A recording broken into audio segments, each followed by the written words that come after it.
Hello, ladies and gentlemen, and welcome to day number 2 of Skytear World Championship Finals.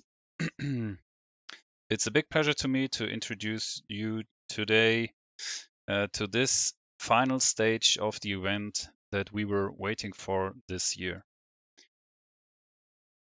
So, just a quick overview for today, ladies and gentlemen, what we are going to see, what is going to happen. So we will have a small introduction through myself. Thanks for still staying with us, even with this professional introduction. First game is going to be losers bracket semifinals, Game Slayer versus Eric. The casting will be provided by Ethusium and Cello, who already casted some games yesterday. If you missed them, then please feel free to get the video on demand on the YouTube channel. Should be linked here as well. After this, right after game number 1, Kirito, one of the participants yesterday from day 1, is going to present you the fantasy overview. So he's going to give you a recap how points are coming together and how it all evolved throughout the tournament.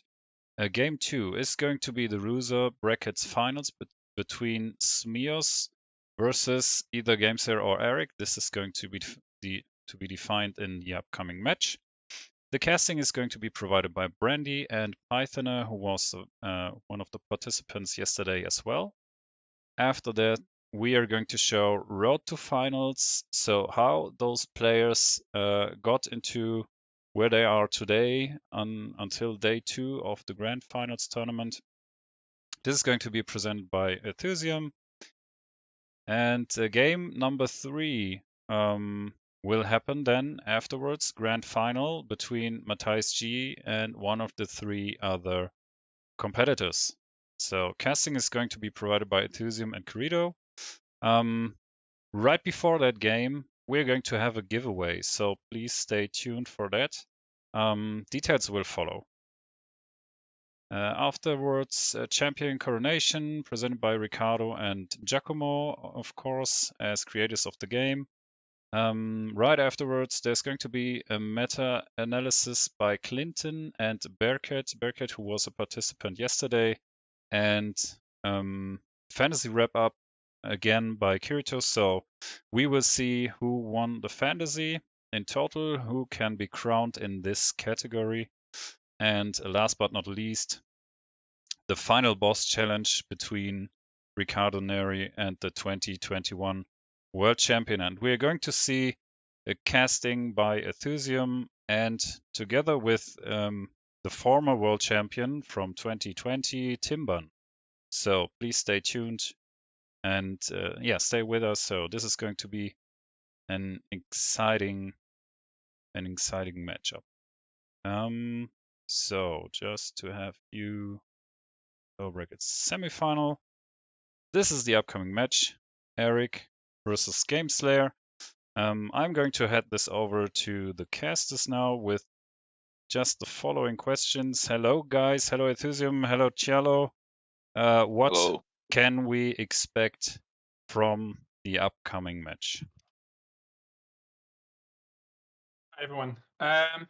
It's a good question. We've got 2 very different players here. Game Slayer being a fairly aggressive player, probably not as much as Timpan is, but not that far easier. He's got a bit more control in his deck. He's got a slightly more control-y oriented outsider than Timpan tends to play, but it's not that far in terms of aggression. And on the other hand, like we probably have probably the most control-oriented player of that run of the world this year. So that's definitely going to be a matchup of the extremes. I haven't seen the win conditions yet, so not sure exactly what we're going to witness. Probably Ishitusk bringing some friends around on Game Slayer's side. That's kind of a constant for him. Any expectation on your side from Eric?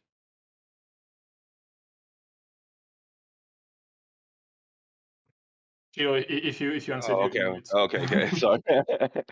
My expectation about this game, it's like game players. It's totally in I don't know how is this word, but he is changing every game how he playing, and Eric, the strong point, it's like he can play like a cold blood man, and I like that. Okay, gentlemen. Shall I turn the victory conditions around so that players know that they can start? I will be ready to Good for go. me. Okay. There you go. Have fun. Good luck. Have fun. Thanks, Argo.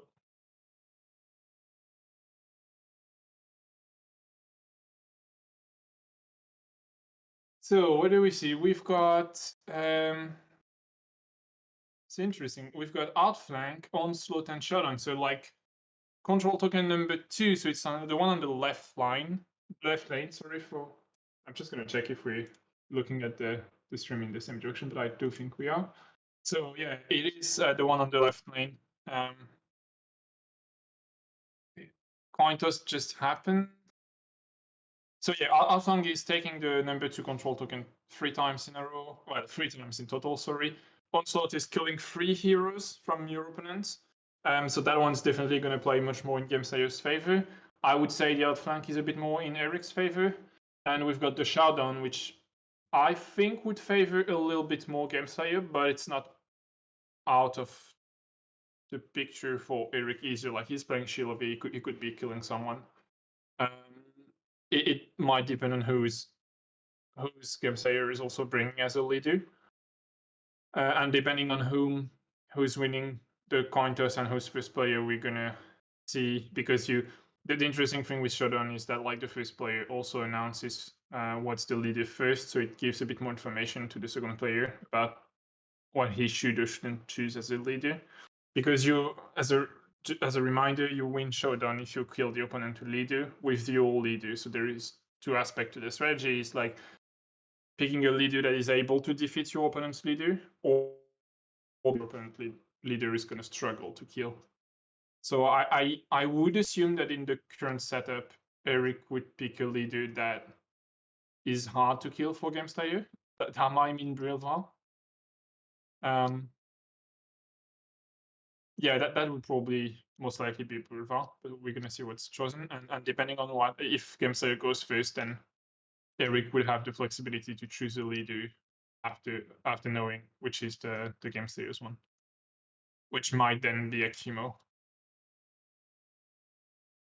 But do you think it's better choose the Braver instead from Freyhel? Because if he's picking Freyhel, he has more chance to kill, right? Yeah, the thing is that Freyal is gonna take, like, if you take Freyal, you know she's gonna take a lot of aggro anyway. So it might be a bit more risky than if you're taking Brilva, who your opponent doesn't want to attack anyway. Because Eric is really not playing in an aggro style of play in general. So, okay, so we Yeah, see Ishitask as a leader for Game Slayer. We've seen some people choosing Doomies because he's got the ability to nuke someone from anywhere on the board, which is interesting. But in that specific case, yeah, he decides to go with Ishitask. Ishitask usually doesn't deal a whole lot of damage, but there's been the new release with Gulbjorn Betrayal, which is a card he can play, and yeah, he can also be in that specific composition. Gamester can also play 4 heals Betrayal, targeting Ishitask to have him taking an attack action out of sequence, which is like could be fairly useful to kill the enemy leader. But yeah, Gulbjorn's Betrayal with the Shield Slam is also a good way to kill the enemy leader. And yeah, so we see like the Brilva for Eric, which is like the hardest one to kill on his team. Red Scare play this against the Eric yesterday. He's gave a betrayal, and after this, he's take his his do a shield slam against him. So he killed in turn one Yeah, the Tlacali. yeah, Betrayal into Shield Slam can deal a fairly absurd amount of damage. And actually, like, Eric's been picking Brilva gives him the option to do that also. Like it doesn't. He can also have the betrayal affecting Brewer and then just shield slamming, which isn't going to happen if he doesn't pink shield heavy, which is like because all the copies of the betrayal on Eric's side are on shield heavy. So like if he decides not to run her, then he doesn't have the option. And actually, sorry, he doesn't have the option at all because there is no shield slam on his end. So that's not an option for him. Yeah. Brilvar is coming with 3 presence, 3 chasm, and 3 sinkhole. Strida is bringing a shove, a nightmare incarnate. That's interesting. We haven't seen that one too much. 2 redirects, 2 speak with the spirits, and 3 wind blasts. And on game and Ishitas is coming with 1 explosive intervention, 3 shield slam, 3 shield, 3 ghoul beyond betrayal. So the combo is all here. 1 sinkhole and 1 rampant hatred. And it's a good choice because he has 2 armor, so he don't have a problem. Yeah. Yeah, and then we see like Nelakan with the piercing. That's going to be very helpful to get that showdown, and he's also going to help with the onslaught. So Nelakan's bringing 2 Skytear discharge, 3 release the spirit, which is like really helpful against Leofan. 2 Lure of the Tainted, so that's one of the cards from the previous release expansion that deals damage when you're inflicting a mark equal to the attack for X plus, where X is the amount of attack from the caster of the Lure of the Tainted, not necessarily the one marking the hero. So if you play it from Nelakan, that's 3 plus piercing on the mark effect, so that's really good. And 2 rampant hatred. So that's the 3 copies of the rampant hatred also here. And Doom is bring a psychic shield, a Vor heal of 3 quick shots, 2 Zot9 hungers, 1 sinkhole, and 1 topple. On Eric's side, we see the Shilavi popping in. So she's bringing 2 Crawling Darkness, 2 Ghoul Beyond Betrayal we were talking about, 2 more Nightmare Incarnate, so that's all 3 of them. 1 more Redirect, so that's the 3rd one also. 1 Speak with the Spirit, which is also the 3rd one, and 1 Topple. Frail's bringing a Shelter, 3 Nourish, a Shove, 2 Snowblind, and 2 Ice Walls. So like a lot of control options and a lot of healing, which is obviously fairly interesting in that setup. And a little bit of piercing, but I don't think that would be extremely relevant here. I mean, given that he's taken the betrayal, he might be thinking about killing Ishatask anyway, so why not? I think the compensation from Eric is he's like I said, I go to I go to control point 2 and I don't care with you. What about you doing now? Yeah, exactly. And we see Akimo chosen as the last one. Given the kill objectives on the ball like the onslaught, that makes a lot of sense. Akimo's bringing 2 more explosive interventions, 1 for healed off, so that's 2 of them. 3 Doom and 3 Akimos off. Interestingly, the outsider chosen is Eric's one, so that's the tier. So I would assume that Game Series won the coin toss and has decided to go first. Because if Eric had won the coin toss and Chrono, or he might also have won the coin toss and chosen the outsider, and then Game Slayer may have chosen to go first anyway. So yeah, I think Eric chose the outsider in the end. Yeah, probably. And this outsider Eric chose it's good for him because he can control more and can mess up the lanes. Yeah, I think you're really happy having this one. You've got the disarm option. You've got a lot of control on the positioning. You've got the slows. It's going to be really annoying for Game Slayer if he gets the outsider turned against him and pushed in places where it's inconvenient and slowed and disarmed. Like it's going to make his game plan much harder to achieve. While like if Eric gets the outsider turned against him, the worst that can probably happen, I mean, it's already very bad, but like the worst that can happen is probably an attack and a frenzy. Like he won't be that much annoyed by the positioning elements. Maybe the disarm on a Strider will be annoying. Probably it's much less disturbing than it is for Game Slayer. And everyone can do disarm.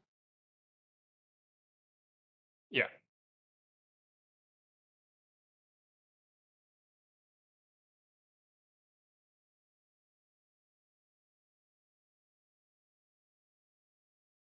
But I think he's having.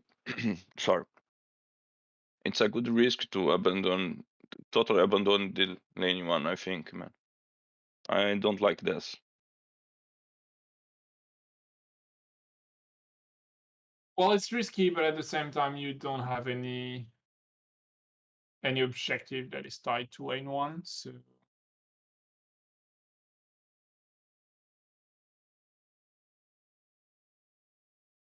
and you've got the control oriented composition, so you should be able to take that lane back if the Doomies was on the lane one side, I'd also be fairly scared, but like I think in the current setup it's probably okay. You can probably always go and save the lane a little bit later.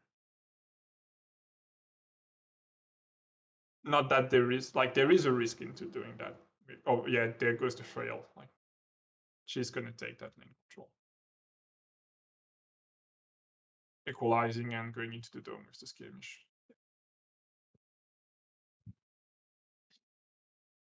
She's in range of Hakimo now, so that's not great, but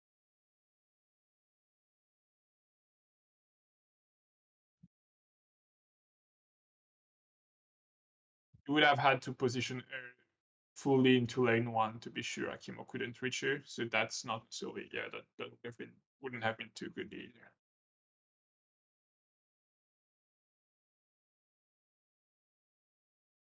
Thinking here.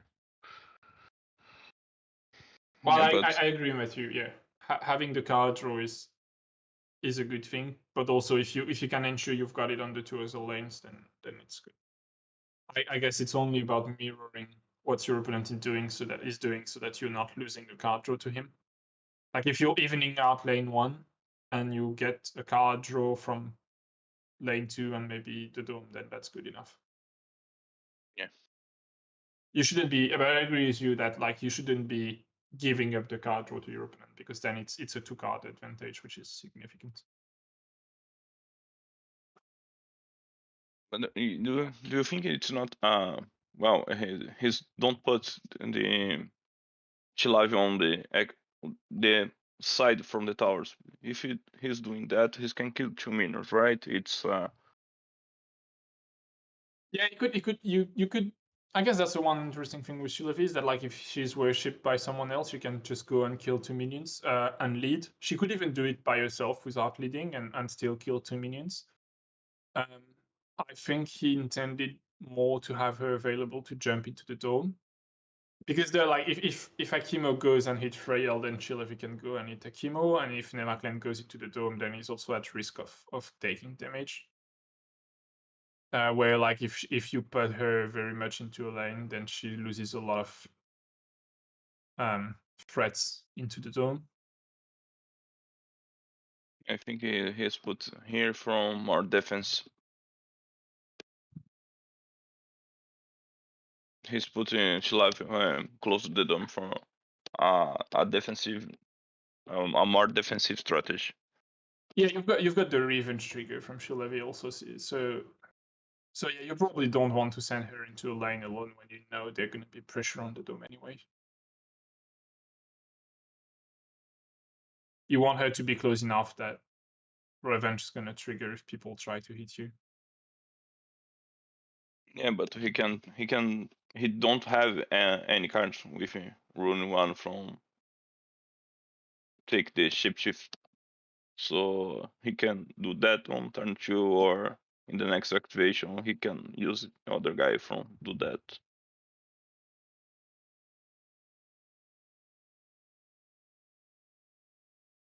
So sorry, I didn't understand what you meant.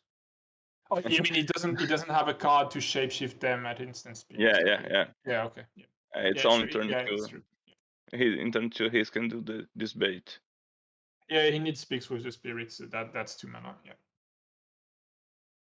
At the same time, he can still he still has 3 heroes to activate, so he can still shapeshift people. Like only Freyal isn't shapeshifted yet, and she could still be shapeshifted by someone else. So I guess that's. But you probably want to shapeshift Astrida with someone else so that like she can lead and kill 2 minions. I mean, lead and kill a minion and spawn one. and she has to move, so she needs to have a free actions free.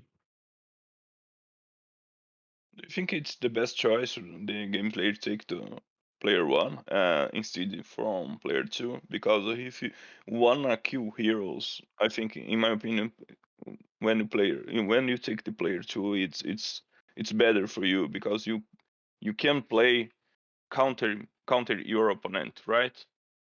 Yeah, I mean that's true, but also Game Slayer relies on a few. Like I guess the idea is that it gives him the option to play a Lure of the Tented or an Akimos off combo on the turn one with the Flux, which like we've seen that almost killing 18 heroes, 18 HP heroes fairly easily. So Okay. also gives him the. Oh, he doesn't have oil. Sorry. So yeah, he doesn't have presence option, which might be a bit bad in that matchup.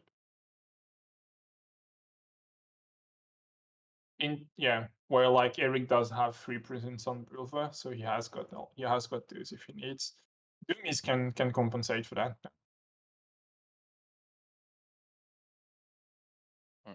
I'm seeing this card, so So we see him going worshipping. He's probably going to attack and contributes for a bit more on that lane. I'm wondering why do you put him that much forward? he took Oh, the it's player a one B. from That's interesting. in those plays and get the flux, and he can kill on turn two with Rampant Hatred, maybe. Yeah, I mean you could stay in the bush where you're hidden, right?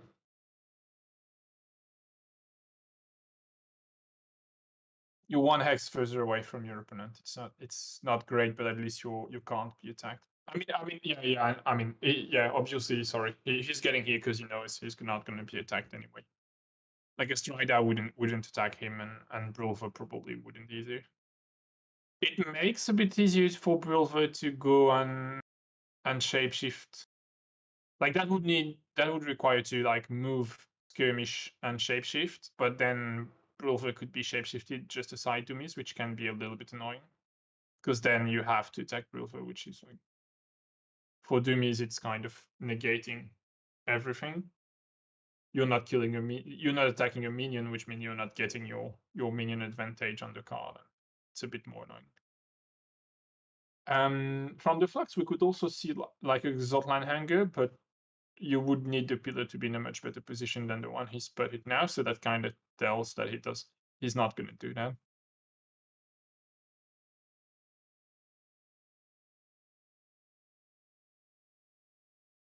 I'm thinking here, why he's put the pillar? Okay, because Ixotask now understand. He can pull other Yeah. guys from this lane if he need.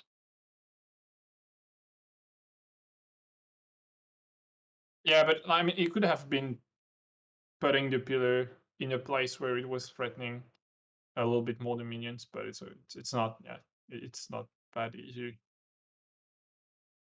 Why? It's a good place. Yeah, the thing is like you don't have a space that is like threatening the minion and is 6 away from each task. Like they're 7 away from each task, so that's a bit annoying. So yeah, we see Strider skirmishing, shapeshifting, and attacking. So she does kill and spawn a minion. Eric's gonna need to be a bit careful with Strider's HPs because it's pretty sure she's gonna be a target fairly quickly. Like in the current setup, she could already be attacked by Chemo. And that's the thing, right? Like if Gameslayer does have a flux into Akimo's off, a Strider might die right here. Because you move Skirmish onto a Strider, you hit her with an attack, and you can play the Akimos off, and she potentially just dies here. It's 14. Yeah. Yeah. Which would be like terrible. Oh yeah. It's a problem for Ark if yeah, he's I mean, lost in yeah, turn one. Let's do that. Yeah, it's like turn 1 you lose a stride on an onslaught, and you also lose your most significant contributor to the lane pressure for outflank. Like that's fairly bad. No, I think Game Slayer is happy to flex because that's a lot of threats on turn 1. And even on turn 2, it might allow you to do like a cool beyond betrayal shield slam combo with the same hero, which is also like fairly good. So we see 4 healed off, going from Nelaclan, targeting. Who is it targeting? Tumis? Really? Uh,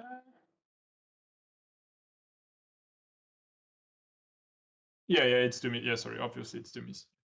Adjacent to the remove pillar, so it has to be Tumis.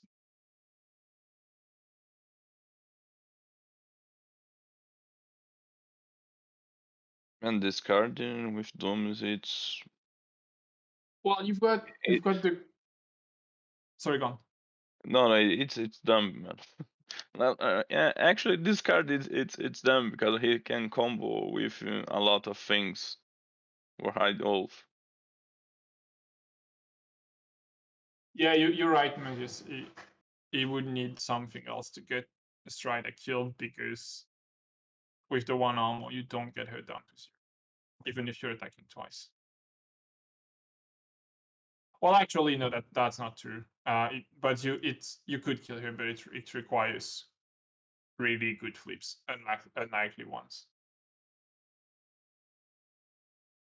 I and you still think have the skill. Game Slayers wanna contest the dome. Yeah, maybe yes. Yeah, at that point, you can, because your opponent can. Well, it would potentially just be a tie in the dome, but like it's probably okay. Yeah, but if Eric is die on the dome, he'd wanna lost on the point 2, right? And it's not good for him. Yeah, exactly. It's like Eric's gonna have to choose between lane 2 and the dome.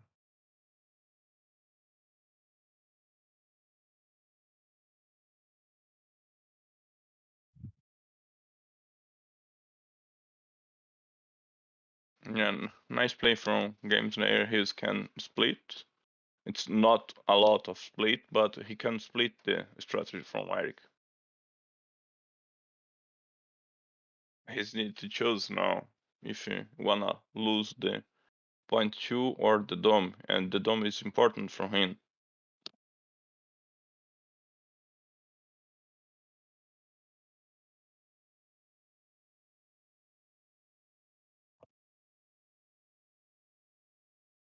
You there? Yeah, I'm here. I was Okay. just reading the chat.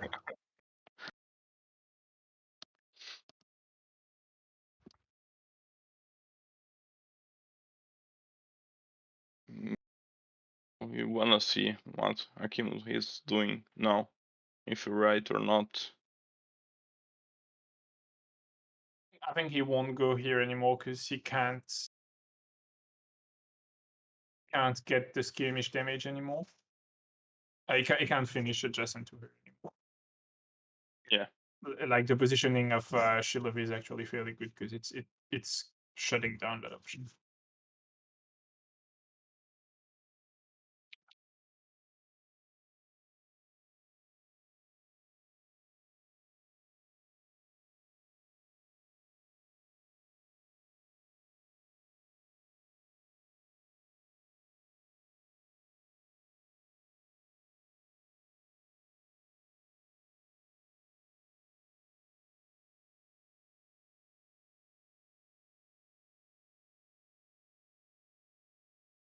Taking the Strider, anyways, like as the chat pointed out, it's not the best idea because you'd need, if you're attacking and then resolving the Akimos off, you still need to deal 16 HPs to account for the 2 armor. So you need to flip a +3 on each of the attacks to have twice 8 damage, which is like very unlikely to happen. So it's better to do something else than taking that gamble. Yeah, that attack on Shilovi is good though. he's changed your target, you see, and yeah. The thing, so we expect Bruiser ending near Akimo and shapeshifting, right? Yeah, that's what we see. And it also bars the way to Strider, which is good.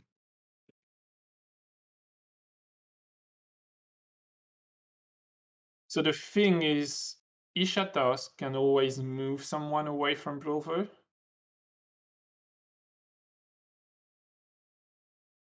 So we see Nourish going on Shillavi.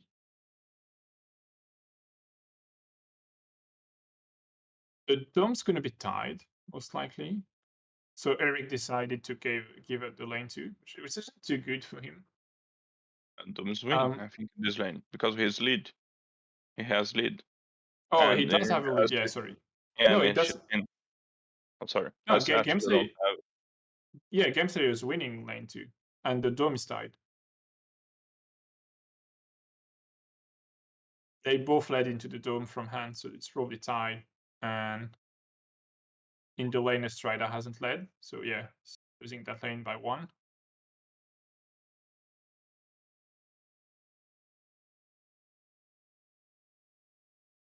By 2, sorry. Yeah, 2 miss and a minion, and a lead of 3. So yeah. So the leads were we had a rampant hatred, and I don't know. Rampant hatred and Boom Ultimate on Game Slayer side, and on Eric's side it was Nice Wall.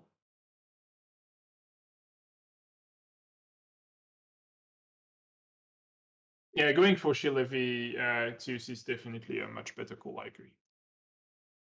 Especially at that time there was like not much revenge triggers, so this was good.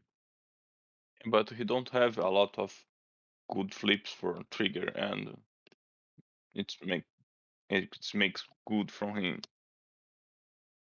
It's always like it's always useful against Akimo because it doesn't have armor. So. Yeah, and Nelakling don't have armor too, but yeah, it's 1+. Yeah, Whatever.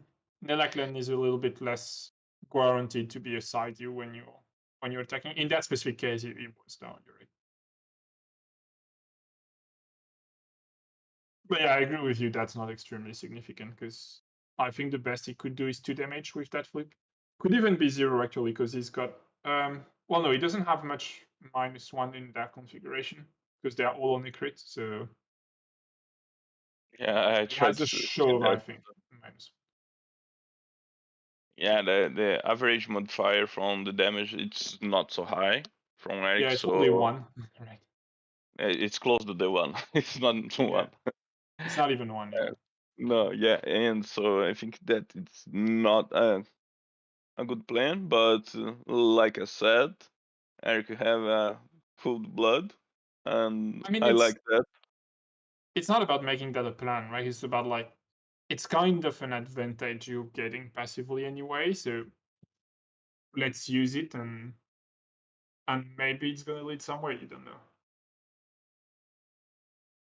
And do you think the Astra can take back this lane and can back this lane against the Dooms? I think not. If you're killing one, spawning one, Doom's killing one, counting one more, so you're gonna be 2. She can tie it. No, she won't tie it. He's gonna be 1 ahead. Yeah, no, I don't think you can. I don't think you can bring that back against Doom. I agree. So Like if what he the best if you he can do is yeah, go on. if he can back again this lane, what he can do now? The thing is, like, I think you need the help from Frail. Like, she could skirmish out, hitting someone in the dome, attack a minion outside, and go back into the dome maybe, or do something else, worshipping someone. And in that case, you can get that lane control back. The thing is that you would just die it. You wouldn't even win it. But in the turn after, you would be in a position where you could win it. Yeah, it's harsh for a Strider actually. Like having Doom out pushing a Strider is Yeah, brutal. at this point, I think the game player have some advantage against Eric now. Oh yeah, I think so, especially given the win conditions. Yeah. It's like because it doesn't have to win an outflank, it just has not to lose an outflank, and he's gonna end up winning an onslaught, right? No matter what. I don't see Eric having the damage to kill 3 heroes on Game Say's side. Well, the other way around is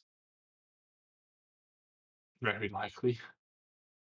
Yeah, lost the lane one. Needs a hard punch from Eric.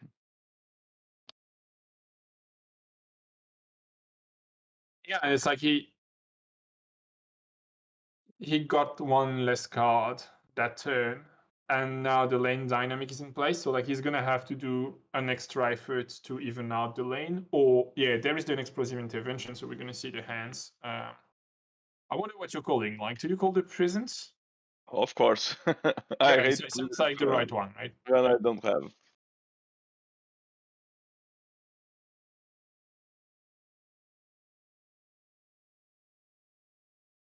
Uh, so we see one shove, two betrayal, one crawling darkness, one nightmare incarnate, and one sinkhole. So no presence. And more rune 3 on your deck. Yeah, there's already quite a lot of tools here for round 2, right? Yeah.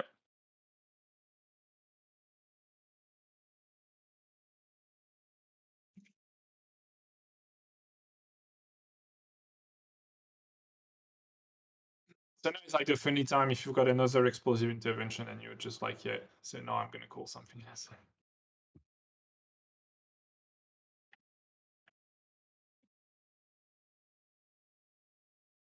Yeah, probably he see presence. Yeah, I mean, I don't see another card on turn 2. On turn 3, you could name something else, but on turn 2, I think that's the kind of the one card you have to name. Unless you're really worried about a specific situation where you want to take the redirects out, but that wasn't the case here. And I see no other good call you should make.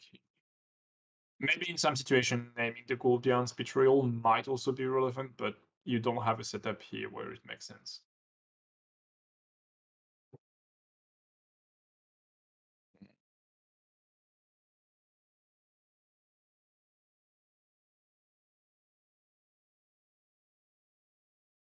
Well, he's watching his hand yet.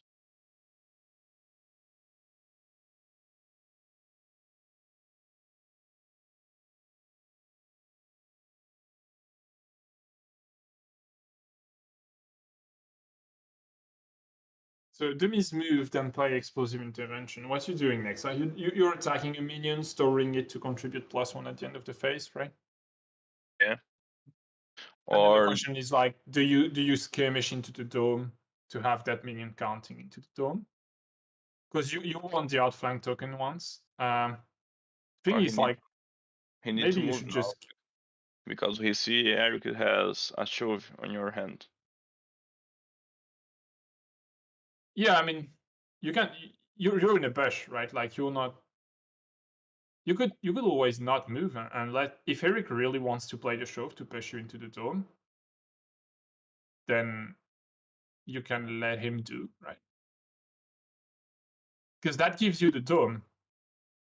It's kind of a lose-lose position for Eric. It's like if he doesn't shove you, then you get the lane, and if he does shove you, then you get the dome. And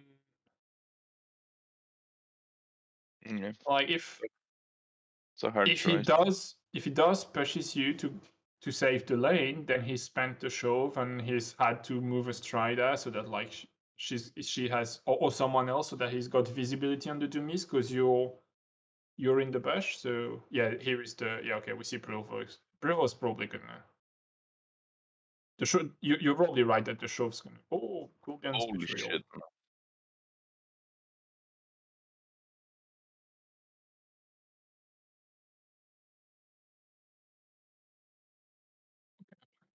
Six plus damage.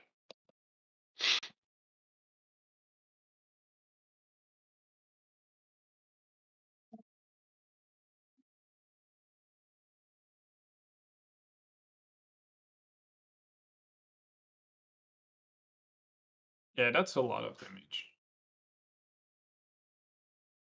I mean, you're still not endangered. Like unless Froil does, like, yeah, we've seen the hand. There is no heal in that hand. So, well, Shield of V could probably deal quite a bit more damage to you, but you're still not in danger. Like, if Eric wants to kill the Doomies, he's gonna have to put a lot of resources in that. And if Shilov don't run from the dome, he's wanna die. It's a fact for me. Yeah, and she's got 14 HP. Oh yeah, she's probably gonna die. You're right. That's Yeah, like 6 and 4. It's already 10 HPs from 2 attacks. Yeah, that's very likely. I mean, a worship would help her sustaining a little bit. But as you said, like, modifiers aren't too good, so it's true for the revenge. It's good. It's true also for the healing effects. It's like you're not flipping too much.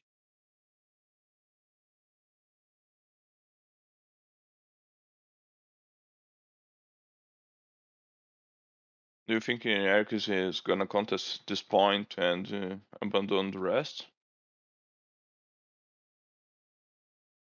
It It's an looks a option, little right? bit like that. Yeah. The thing is, like, is its win condition, right? But the problem is if you do abandon the dome, I think it's a bit of a problem.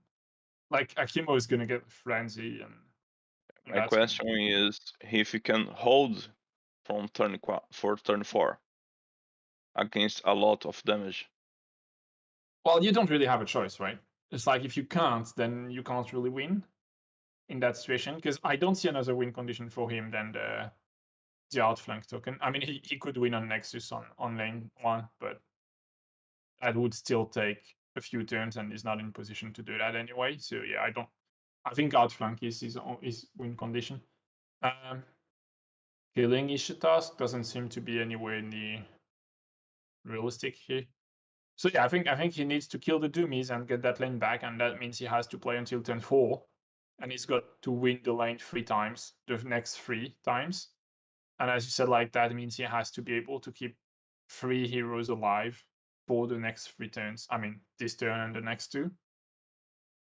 It's hard. Which, yeah, it feels hard, I agree.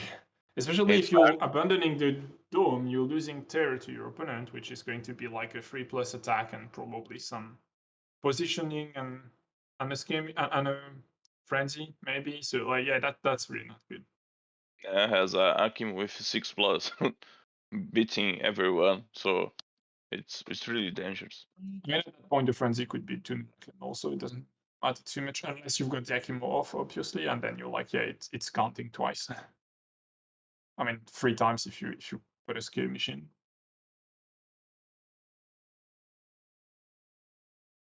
Yeah, that would be quite a threat. Yeah, because that I'm asking in the beginning if it's not better if he's pushing 2 lanes and abandon the dome, and after this he can regroup on point 2.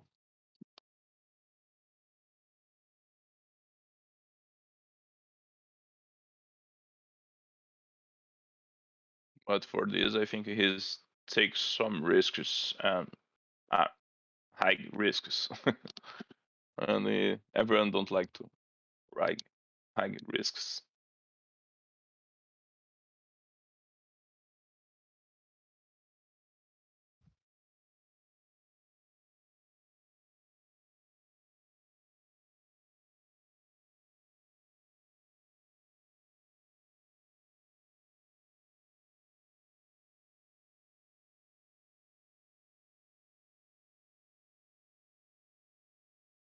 Hey, Tuzer, you are there? Yeah, I'm having a look at what's happening. Okay, you is like me. Sometimes Sorry, yeah. you're frozen. So what do you do with that issue task? Like, are you just you could attack Shilvi. If you've got a Culpian Betrayal, that might be a lot of damage already. Yeah, But not more. maybe you've got something better to do with him.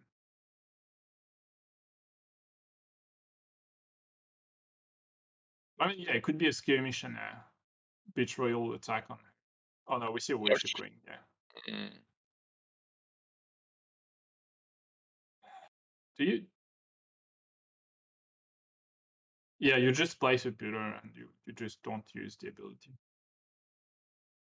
So yeah, skirmish on Chilovy probably. Yeah, and attack. Maybe. Oh no, on Frail. Okay, that's interesting. I'm not sure I'm completely sold on that choice. Yeah, I don't understand too. So Oh, that's good though. The thing is like spreading damage against Leviathan, never really good. And you see an attack, so 2+ on Frail. Yeah, maybe just okay, I understand. He's don't like the revenge from Shalav, I think, on Nelakun. yeah, he could be a bit afraid that Noaklen's going to be taking a lot of damage from that revenge, but as he's already at 9 HP, so that could be something, could be down to 5, and then it becomes a bit of a problem for if Shilavi activates, she could kill him. 1 damage. That's not great. It's just 0 in the end. Yeah. It's the Yeah, risk, that. right? Yeah, that's why -1 a problem. I mean, it's on an attack like that. It's probably not that bad. I You think were not trying to achieve something very significant with that attack. he has I'm to risk this card. wondering if it was not better to just like skirmish to the lane, kill a minion, and move back into the dome, because then you're putting a slow push on lane 2 again, on lane 1 again. So. Yeah, it's a good choice. I mean, in retrospect, it's easy to say, right? Like he's still trying to kill 3 heroes as quickly as possible, so maybe the minions don't make as much sense, but it's like that would force Eric to spread even thinner Yeah, or lose lane 1, and lane 1 is like card advantage. but on turn 3, Eric has a lot of records. It's, oh, sorry, I forgot this word, but he has a lot of cards, and he can use them. This deck, it's more powerful on turn 3. The Eric decks. Yeah, I agree, but the thing is, like, we've seen his hand, and like it's not awesome. There was like a single. I mean, a single is already really good, right? Always. But No, it doesn't currently have too much options for the turn 3. release the spirits and clear stats. Yeah, so that's the shapeshift gone from Kulpian, and from Strider also. So we see the lead going.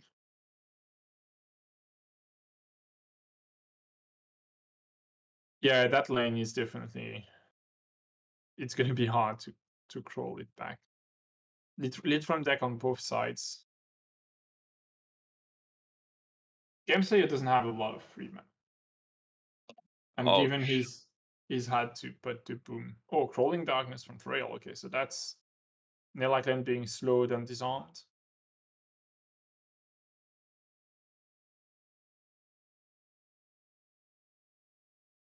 So yeah, your move isn't great then.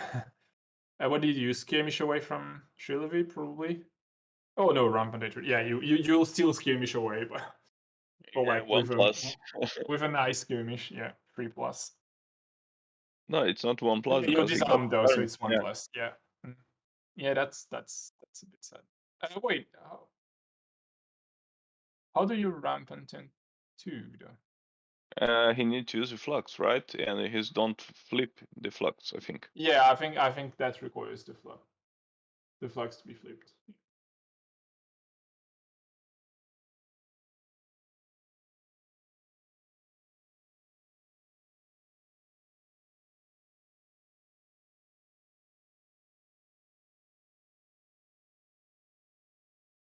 Yeah, You don't wanna trigger revenge or not?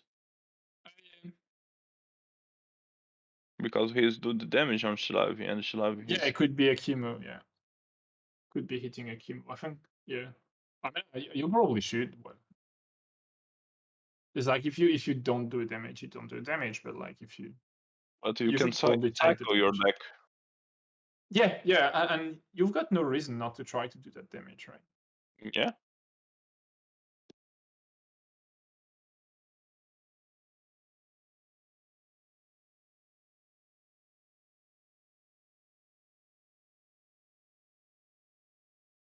So Nelatan still has 2 actions left. Could be another skirmish, still at 1+, but yours is on, so it's not great.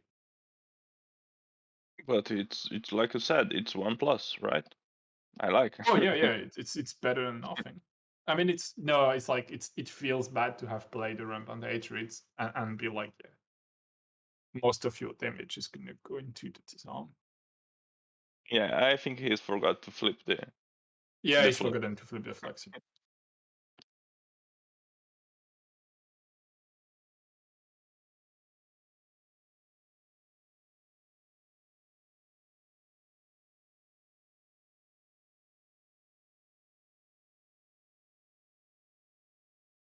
Yeah, I think Shalav is gonna run now. Yeah, she could be attacking before, but leaders are Ishitask for Game Slayer and Brulver for Merrick.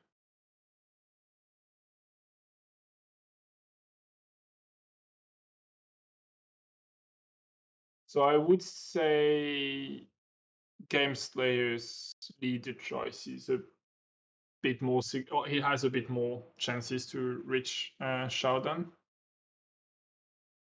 Because you could be nuking the Brulver with Corbion's Betrayal and the Shield Slam. But I Yeah. don't think Game Slayer would try to do that because you've got the Onslaught, which is like probably easier to reach anyway. Yeah, so Kimo's. Wait, what? His Oh, that's no, his don't trigger the revenge. yeah, no trigger revenge. We see the attack on Shilevi from the Lakan and then another skirmish. Probably he's try to count your deck, and he know is not good flip now. Yeah, that could be the reason. Yeah, maybe he knows he's not going to flip anything significant. I mean, he still has quite a few +1 in the deck.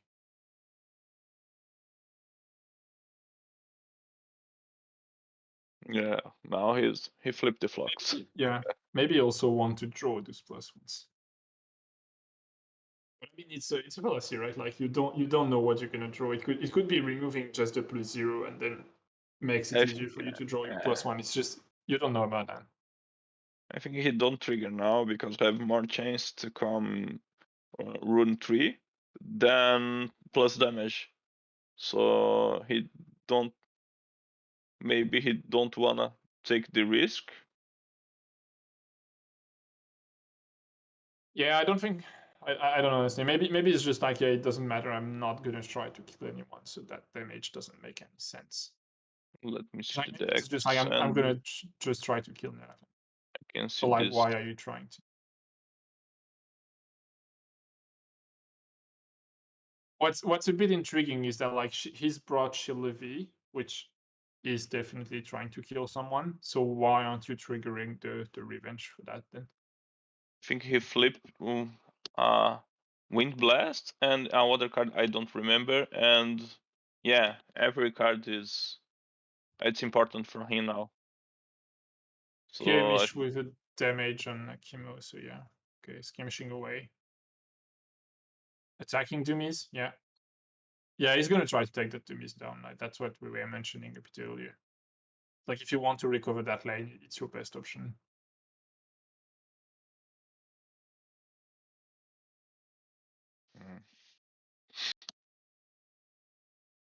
ouch. Oof. 8 damage. Okay, so -1 armor, it's 7, but it's still pretty significant. Yeah, now his dummies is near to the death. Yeah, it could die from Frail, but like that's still a lot of investment, right? Like you've put your whole turn just into that lane. So now Akimo can kill Shilevi, right? Yeah. You just go and you kill Shilevi. Well, that's annoying because you're not contributing to anything. Well, you could move, attack her, and skirmish her way into the dome. If she doesn't survive, you're still contributing to the dome. Or then you could skirmish into the lane, but I don't think that would be enough because your Doomies will probably die from Freyal if Eric decides to go for that. Well, actually, it's only 2+. Yeah, he might not die from Freyal at all. If Eric doesn't have a healing spell to transform into damage, then Doomies might very well be safe for that turn, actually. I'm really curious what games He's got the shove. with He still has Akimo, the right? shove. Oh yeah, he has this. He can use and Yeah, it could be used to save Shield Levy from Akimo's attack yeah.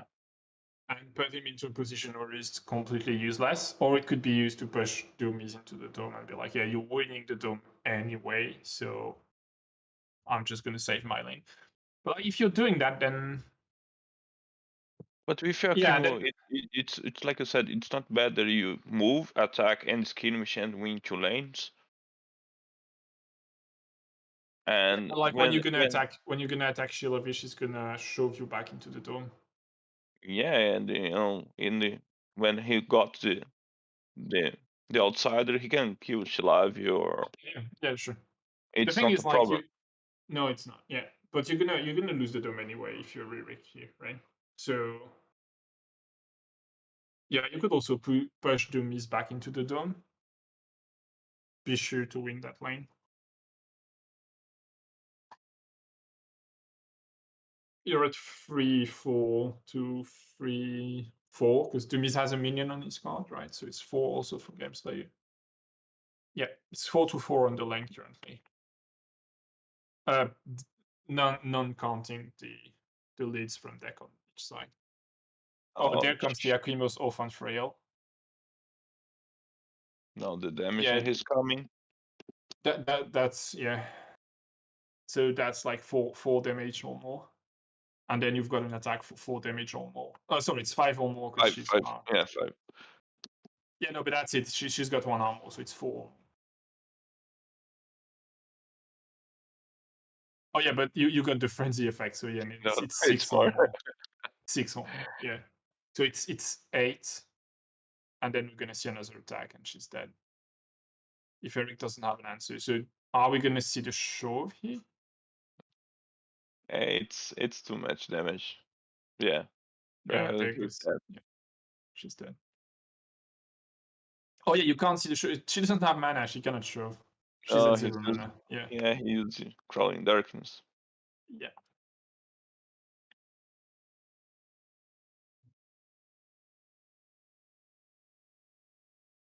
It's too much damage. He did. Yeah, Brian. He didn't need to attack 3 times to kill Freya. Like 2 was enough. Okay, so that's 1 hero for Onslaught, and it's scary, right? Because like Shilovi is not that far from being a second hero dead, and then I guess yeah, Freya hadn't activated, so now it's very messy for. Okay, so that's the Nightmare Incarnate gives the lane to Eric by 1 point if we ignore the leads, but both leads are from deck, so it could change something.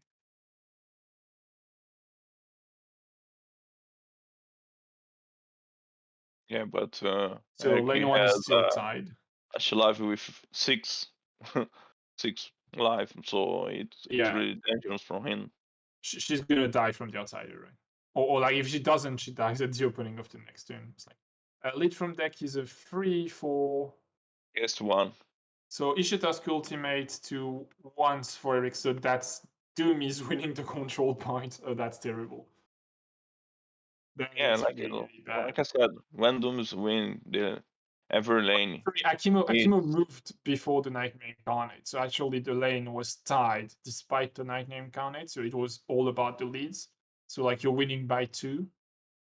But you don't care about damaging that tower. It's looking really bad for Eric here, right? Like you're down on your main win condition.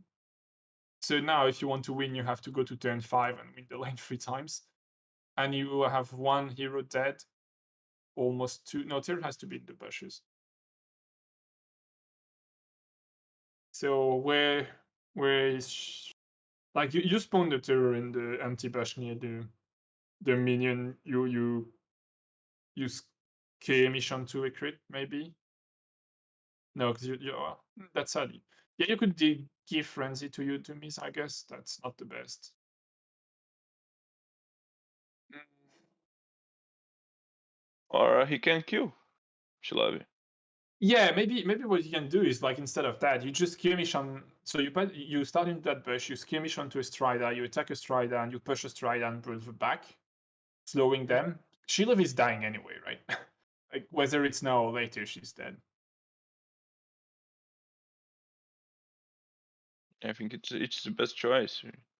Just kill Shalavi now and chose the last I think I'd go and start a Strider. That way, like you've got a Kimo already in position to kill her next turn, and then you just have to kill Shilov once the Strider is dead. Yeah, they need to spawn minions. That's done. Yeah, I think it's really hard for Eric now. Yeah, it really feels like climbing against the tide line. It's you don't have any other way than to win the game than winning that outflank token 3 times, right? So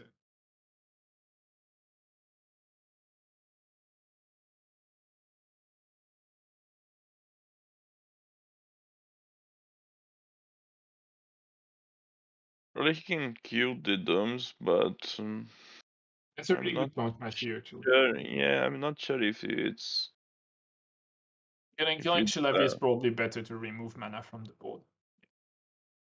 yeah, because if you kill Shalavi now, he's coming to turn 4, right? So No, yeah, and Matthew's remark is good. Is that like given the amount of responses Eric has for turn 3, then if you kill her, it's 2 mana less. It's 3 mana less on the board next turn. Whether like if you start focusing a Strider, there will still be all the mana on the board because Frail is respawning next turn.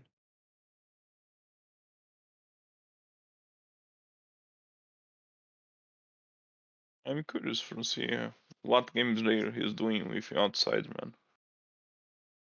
He's thinking about where he wants to spawn in.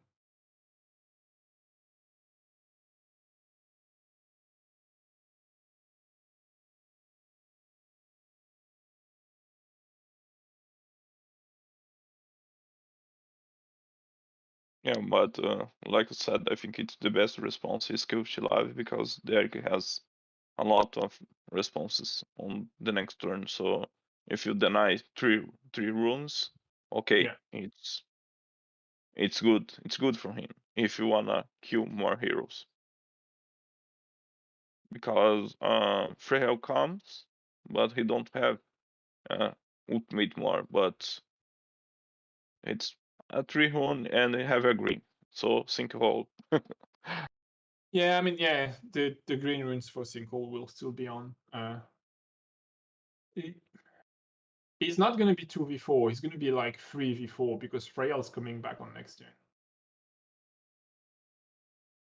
Yeah, so but Eric wants to come. Yeah, I also don't see how you get back from that anyway.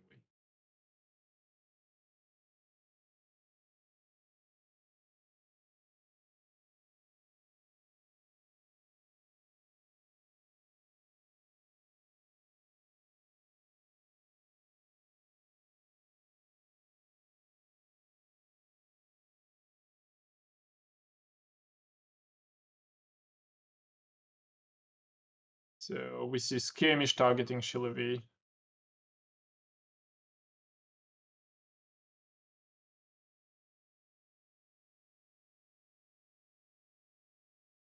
Zero damage. Okay, no, Attack is he 3 needs. plus. She might not die. Yeah. She might not die. You need yeah, okay, 0 damage again. Yeah, Okay. that. Yeah, no, she's not dead. Well, she's gonna die. She's very likely gonna die in the next turn, right? The problem is like how much resources are you gonna have to invest for that? Because we know there is a shove, we know there is a sinkhole. Gamester also knows that, by the way. It's not just us. Because he's played an explosive intervention, so he's seen Eric's hand. We know there is a Ghoul Beyond Betrayal because there were 2 in hands and only one's been played. I don't remember what were the other cards we've seen. Well, basically, Eric had 3 cards left in hand at the end of the turn, so that were the 3 cards left.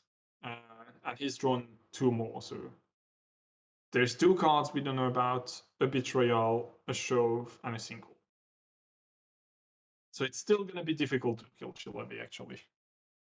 Like, that's 4 armor, that's a Single, and that's a Shove. Like, you're going to have to put a lot of resources into that. Now, the thing is, like, do you really mind? Like, you want to kill her anyway, right?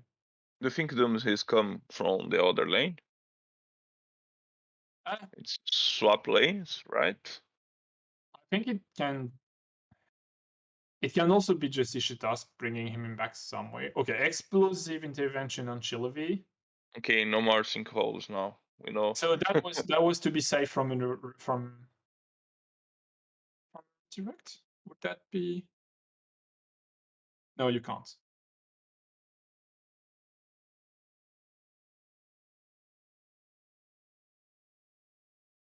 So yeah.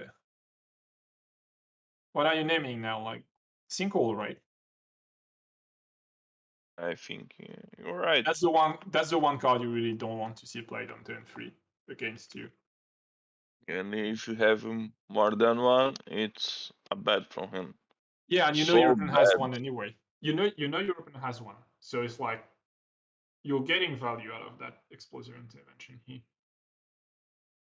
I mean, you're always getting value out of it, but like you're getting the extra cherry on the top of the cake. Yeah. I understand your point, and it's really strong because if he knows he has one, and now he knows your entire rand, so entire hand, so it's a problem for Eric now. So the thing, Jury, is Peters. Sorry, I'm not sure. The thing is like the leads were from the deck, and she tied the lane by playing a Nightmares Incarnate, and I think Eri was like kind of holy shit. We see 2 Shove, an Avalanche, and a Gulpian's Betrayal in that hand, and the sinkhole was discarded. It was the name card, which makes like a whole lot of sense. I think he feels like he needs the Shove to survive. Like it's okay if you win the lane here, but like if you still need to win it twice more, and you need to stay alive for 2 more turns, and you need to save 2 heroes at least for 2 more turns. I think you need the Shove, and that was like Eric's thinking here is like maybe I can win that lane by playing a Nightmare Incarnate and having a good lead from the deck. My opponent also led from the deck. I have a better deck to lead from the deck than my opponent. Eric is playing a lot of free mana in the deck, so like if he leads from the deck, he's got some chance that it's gonna work. And unfortunately, he did got a 1 and Game Slayer got a 3. But like, I think he was playing more for the long run and be like, I really need to Stroves later down the line. So I can't play them now to push Doomies into the dome. I think that was the meaning. Yeah, if he has pushed the Dooms from the dome, he can win on the line too. So yeah, he would have won the line, yeah. And Game Slayer was already. Yeah, sorry, gone. No, it's. Game Slayer was already winning the dome anyway, so you don't lose anything by pushing Doomies here. But it's like, I think it's really a matter of saving the shoves for when you need to survive. Yeah, you could have played the sinkhole, but like your odds, like your Doomies activation. So like, what do you play the sinkhole for, right? Yeah, but like I said, if he has pushed the dooms from the dome, because you can't win the dome. You know that. So use your resources from do that. So I think it's more important push and win the lane 2 than win nothing. Yeah. Oh, and wait, is that another explosive intervention, or is that just like the Yeah, usual bug? No, it's another one. Okay, that's gross. it's Shove, another. right? Goodbye the shoves. or, Is or that? a- Oh no, the betrayal. Okay, interesting. Uh, I'm not. okay. I'm not a Uh, huge fan of that call.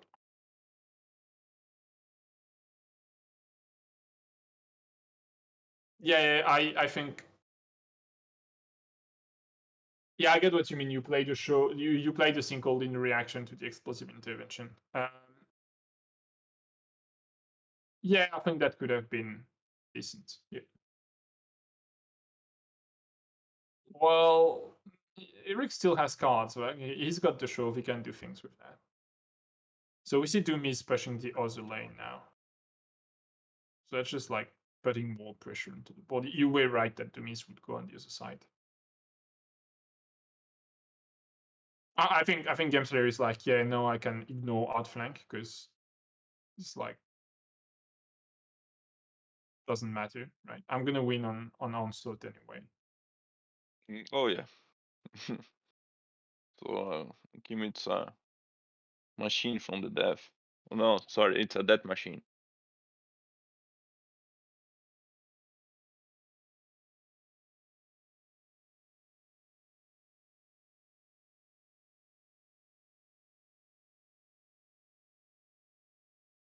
I can't figure out how Eric his can change this, man. It looks fairly complicated. Yeah, he has only 3 cards, and come on, what you can do now? So we see Shilevi attacking Nilaklan. 5 damage.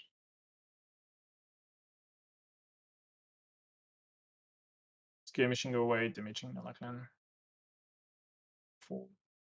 1 damage. Okay, yeah. I mean, that's good, but that's not enough. um, Do thing you think is, he's forgot this the trigger the revenge? earlier in the game, yeah, I think so. Because it really made no sense not to make. Because he's flip your deck, and The I thing is, don't like, know. so here, Gamester might, like,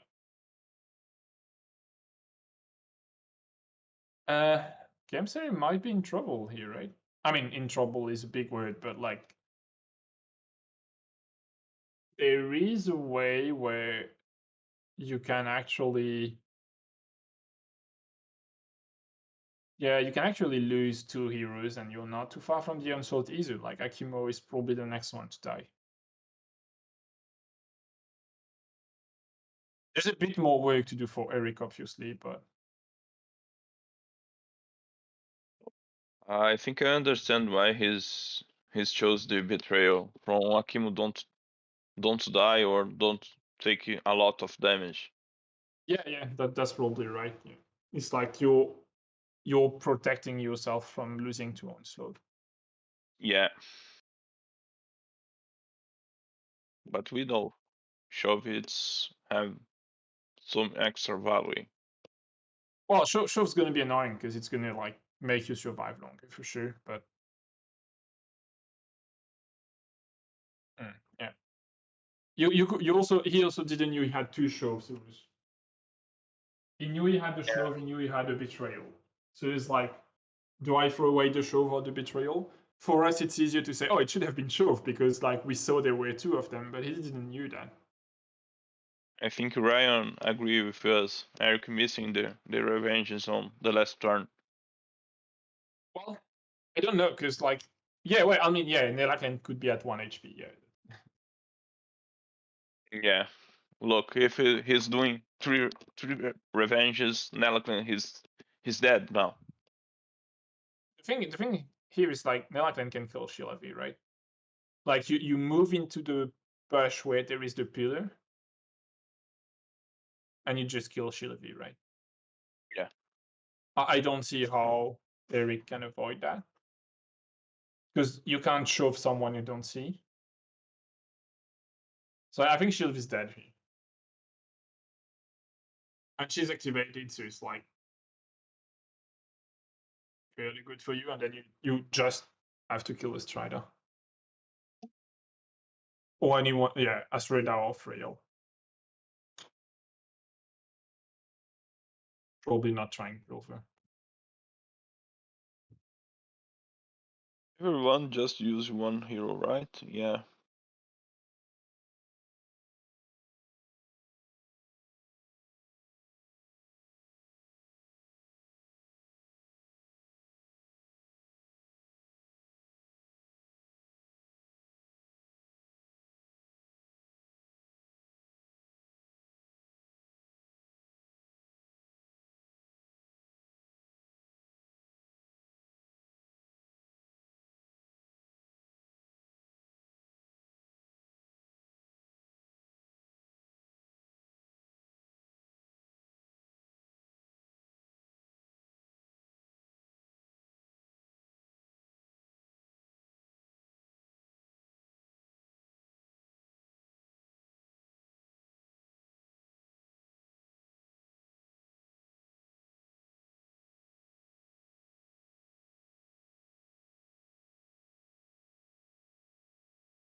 Yeah, what do you do here with... Like, Nelaclan is your easy activation, right? Like, I think you have to do that. Because if you don't, Frail can just kill you. Or good beyond, like, whichever.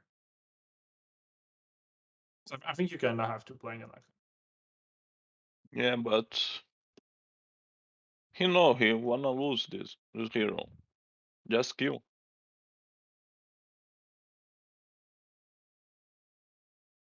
Kill and do something before you die.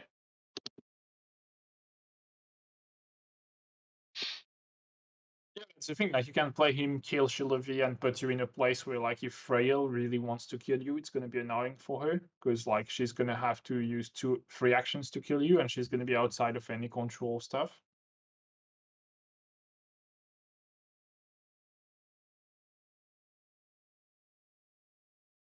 So we see Akimo playing Doom onto Strider. That's interesting that it's a Strider, because we Maybe haven't he seen a wanna Strider's ultimate. We've seen... Okay, that's to prevent the shove. Oh, no, no, you can't play Prisons here. I guess that's... Oh, yeah, no, that's the card that was flipped, sorry. or Move. maybe he wanna kill the Astra on the next turn and he can kill with the outsider. Shilavi now. That's a rampant hatred, right? Probably? No, I don't No. know. Oh, no, 4 heals off. Yeah, okay. Wait, move Worship. You're playing 4 heals off.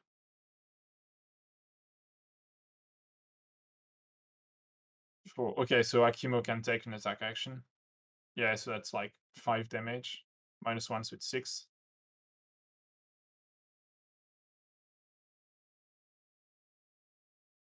Yeah, that's...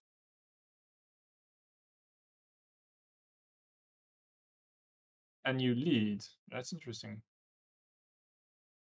No, I don't understand, but okay. No, me neither. I would have went and killed Shilby, I think.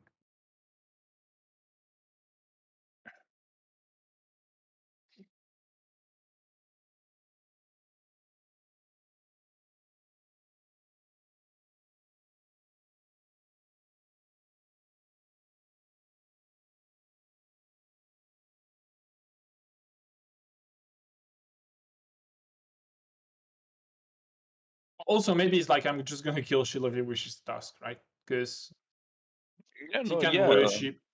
But like the thing is, like, he's exposed to shove from her if he does that. But he can kill with the outsider. And he can win by Yeah, outsider. you can also do that. But I mean, the outsider might also kill a Strider later, depending on what he does with that. I think your focus now is kill to Astra.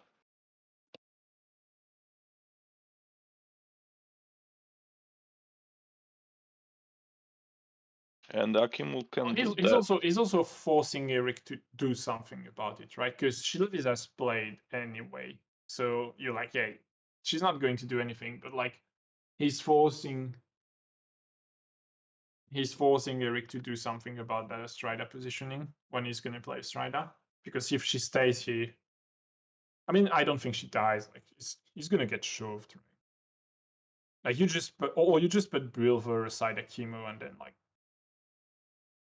so that might mean he's got another release from the spirits because like if you don't, that's probably not too good because you're gonna have to attack Brilver if you don't have one.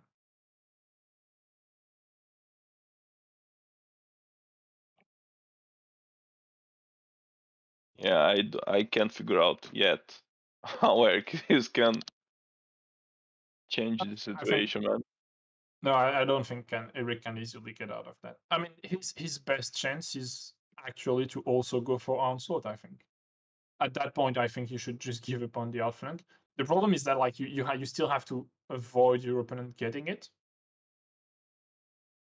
Like you're not trying to win outflank anymore. You're just trying to win onslaught, right? If you're Eric, but you still have to not lose the lane 2 anymore, which is Yeah, more but complicated. And lane 1 brings card advantage to Game Slayer from that turn onwards because he's got the lane 1. So we see Freyal going in till killing Nelaklan, most likely. Yeah, attack on Nelaklan. That's a dead Nelaklan.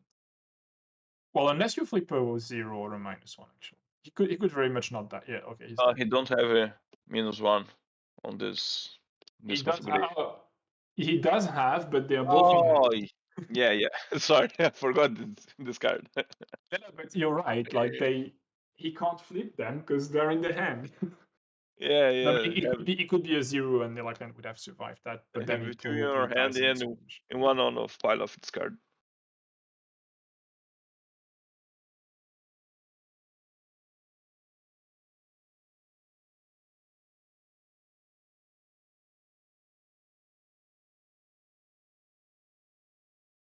I'm just thinking if you Game Slayer doing this like a bait or not. So Because he can move and attack, right? The Astro and they do more than damage from Akimo kill. And he yeah, can but like you're not gonna resolve that attack on a Strider, right? Like you're gonna eat your shove. Like, I mean, at some point it has to happen. Like Freyel is positioned so that she can cast it, right? Well, you can't actually. It's not slide. Oh. Yeah, you can't because it has to push. So you don't have X from do that, right? yeah, I was thinking about. I'm always mixing it up with a slide, which allows you to move the person 1 hex, or Yeah, like show me shove different pushes show your me way. So push. yeah, it doesn't work here. So I'm wondering why, like, why not playing Brilva first then, making Akimon a non-problem. Oh yeah, because with issue task you can always make him a problem again, so it doesn't really matter. Because issue task can move aside Akimo and taxi him out of Brilva's adjacency, and then you're like, yeah, whatever. So yeah, it doesn't matter.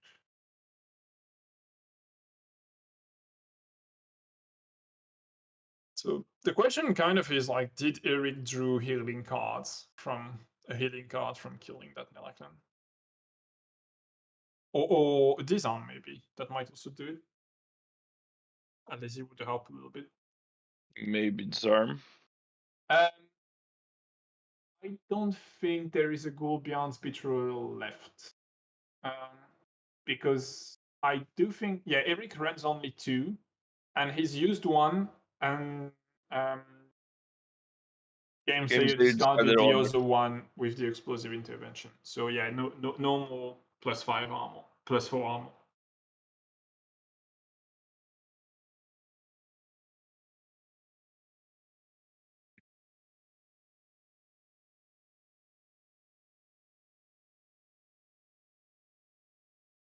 So who do you activate if you're playing games? Are you activating Akimo next?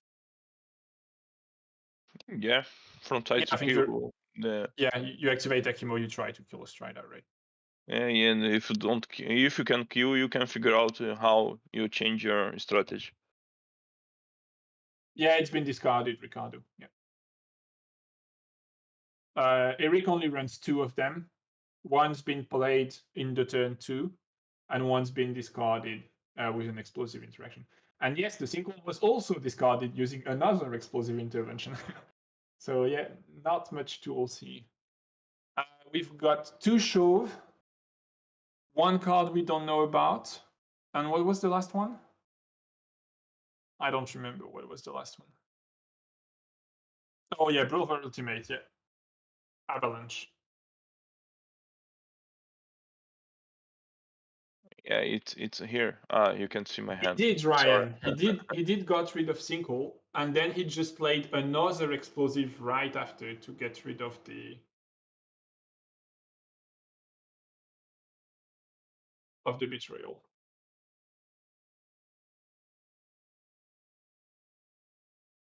Games later, looking for your discard pile. I don't know what he's trying to get. He's Or played count. 3 explosive interventions in that game. Yeah.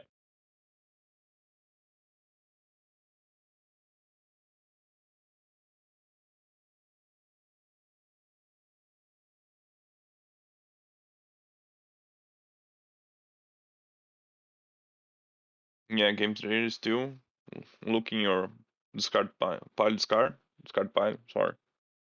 Yeah, he's looking for stuff. Maybe he's looking how many cards he has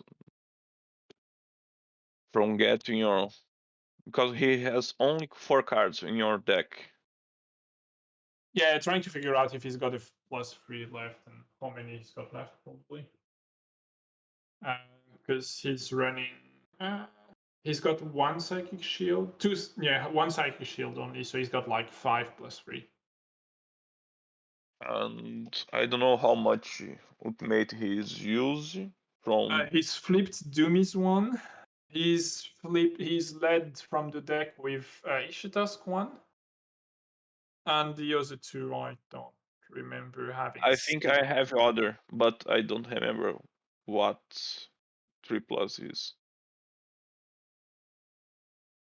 I So think it's Nelaclan Ultimate. I see that. okay, so he probably has at least 1+3 left, if not 2. Yeah, I think he probably has a Kim Ultimate and 1 Psych Shield. If you don't have in your hand, so it's on your deck. So have a lot of chance to flip this. If it's not in your hand, so maybe it's just like 1 in the deck.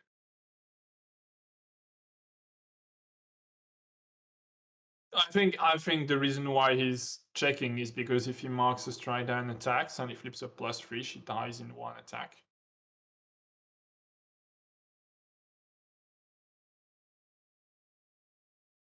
But if he's looking in your deck, probably 1 card is in your hands, right?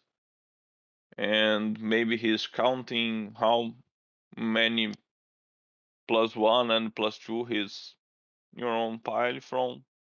See if it's a good choice to attack or not, or I don't know. Yeah, I whether you just need to can figure skirmish out or not. this. Yeah. Yeah, and you only can figure out this.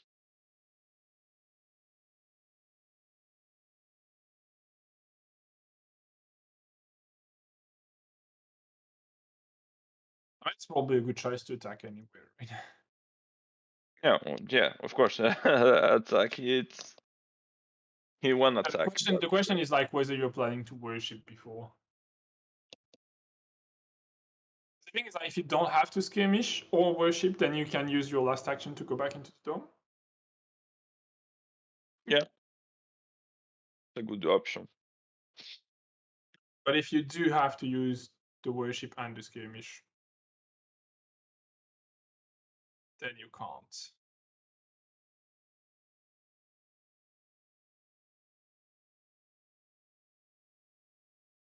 Because you're gonna have to attack anyway. That's a sure thing. Yeah, but he's don't choose who is wanna activate, right?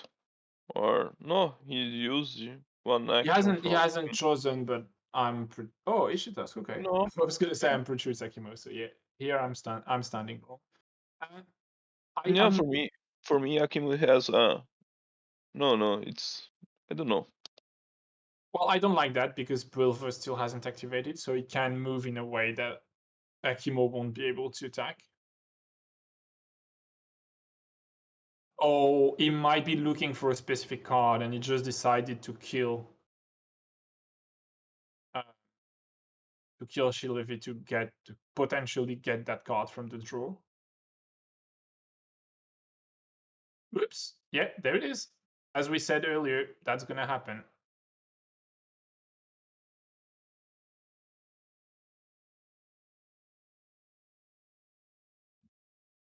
But he I've don't need that, man. He's safe yeah playing Q Astrid and kill with him yeah I don't know. outside. I think he brain farted maybe. Skirmish Yeah, is I on don't think Shilevy. so. Yeah, but you're not gonna kill her now. Oh, okay. You skirmish back into. Yeah, that felt like a rushed activation.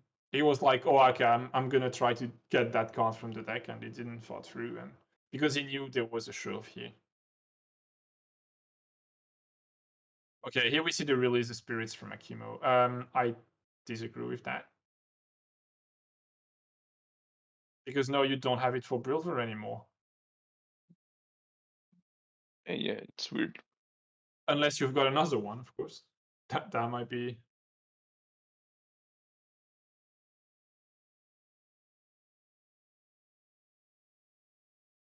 It's like you're not winning that lane, right?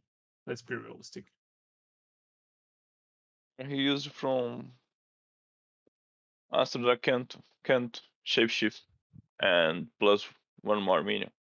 Oh yeah, sorry, it was a Strider activating, not Brilver. Yeah, So yeah, that's fine. That makes sense. okay, makes sense now. Well, I guess you just attack a Strider, right?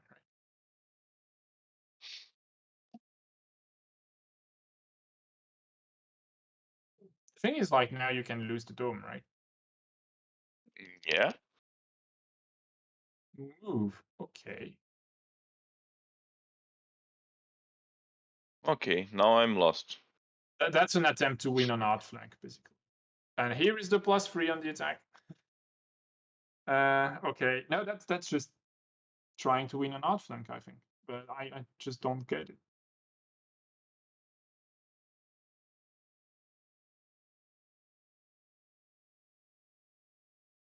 Lead from hand, right? Has to be from hand. No, from the deck. Oh, okay, yeah, then I really don't get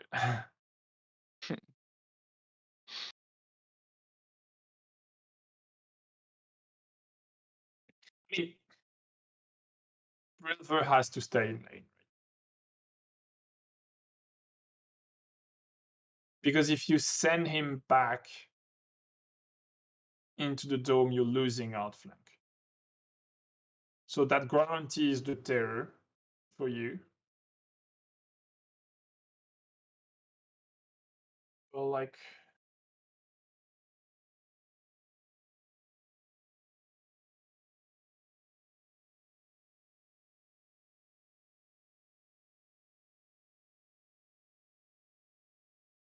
But Astrid the yeah. lead, he don't need to stay here. He can Well, move from the dome and he no, can he lead can't. and He win the can't. dome. You can't because the Strider led from the deck. Yeah, but Akim moves his lead from the deck too. Yeah, but Akimo has 2 minions, and Strider and Ah, Freya okay. Okay. have just 1 minion with them. So it's 3-3. You're just gambling your whole game on the lead from the deck. I don't think you can do that. A skirmish Brilver onto Akimo, so that's 1 damage.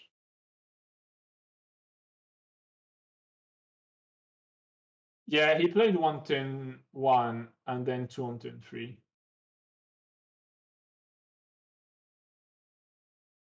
Yeah, we're gonna see Avalanche. Yeah, there comes the Avalanche. It's quick shot to kill the minion. Brilver is gonna push Akimo away. Outside of the control token area, of course. Yeah, because this is I think it's your best bet is attack Amsterdam. That's interesting. Moving the tier.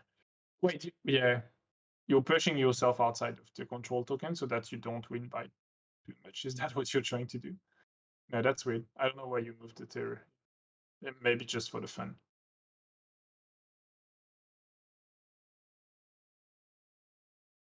No, you can't show Vicious Tusk because you don't have the mana for that.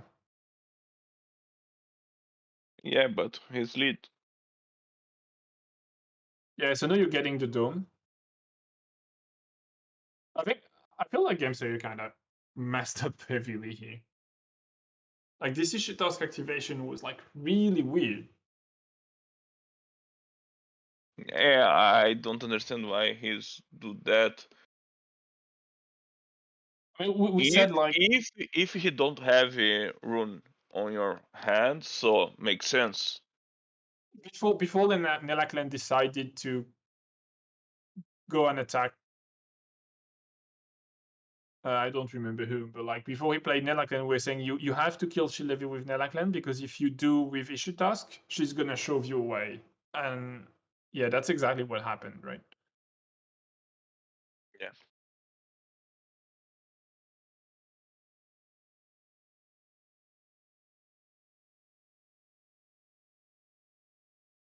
Yeah, that's hurtful.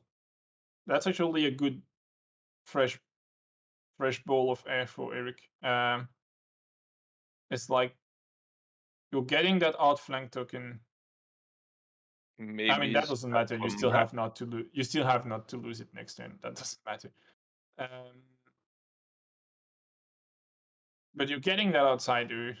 You're threatening the onslaught now. And Shilib is not dead. It's just like it's really bad.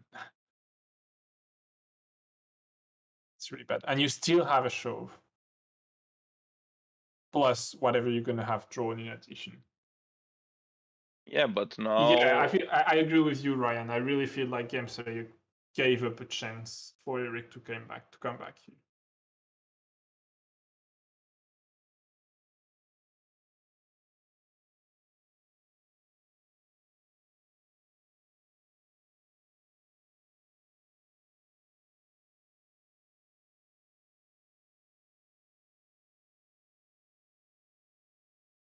if he is only attack the Astra he has like 2 on life, right? And he can win on the dome.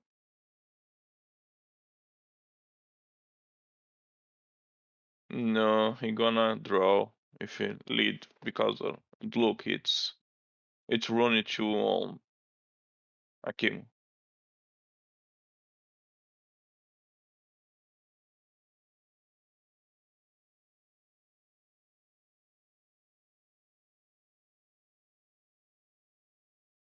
Yeah, but I see nothing, and Game Slayer have um a strong early game, so strong, Mm. and maybe don't have a lot of forces to hold in the late game.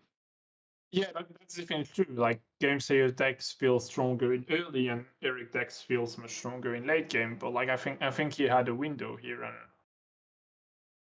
at least it was he kind of messed up something, and it gave a window back to his opponent. Because like we were saying, I don't know, 20 minutes ago that we didn't see a way for Eric to come back, and it's like it feels like he's slightly coming back now. Yeah, It's yeah. like Eric Onslaught. have Yeah, exactly, Brian. Now Onslaught is on the table for both players.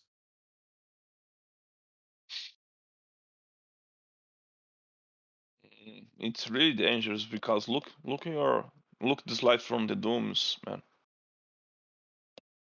Yeah. And Shilov can kill easily him. Yeah, but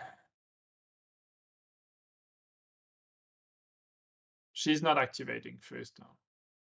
Like it's Game Sayers to play first. but it I, doesn't have Gelacan. So that's a problem. I think it's the best bet from Game Slayer. It's activate first with Doomies, or Doomies wanna die. Yeah, and it's things like you want to kill Shilavi with Doomies, right? But you're not in a position to do that. Because he can move 3 and skirmish on the bush. So he totally protects against anything. Yeah, you can do that definitely. But you're not contributing to any win condition. You're pushing a lane. Yeah. I agree, Matthew. I completely agree with you. It's just I feel like Game Slayer also helped him a little bit on the end of turn 3. Like he did something really weird with issue task that we all knew he should probably haven't been doing. Like he just was in the dome and he just went like, oh, okay, I'm gonna go attack Shilavi and kill her, and like he just got shoved, and he knew that would happen. Like he just wasted the whole activation where he could have done more efficient things, and he gave up the dome back to Eric, which yeah was really bad.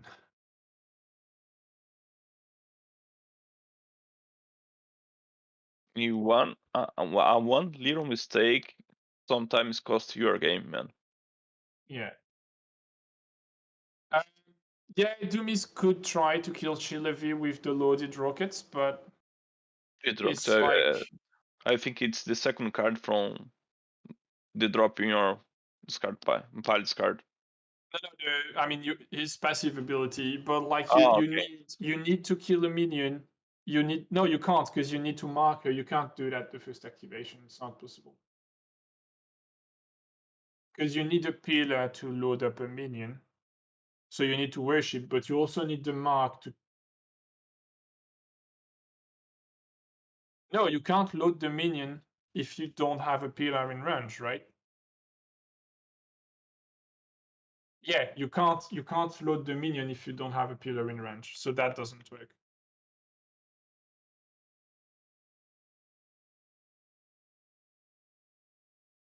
And even then, you're not sure to kill her because it's 1+, so she might not die anyway. But you What? just can't do it if you don't What? have you don't have a way to drop a pillar because Dreams of Tolot are on Yami and he hasn't taken Yami, so and Stone Barricades are on Vorhild and he hasn't taken Vorhild, so like he can't drop a pillar because you need to worship both to have a pillar and to trigger the effect on Shilavi to unload the rocket. Yeah.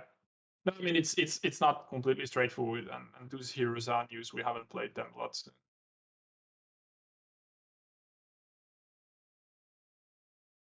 Yeah, no Stone Barricade, no Dreams, because they are on Vorhild and Yami's deck. Yeah, but not on the current hero setup. He's none of the heroes that are running those cards.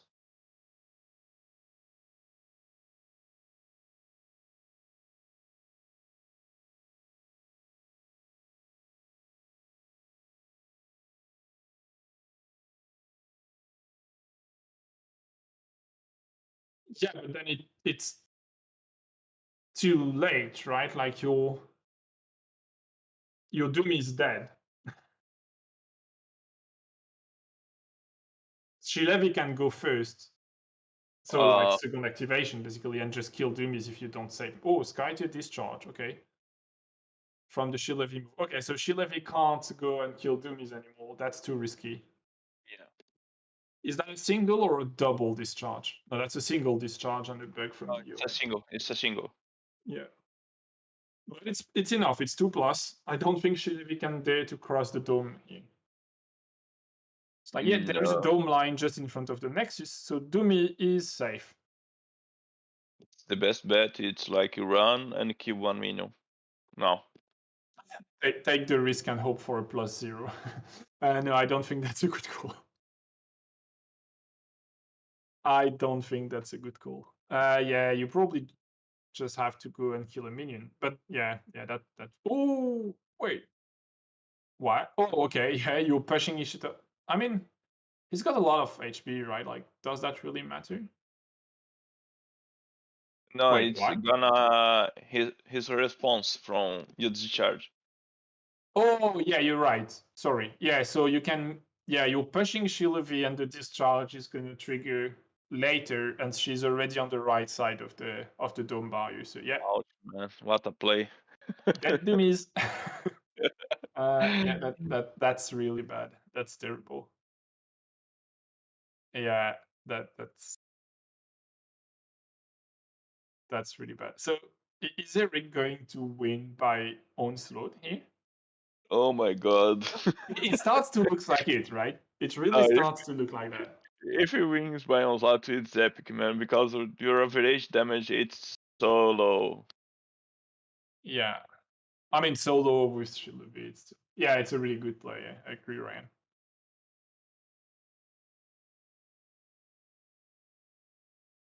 Uh, that that that looks wrong. That looks really wrong. Yeah, it's extremely. Okay. Well, that just goes to what you were saying earlier. Is that like, yeah, a single little mistake can shift everything very brutally, especially because like you've got the early game deck and your opponent has the late game deck. And speak with the spirits. Why should Shilovi be slowed? Predict. I think it's a shift and predict. From activating next to issue task. That is correct. That is correct. And yeah, that is correct. She should have been slowed. Yeah.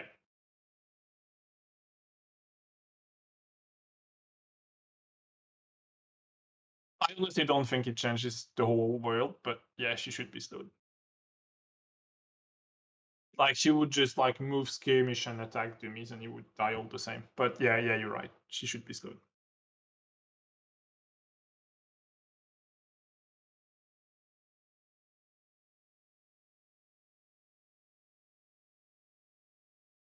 But he can skirmish, only skirmish, and he can attack the dummies. Yeah, it wouldn't change too much, but yeah, she should be slowed.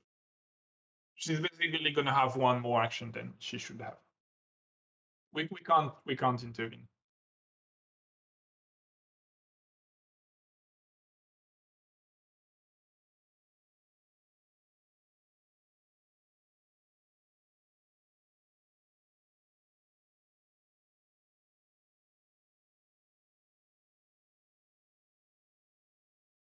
I think he's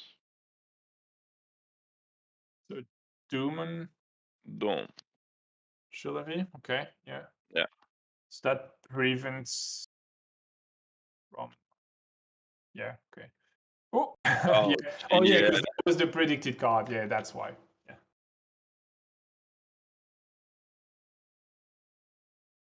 No, I'm not saying it doesn't matter. I'm just saying it doesn't matter for Doom is dying.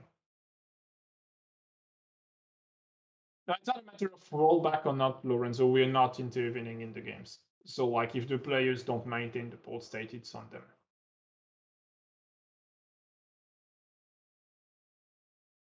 And now we know when you play against red deck and he has Doom, put your second card when. I mean, especially it's Sheila V, right? Like you're gonna flip two cards. Yeah, you're gonna flip two cards, so put this on the second card, please. No, but I think what happened is that it discarded the Nightmare Incarnate. It discarded one of the two cards when it predicted. Okay, makes sense. Yeah, that's it. It's like both players missed it, and it's if we do intervene, it creates a difference between streamed and non-streamed games, and that's something we disagreed with. So.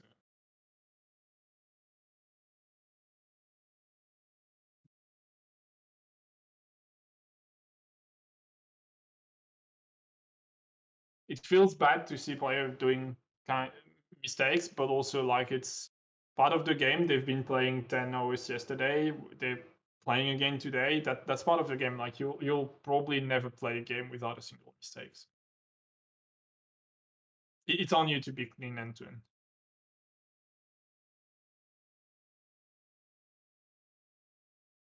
Okay, so Doomy is surviving with 1 HP. That's I think he survived because he has a Doom in your hand.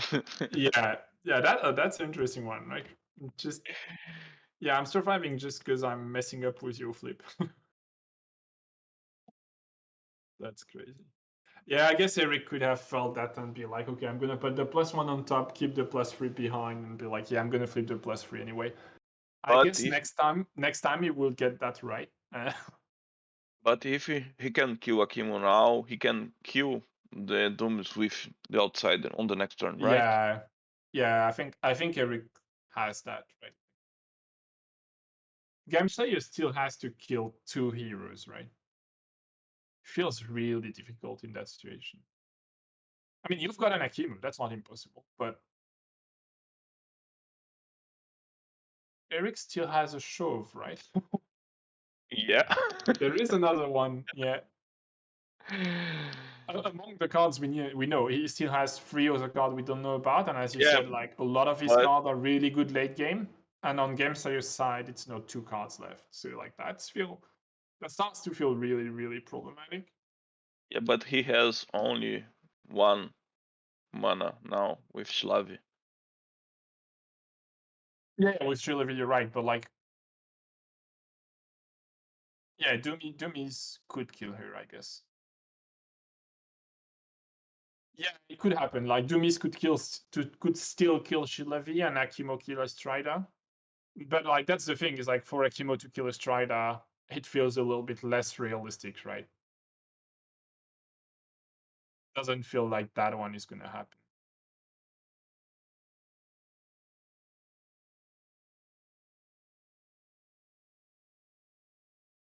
Yeah, it's an interesting game, man, because we can't figure out how Eric can change this game, and now he's changed. Yeah.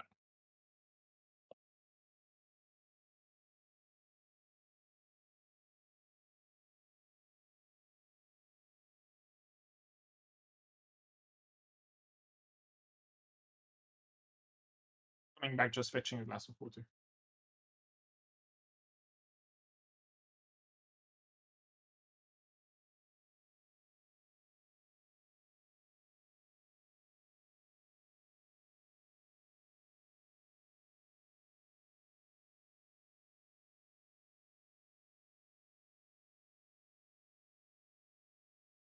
So, do you go with Doomies here?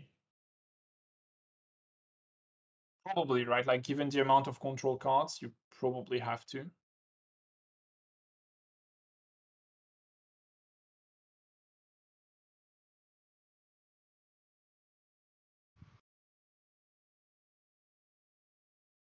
I don't know who is gonna activate now. Yeah, I think it kind of has to be Doomies, but it doesn't feel good. Yeah, probably because he's don't move with Doomies, he gonna die. No. Well, you wouldn't necessarily die now, though, but it's like, No, Brewer can move and skirmish and attack. He's yeah, dead. true, Brilver can kill you, yeah. But I would rather see Brilver blocking Akimo, actually. Yeah. You've played 2 release already, so But it's not that likely you've got the third one. yeah, but Freya and Astra can kill the Akim, right? Yeah, it's just a matter of being sure Akimo doesn't kill a Strider, right? Yeah. I mean, even if because then Ishitosk might kill Shrilevi. So it's like, well, I mean, you've got 4 mana on Freyal, you've got 2 on a Strider, you've got a Shove in hand. Akimo probably doesn't kill a Strider. But who knows? Yeah, who knows? Yeah, Giacomo, I think you should start to think about like that being a possibility. Do you see what Giacomo said on the chat? Yeah, yeah. No, I'm not talking about Matthew. I'm not talking about Brilver killing Akimo. I'm talking about Brilver blocking him from doing anything. It's like you just worship aside him and he can't do anything. And you can still attack him and do a bit of damages, and then you kill him with Frail. You can get the dome with a Strider probably, and then win with the outsider on dummies, that would work.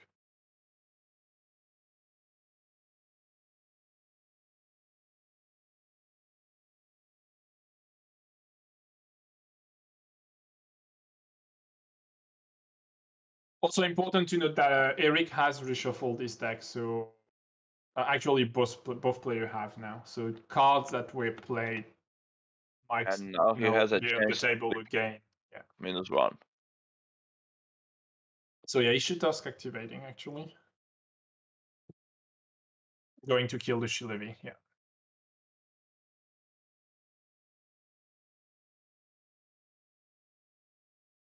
So that is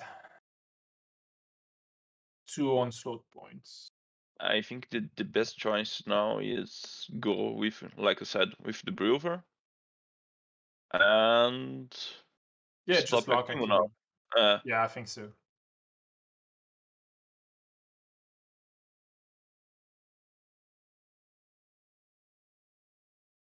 Yeah, I agree, Brandy. That's quite a thing to watch. And if he has abandoned on the dome, probably he's gonna lose the dooms, right? Oh, he should task worshipping as a last action. Okay. Is that to get the slows, or is that to play a Gul'Bjorn's Betrayal on Akimo? It doesn't change. Sorry, you wouldn't do that. No, it could be to play. Sorry, the no, you can't. Vol heals off, but you can't because it's not a reaction. So yeah, I'm not too sure why he moved here. But pressure on the outflank, I guess. So Brilver going to kill dummies. Yeah, that's done and dusted.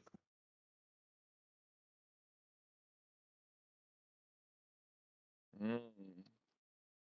I don't think there's any way he's saving him. Yeah. So it's 2 points for each player on the onslaught. No, they each have to do 1 kill now. It's. I think it's harder for Game Slayer at that point because Eric has a lot of control tools and he still has a lot of mana. And the most significant killer left for Game Slayer is Akimo, which is a melee hero And with little mobility. And he can win on the dome, right? So well. Well, if you go into the dome, your opponent is just gonna go into the dome with 2 characters and 2 heroes, and you're gonna lose the dome. So yeah, we just tried that going and attacking Akimo. So that's disarming him. Oh, she's not. Yeah, she's shapeshifted. Yeah, that's a disarm. It's 3 damage. Yeah, I think that starts to look really bad. and Eric going that confidently against Akimo with a Strider is like, I have healing, or I have a show, I have healing, maybe I have control tools, probably with 4 cards. So it's like I don't care, right? I think Akimo dies first. So in that situation, well, sadly I don't know, but in that situation, I don't see a Strider dying. Are you gonna shapeshift last activation to recover HPs from Frail?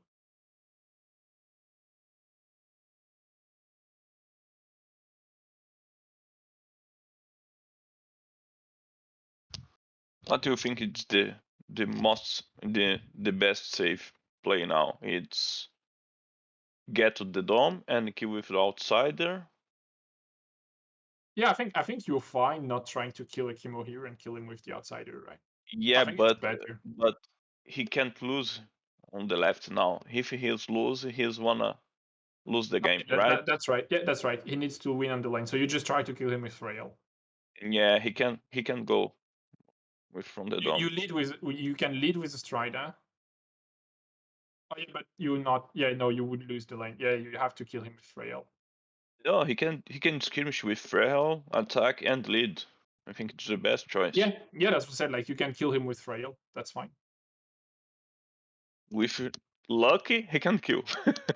Oh yeah, it's true. She's only 2+. Yeah, I don't know why I always want her to be 3+. Yeah, okay, yeah, that's unlikely to happen actually. He might have a spell in hand and be like, yeah, I'm just going to shapeshift. But he should be careful with that because Psychic Shield is a thing. So maybe it's actually safer to save the lane and try to play the next turn, getting the kill on next turn. Yeah. It feels safer, right? But I think his can lead with Astro, right? And with the Freyhawk, he can get the dome and maybe a safe kill.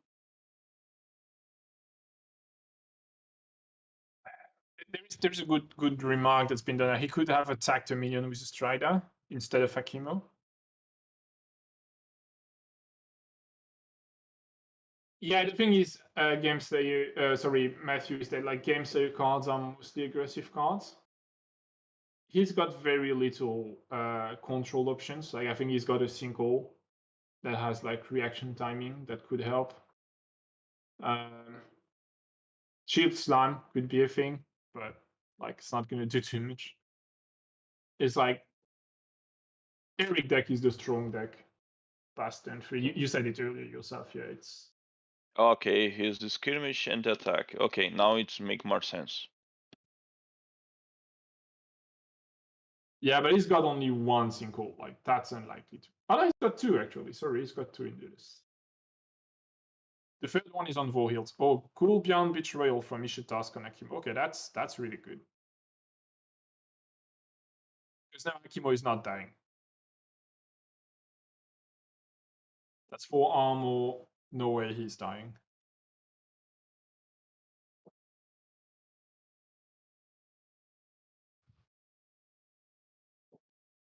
Why not attack first and do Casmi with the response? Oh, okay, understand.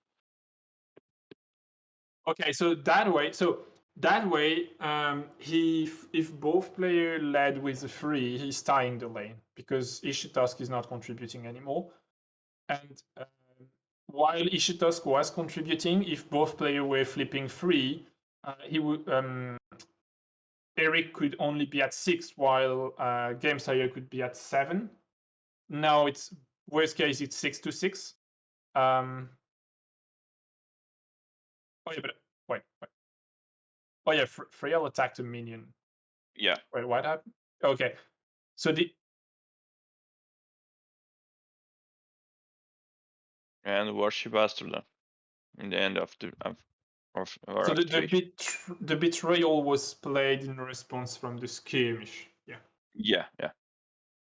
Yeah, that's maybe a little mistake. Like it would have been maybe better to wait for the skirmish to go and play it in response to the attack. Because then Frail cannot attack a minion. Because now Eric is winning the lanes. I mean, it wouldn't have made a massive difference.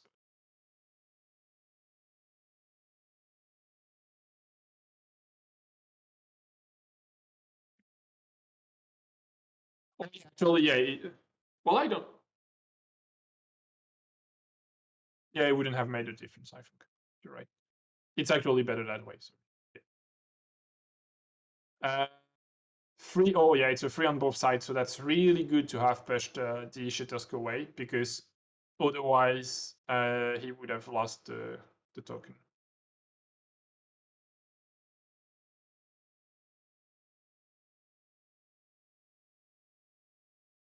Yeah, but the thing, Ryan, is like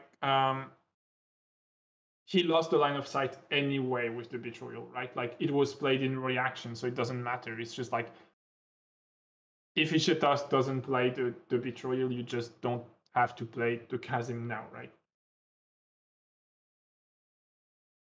Like it's just Frail could still have attacked Akimo afterwards now because the betrayal hasn't resolved. What I meant is like that sequencing doesn't really matter from the point Eric choose not to attack Akimo anyway. And now everyone has I mean, 5 cards. And Eric yeah, has 5 cards switch player.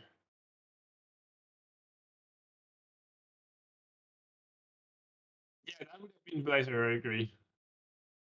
That's why I said you should have waited for the attack, but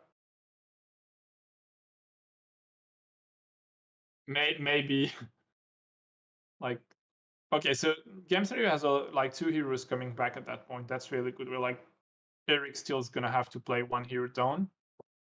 The thing is, like, can Akimo survive and kill Freyal? Sorry, kill Ostrida probably. And that feels like no, I think it was the other way around. It's like, but I might be wrong. I might be wrong. Sorry. Let me double check that.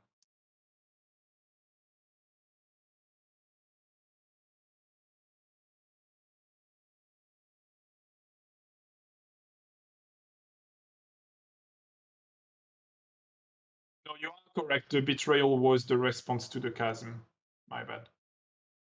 So indeed, it would have been, but yeah, it was the response to chasm. So it would have been better. Yeah, the thing is, like, you don't know where Ishitosuke is going to be pushed, so you don't know if he's still going to have line of sight on Frail, right? Because if she pushes you into the dome, which would be a mistake, I agree. Like, you're losing line of sight. Well, I think it doesn't make sense to be pushed into the dome anyway. The first activation from him, it's like he's try to get the Ixatosk and make a taxi. No, or you're trying to get Akimo out of here, right? Well, the thing is, like, out of here is very hard. There isn't much space. Yeah, Jury, that's one of the things that Betrayal does. One of the many things it does. It makes you from range to melee, so like, and it's not constrained to your friendly heroes. You can play it on an opponent hero. So like, if an opponent is attacking you with a range character at more than 1 hex, then you can. Yeah, I agree, Ryan. Did it right in the end? I think so. Ooh, there comes the 4th explosive intervention of the game. 4th one. Okay, now How do you feel, he's Giacomo? low. That's the 4th one we see in the game. Happy about it, I hope. Okay, what's going to be called? And what are we going to see from that area, that hands from Eric? That's kind of the important thing, right? What's in that hand? We know there still is a shove around. Yeah, he has a one shove on your hand. So that could be the easy one, right? Like, you're calling the shove. I don't think you do. I think there are much more threatening things than the shove at that point. You've reshuffled your deck, so What card could do be you? another, could be single, could be betrayals. I think that could be prisons. No, I think it's single or betrayals at that point, right? Sinkhole. Okay. Woohoo! So we've got no sinkhole, Ouch, man. or we've got a redirect. That's Yeah, that can be problematic. head wreck and 2 wind blasts. So And a shove, yeah, closing an onslaught against a redirect and a shove is going to be fairly difficult, honestly. I think Akim is gonna run like a chicken now. Well, can you though? I mean, yeah, It's you can. rather. But where are you safe? Like, there are wind blasts. Yeah, wind blasts don't hit heroes. Okay. But if Yeah, he's it's the 4th and one, right? but if he's attack now, probably he has a sinkhole when Astra goes to get and he uses sinkhole. No, you don't move, man. Yeah. So let's try losing 2 HP. And so it was an attack and a skirmish from a disarmed Akimo, which is like not Yeah, it's not 0 incredible. damage. Yeah, He not has. incredible, right? Like two from the attack, 0 from the skirmish, and then we see him running, chickening, as you said. Yeah, he needs So to run. He's gonna go in that bush, right? Like, that's the one place he has to go. But the problem is, like, there is a Bulver around. Like, I don't think that saves you from anything. He can survive if he has 2 sinkholes. If he has 2 singles, yeah. Yeah. If you've got the 2 sinkholes of your deck, which you, yeah, and A survivor. that sounds complicated.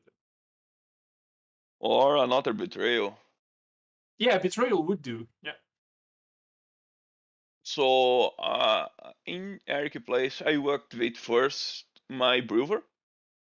Thing is, like, the player, so that's the thing, the player losing onslaught loses the game, the player losing outflank loses the game, the player losing, and if no one loses that one, the player winning the dome probably wins the game, because that's going to kill Akimo. Well, I mean, if Eric wins the dome, he's probably kill Akimo with the outsiders. So, like, Game Slayer, he's a little bit behind in terms of, like, chances to win, let's say, on the board.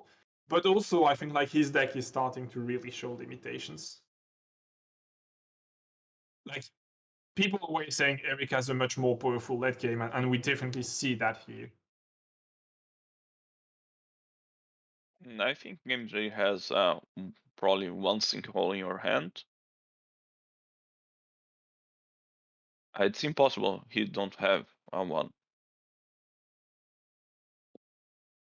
My first move in Eric place, it's Frail or Brewer. Presence. Okay, it's Brewer. And now we know if he has or not a sinkhole in your hand.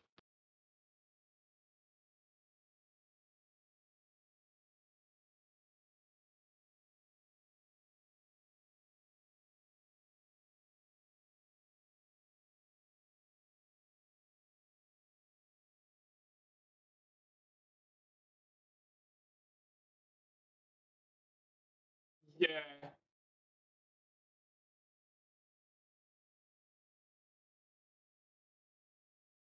Why does he win ties? Sorry. Oh, yeah, because he's blown up the tower. Sorry. Yeah, you're right. He's done a damage to a tower. Yeah. No. Yeah, 1 damage on the tower. Yeah, so that's one tiebreaker point ahead of Eric. But you have to tie literally everything. So you have to tie the onslaught. You have not to die. You have to tie the outflank, and you have to not lose the dome. Because I think if you lose the dome, you lose the onslaught, basically. So it's fairly complicated. So yeah, Akimo down to 1 HP from Brilver's stack. That.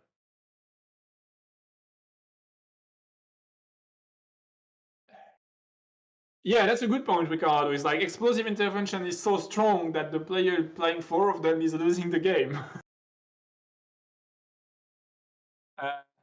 Yeah, that starts to look really rough here.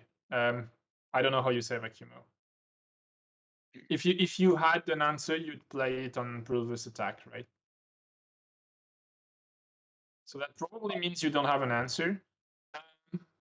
Can you try to bring him you can bring him on the top right lane with Ishitask? Like, you move Skirmish and Worship and you bring him with you. And that puts him completely out of range of Eric's heroes.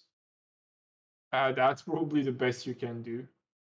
But if he is using with Ixatosk, he can do the Wind Blast, right? He need to kill Astrudan now, or he wanna lose on the next turn. No, because if he ties the dome, then he wins the game on the tiebreaker points. No. I tried to say Eric he can kill the Akimo, right?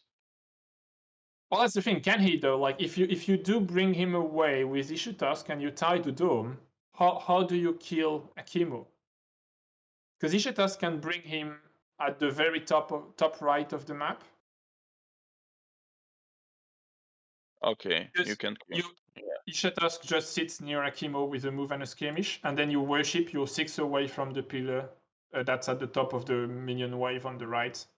So you can sit here, put Akimo in the bush. And I don't know how Eric gets there without winning the outsider, right? So Eric has to get that outsider. And I think Game Stereo has ways to tie the dome with Nelaklen and Dumis. If Eric, oh no, he can't. Eric has a presence. Yeah, well, he could with Dumis, but then it requires a bit of setup. Windblast have a good range, but I mean, if you're in a bush at the very high of the right lane, and 2 heroes have to come to the very bottom of the left lane, I do think you're a little bit out of range. It's like, it's too far away.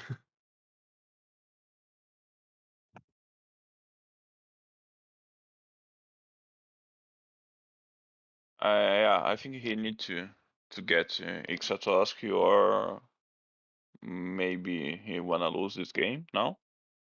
I think if you don't play Ishitask, you're losing. You really need to bring Akimo in a place where no one can attack it. Yeah, we see that happening. Like moving Ishitask.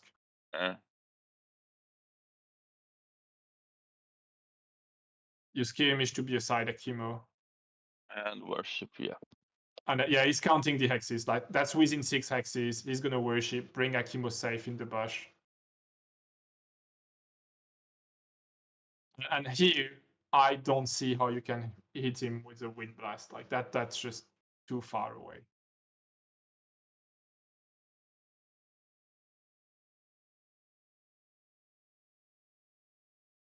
Or you can't put him into the bush.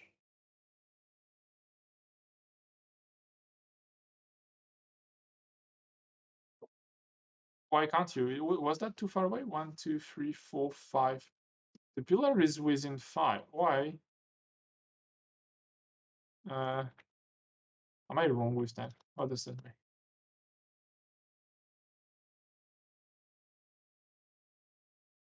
Oh, a friendly adjacent hero moves 6 hexes. So yeah, Akimo is too far away to be in the bush. 1 hex too far. Okay, maybe the wind blast goes, but I mean it feels too far from it for Eric to go there, right? Yeah, he can take the Akimo in the. So now it's a matter of who takes the lane and who takes the outflank, right? Who takes the outflank and who takes the dome? Because if Eric takes the dome, he kills Akimo. Right. With the outsider. But he need to But like don't move. whomever, yeah, that's it. Whomever lose the lane, you lose his outflank. So both players have to save the lane. And Which I mean, like, Eric has wind blast, so he's got a good way to save lanes. But Game Slayer deck has quite a way to kill minions too. Like there is Zoltan Hangers and there is a pillar. It would only kill 1 minion though, so it's not great. Oh, it would kill 2, so that's good. Dumis could kill 3 minions and contribute +3 actually. Yeah, I think Dumis is gonna get that lane. that feels gross, but Dumis might save that lane. So Wind Blast to kill 2 minions. and And the pillar. pillar. Yeah, that's a problem for Dumis because now you have to worship. Yeah. It might still hold the lane, right? Like if you kill all 3. Yeah, no, that's the thing. You cannot. So you will need Nelaklen to worship before you do, so that like you can have a pillar for the Xotlan Hunger. And that, because if you remove the pillar from the Xotlan Hunger, you cannot store. You cannot store the minions because the pillar has been removed and there is no other pillar within 3 hexes. There is one in the dome though. You could position yourself to be in range of the pillar in the dome. That would work. Also, there is a redirect, so you could redirect the attack. Well, like Best bet from Game Slayer, in my opinion, it's try to kill, but it's really hard because, like I said, he has a redirect. So, well, yeah, you have to sit in a place where you cannot redirect to anything else than the minions, and there is only one place for that, and it's near the control token on the side of the dome. Oh, no, you can't redirect to the outsider because he's too far away. So you could sit on the top of the minions. You should not go into the bush near Brulver. That's a bad idea. Oh, he's too far also to get redirected actually. So no, you're fairly safe from the redirect actually. You might be right, Ryan. You might be right. But he just wanted to show that if he really wanted, he could. Like Akimo is at 1 HP. It's like if I really wanted it, I could have done it. Like I just wanted to win the clean control way. I know how to.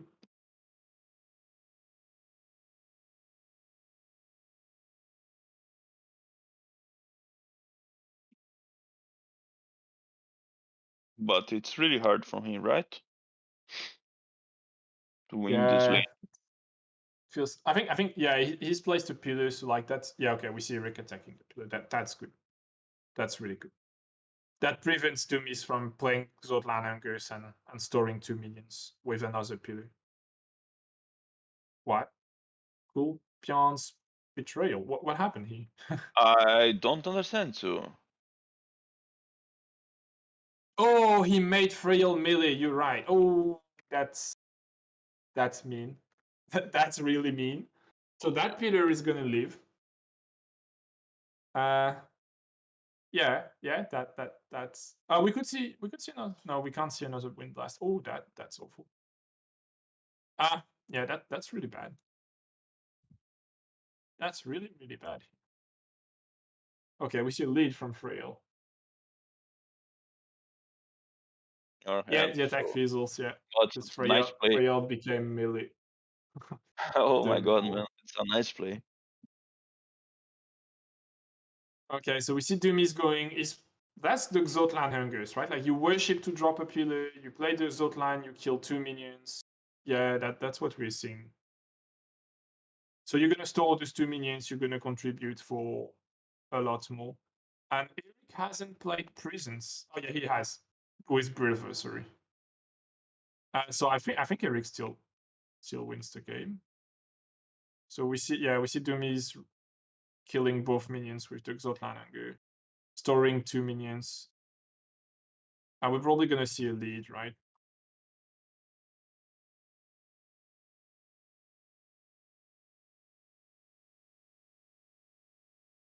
I think actually shape shifting with a Strida to spawn a minion was maybe a mistake. It might have been better not to give a minion to his opponent, but Yeah, it's 4 against 4, right? And if you Yes. don't have a rune 3 in your hand, so you need to get risks. Well, lead from the deck. No, it's only against. Yeah, it's against 4. Oh, it's 4-4. Oh, that's bad. That's really bad. Uh, And that's really bad. he's lead from the deck, right? Yeah, but Or he's Eric led from hand on Frail. So okay. Yeah, oh, GG. that's game. Eric won outflank. Yeah. So yeah, as you said, Ryan, he could have killed Sakimo, but it was better to win by control. Like, oh yeah, if Wind Blast was killing the minion on Doomies, that would be super fun. Like if Doomies takes damage, you're removing minions from him. One for each damage. Oh, there was a psychic shield in hand.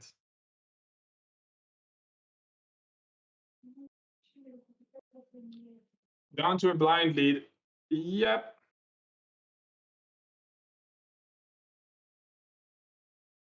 Well, congratulations to Eric. That one was tough, and I didn't expected him to come back from turn 2, honestly. So sorry for the lack of confidence, Eric. Congratulations, man.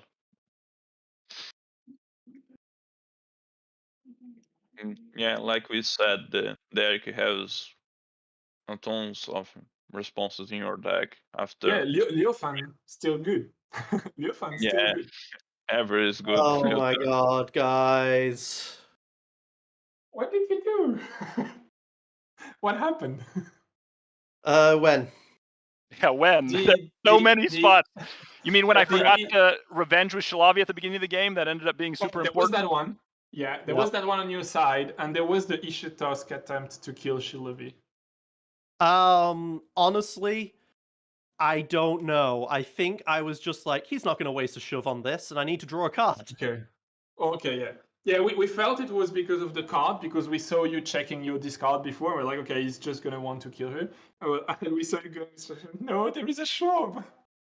Yeah, well, the thing is, I didn't have any threes, so like, I didn't have any You threes. needed I had one. 1 3 left in the top 4, and I was like, there's no point trying to lead. Yeah. And yeah, if I had, if at the At the very... So I did the whole Doomies play because I thought Doomies was my leader. And I messed up completely. Because he started pushing Brilvar. So Eric started throwing Brilvar at Doomies with reckless abandon. And I was like, he must be my leader. And so I thought he was my leader. There's a reason why I'm supposed to put this on. And it's only at the end of round 3 when Eric goes, well, we didn't die to Showdown because both of our leaders are full. I'm like, what? Because otherwise, Doomy stays in, and like that whole time is completely different. I kill Shillavi. Yeah. I kill Shillavi. I attempt to kill Shillavi with Doomies. And I call shove on the second explosive rather than Golbion's betrayal, and those 2 shoves are crucial for him. Yeah, the double shove, pulling the. I mean, that's what was keeping me supposedly alive from a chemo. So I worked out with the leaders, what he could do is shove his own Brilvar into range of the Doomies when he runs away. So that's why I called the Golbion's betrayal. And because I thought Doomies was the one that I needed to save, and it just was not at all. And then suddenly it was, because suddenly he's getting a card draw. He kills Nalak when he gets a card draw, and then he kills... And then suddenly killing Doomies is a victory condition. Yeah. Yeah, it really shifted very quickly from Eric is never going to kill anyone to, oh my god, Eric is very close to getting onslaught. Once it hits round 3, I have a really hard time getting damage through. If I had done the shove, I could have got the damage through and probably killed a Streeter. Yeah, this is likely. Here's my problem. My deck was losing to Showdown every single time. And so I built a new deck that said, okay, if Showdown's here, like I used to do for Hunting for Power, right? I built a Hunting for Power character, which was Shillavi. Now it's a Showdown character, Shillavi. So I put Shillavi down with the plan of going for Showdown, but he kept his Ixotosk away, and I was like, it's so much work. And then, I was like, well, I've got Shillavi. I should start doing some damage. And then, I also knew long game Doomies gets absurd, right? And the only way to deal with them long term is to put him where he can't just sit in the lane and gobble up minions. So that's why I switched to going after him. And then with the chip on that and all the 0, I mean, normally my deck's bad because people have armor, but with no armor, 2 pluses can work. Also, my Ekron has all my -1s except for a couple shoves, so I'm actually doing damage with this list. Although not a ton, right? Like he's like, yeah, +2 will do it. I was like, yeah, I don't still running +2s. That's. And of course, the next one on top was a topple. Yeah, even at the end there, like I used my topple to lead. I should have used my Wind Blast lead because that topple would have been critical at the end there. And the other turn I used Astrida to do the prediction when I should have used Frail. So that on that turn I could use the Wind Blast the turn before, so I didn't have this worry where I had to lead with from the hand, which sucked on round 4, right? I mean, there's all kinds of little micro decisions. There was so much going on. There was also like this attack from Shillavi on Doomies, and you predicted before, and like you discarded a Nightmare Incarnate, right? No, I put both on top, but I should have put not thinking about Doom, I should have put the second card down. Yeah, exactly. That's what we were saying. Is like you never think about that, but actually it matters. I actually said out loud, I'm putting this one on top and the other one doesn't, because you're going to flip 2 in a second, so that other card just doesn't matter. I was like, I'll just put it on top anyway, so whatever, right? And that matters. The order mattered. It's like one of those things that you just learn. You're like, oh, even that little decision matters.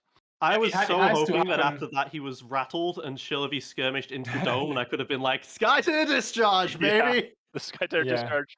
The chasm to counter the discharge was huge. On one hand, I hate discharge. I think it's a bad card. On the other hand, I just had to use a chasm against it. So, like Clinton's right, that card has some value. The thing is, if I didn't discharge there and everything else had played out just fine, I could have used discharge to kill off my Akimo later on. Yeah, the run through the. I'm not sure if onslaught would work on that though. I think onslaught. Onslaught still works. Yeah, onslaught. Onslaught still works. Yeah, no, I'm thinking the wrong one, aren't I? Yeah, at the very end there, it came down to blind leads. If I hit a 2 or a 3, I win. Because on 2s, we tie on everything, and he has 1 extra tower damage. I have 1 tower damage. And the deck had 20. The deck had was half and half of 2 and 3s versus 1s and 0s. Yeah. So at the very end there, I took basically 50-50. Well, congratulations to both of us. That was like probably one of the coolest game we've seen in a long time. Like, I think everyone was like hanged to everything that happened. It's like, oh no, oh yes, no, not that. So it was so really cool annoying to when see. Tara flipped 2 zeros against Shillavi. It was Yeah, that one was No, it was really, really cool to watch. It was I a really disarmed cool my game. own Doomies thinking he was the lead. So I'm gonna. Well, that's why I lose. That's why I lose, guys, because I completely forget about the victory conditions. Fitting defeat. Very good game, Eric. Good Yeah, luck that was a on. crazy Good luck game. against Smiaz. Thank you very Defeat much. Smiaz for me, then that way we've got two completely different people to what we'd expect in the top cut in the All right. World Championships. Good luck. Thanks. Like, Saragul, do you want to take over? Yes, awesome game there from both players. So GG, well played, and congratulations to Eric for advancing into the lower brackets final. As you can see here through the bracket, which has been updated. Yeah, that's the next upcoming match. So just give me a second. I'm going to share my screen so that Ryan or Kirito, who is going to take over here, knows what I'm looking at more or less. Okay, no, wrong screen two. We just do this one. Okay. Okay, hopefully, Ryan, you can see something. Yes, hello there. Hello there. This is what the viewers are going to see right now. So this is the bracket. You're going to talk about, actually, you're going to talk about the fantasy update, right? Yes, I'm doing a fantasy update here for all those fans trying to keep up with that and see what cards are doing well, what heroes are doing well, and most importantly, what players are doing well. Okay, so this should be, yeah, this should be what the viewers are going to see. So please take it away. Can we actually pull up? Do you have the other one up that shows what people picked? Oh yeah, give me a second. Just have to switch. Let's start with that one. Just have to switch screens. This one. Yeah. Some of the stuff is in German, but most of it's in English, so people should be able to follow. Yeah, I'm sorry. It's actually changing it. If I open it, then it's going to change it. So this is yeah, an overview, and those are the answers that have been named. It's Right. bottom names, right? Yeah, we can scroll down to the next section here. The entry name doesn't matter. One more. Okay. So we can see okay. what people predicted for heroes. So Eric and Clinton removed all the heroes that didn't have any votes. So you'll see that only, how many is that? Roughly, I think it was roughly half of the heroes didn't get any picks at all. So the two of the three most picked heroes were Doomies and Kohai. So it's interesting the respect that people have for the new heroes. And as we've been seeing today, those heroes have done, or yesterday mostly, those heroes have been doing very well. And then obviously Neleklin being able to cast all the new cards got a lot of picks as well. Also see Brilvar and Akimo and Yami all pretty high. And, you know, we've been seeing a lot of red-green decks do well, and Akimo's done well in those matchups. And then, also interesting, last year, I think the two most common picked heroes were Frail and Yami, and, I mean, they were still picked a fair amount, but not nearly as much as last year. So now we can go look down to, I think, cards is next. Going to scroll down. Okay, yeah, there people had to choose cards. Yeah, a lot of people. There were a lot of cards that were picked once. But the most picked cards, which is I think very interesting here, the three most picked cards or five most picked cards were all new cards. Got Yeah, so- Exhume at the top because everyone Uh-huh. loves Tim's face. I think that's why. Sure. Handsome guy, right? Yeah. I mean, it's also a good card, obviously, but you know. And then Explosive Intervention. We just saw Game Slayer play 4 of them in that last match, so obviously a good card. Even though apparently it wasn't good enough to win. And then we also see Akimo's Oath, Vorhild's Oath, and Gulbjarn's Betrayal. All up there in the top 5. So all the new cards at the top. And then the 6th most used card is Shield Slam. So it's the Shield Slam was the most common pick out of the non-new cards. Mm-hmm.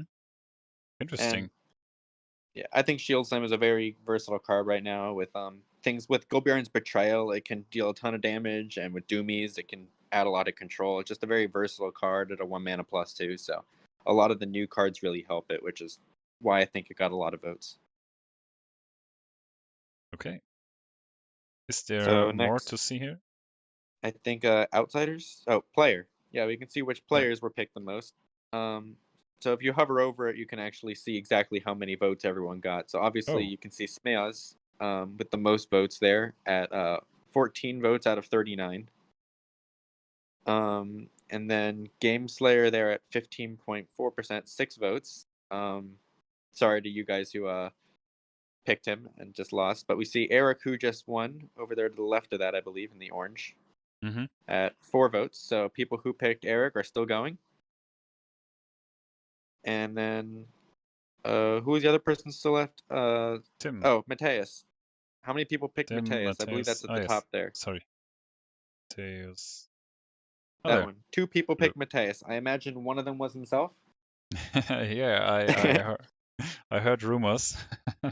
I mean, that's self-confidence. Yeah, you got to have that. And Nice. I appreciate the confidence for the other person who picked me. There was one person in addition to me, so I appreciate that confidence. Thank you. I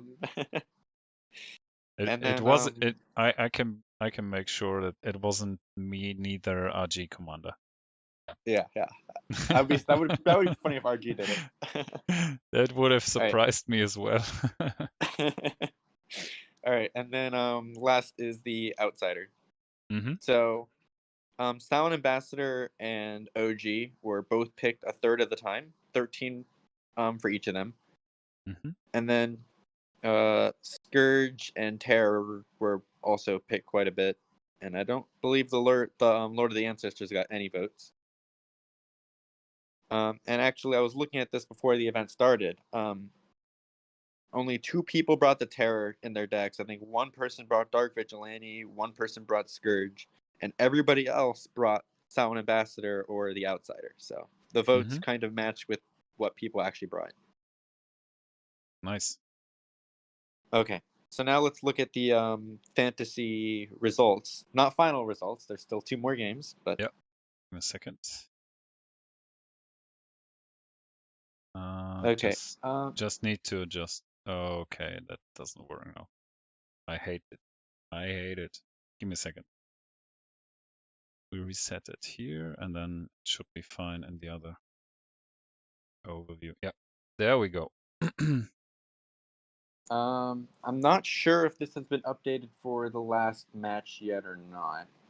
I think they were so. doing it.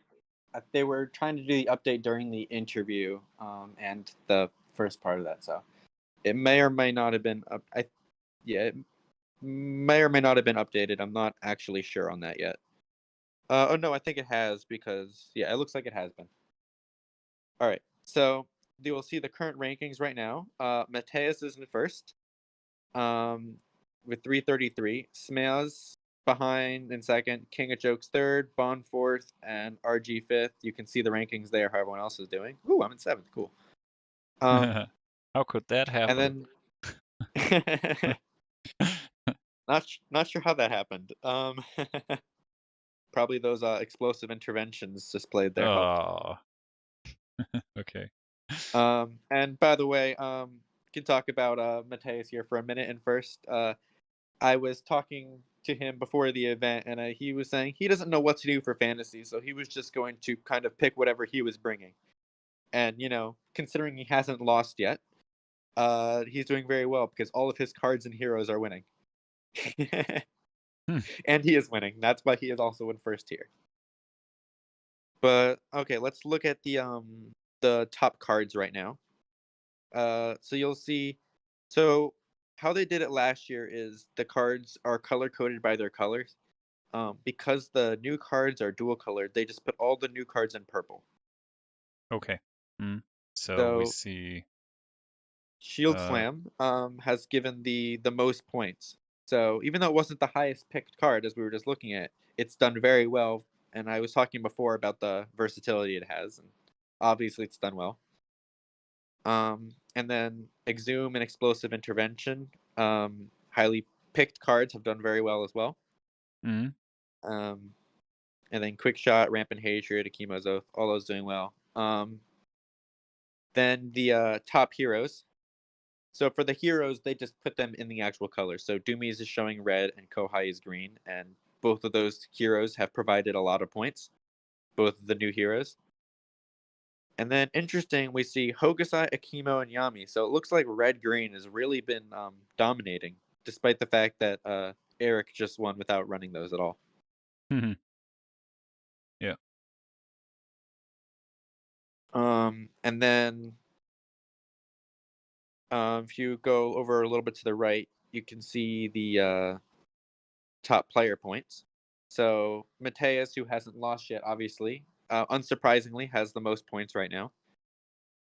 And then with Eric just winning, he just went up to second in the points. So people who picked Eric have gotten almost as much points as people who picked, actually, a little over half as much points as people who picked Mateus. And then the outsider, looks like outsider is listed twice there. I think one of those. Yeah, that's weird right there. Yeah, I think that's something weird, might be but going on there. Clinton, you yeah. might want to check that out and see if something's going on with the programming there. Yeah, but I think obviously outsider is the most played outsider or most broad outsider in the game, so we can actually see that here in the statistics. Yeah, I think Silent Ambassador is supposed to be at the second outsider one. So even though it's showing down later, be. I think because a lot of people have brought it. Yep. And then the really important part here is if you scroll over to the last one, that is the round multipliers. So you'll see if you look over the first column there is the winner bracket all the way through round 4. So all of Mateus's games have been through there. So he's got a lot of points already, but he only has that grand finals left. Losers bracket, there's still that loser bracket round 6 and then the grand finals. So if somebody has Eric or Smeaz, they can get a lot of points from picking him in that one and then also in the finals. So people who picked Smeaz or the cards that Smeaz brought, and same with Eric and the cards he brought, have a lot more potential to get points than the people who picked Mateus and his cards. So even though Mateus is in first by a lot right now, if somebody picked Eric and had like a bunch of like blue cards and redirects or whatever, those people could potentially catch up to Mateus even though he is in first by a pretty large margin right now. So nobody's out of it yet. And yeah, I think that should cover everything for fantasy. Are we ready for the next match to start yet? Yeah, I'm setting up in the background actually, so we should be able to start in just a second. So yeah, right, cool. Ryan, thanks a lot this... for there's been an update here on the outsiders. Or happening actually. So outsider 11 points, Scourge of Guido 8 points, Terror of Endless Night 6, Silent Ambassador 6, Law of the Ancestors 2, and Dark Vigilante 1. Okay, that makes sense because the only player who brought Scourge was Mateus, so Scourge got a lot of points based just from Mateus winning. As you can see over in the round multipliers there, those all of those 4 games he won add up to 8. So that checks out. Okay. Thank you, Thank Ryan. you, Clinton. Thank you, Clinton, for updating that and for updating everything, keeping the fantasy up to date. You're doing a lot of work behind the scenes here, and everyone really appreciates it. And I know Eric has been helping with it too, but obviously a little bit less because he's still playing. So thanks to Eric as well. And Yeah, we're gonna go in next with Smails versus Eric, and then we'll have the grand finals. And then after that, I am planning to be back on to announce the fantasy winner. Yeah, so thanks, Ryan, for the update, and we'll see you later again. And as well, a big thank you from myself for the crew working behind the scenes. So this is possible here. Yeah, thanks, Ryan. I'm going to head over to the game in just a second. But before we start, we should shortly talk with the newcasters here. So welcome to the stream, Brandy and Pythoner. Good morning. How are you guys doing today? Pretty good. That was such an exciting match we just watched for the first round of the day. I could have sworn that GameSlayer was in such a commanding position after the first round or two, and boy, it really came down to the wire there at the end with that blind leads. I agree, man. Knowing that Eric was leading from hand and that GameSlayer was leading from deck had been kind of sweating there. But we know Eric; he's going for the value. So that was crazy. It was such a game. Very glad I was able to watch that and see everything that was going on there. Okay, I just adjust your volume a little bit more, and then we are ready to head over into the game, if you like. We will see or watch the game from Eric's point of view so that you know where to head. So good luck, have fun, ladies and gentlemen. Yeah, so I think then are we ready to go ahead and give the players the cue to start? I think so. Okay, I guess to do that, I need to flip over the victory conditions here, and we have outflank, right breach, and Skytear Master as our victory conditions for today. All right. If we look back at the round that we just watched there, we did see Eric winning with outflank. So he is probably a little bit excited to see that coming up. Yeah, and in fact, all of these victory conditions are more control oriented. Obviously, I think Skytear Master is the one that's more on the fence there. Just because it can lead to games where everyone kind of piles in the dome. I don't know if that's likely here though, because we have right breach and outflank. The combination of a breach and outflank is always interesting, because on the one hand, one person is going to have the breach and the outflank together, but the other person is going to have the breach on lane one, which definitely leads to kind of an interesting dichotomy there of how those kind of interact. I and how you agree. prioritize. We're looking at Eric with more of a control type deck here, and then we've got Smiaz with more of a kill type deck, and all three of these, like you've said, kind of lean more toward the control than kill. So I think this is going to put Eric at a slight advantage here, but we both know that Smiaz coming into this is such a strategic player that he will definitely find a way to pivot and give Eric a run for his money. Yeah, and I think Doomies has been a very interesting addition to the kind of options that players have in terms of kind of staying fairly aggressive, but still having lots of options for control. And so we can see, while Eric's starting off with some pretty classic blue, just Brilvar and Estrita.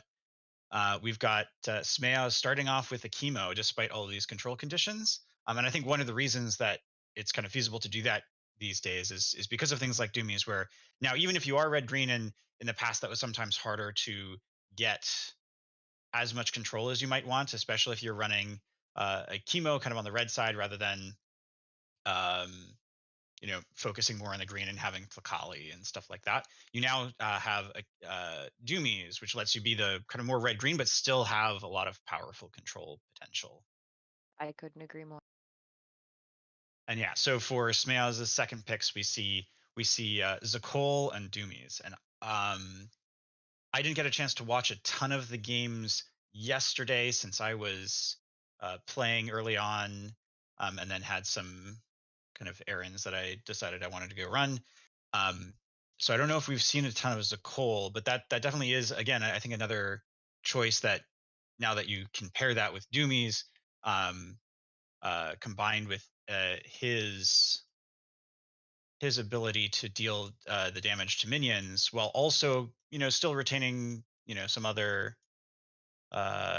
potential to actually kill heroes is pretty strong. So it'll be very interesting to see how this plays out.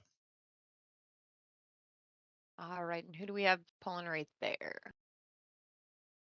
So that looks like Smeaz's last pick is Kohai. Whereas Eric is really going all in on these control conditions, which makes a lot of sense. He's bringing Ekrit and Tlakali. Tlakali is definitely something that can make Doomies a little bit awkward. If you can prevent them from killing those minions in the first place, Doomies does not do quite as well as he might want. Yeah, we're seeing a lot of similarities here between Smiaz's deck and the deck that Gameslayer just played last round that Eric went up against. So both bringing a chemo, both bringing Doomies. And it looks like Eric is going for his normal deck of a control. Yeah. So I'm sure Eric probably likes seeing a lot of these victory conditions, as opposed to like the onslaught that he had to worry about last time.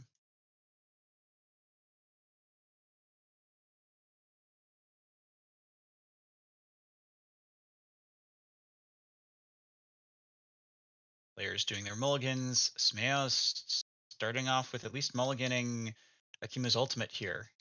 I always find the mulliganing process to be kind of hard to make the decisions, because a lot of times you end up with a hand where you have you might have some 3-mana cards that it's hard to discard them because they're always useful to lead, but you also want to have options for things that you can play on the first turn. And oh boy, we see a lot of 3-mana cards. I think 2 from Smeaz and 3 from Eric. I think all 3-mana cards getting discarded here as part of the mulligans. And it's hard because you shuffle those back into your deck and then you risk not drawing them up when you need them. And then you're like, oh man, I had those in my hand. I could use that right now. But Exactly. Like sometimes it's like, well, I have, if you've got 4 or 5 3-mana cards, it's like, well, I should probably mulligan some of them, but like then you have to pick like which one of these do I want to commit to like not seeing for the first half of the game. Risk versus reward. Indeed.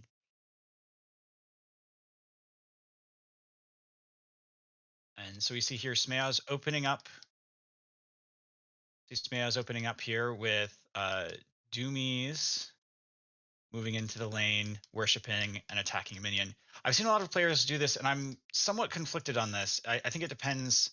In this situation with Outflank, if you know you're going to be committing more than one hero to the lane, I think that can definitely work. It can also be very interesting to try to save him for later and maybe push him into the dome or something like that. But we see Brevlar moving into the dome here. Yep, I think that's something that I've done a lot early on. Just on round 1, move Brilvar into the dome, lead and worship. In this case, he's shapeshifting Astrida. That's always valuable. Pretty safe move to set you up for round 2. Yeah. In cases like this where your opponent doesn't have any mages, sometimes it can be nice to shapeshift Brilvar. But again, since the focus for Eric here is probably going to be those control conditionings, getting the shapeshift on Astrida so she can move, attack, get the extra minion, and still lead is definitely very valuable.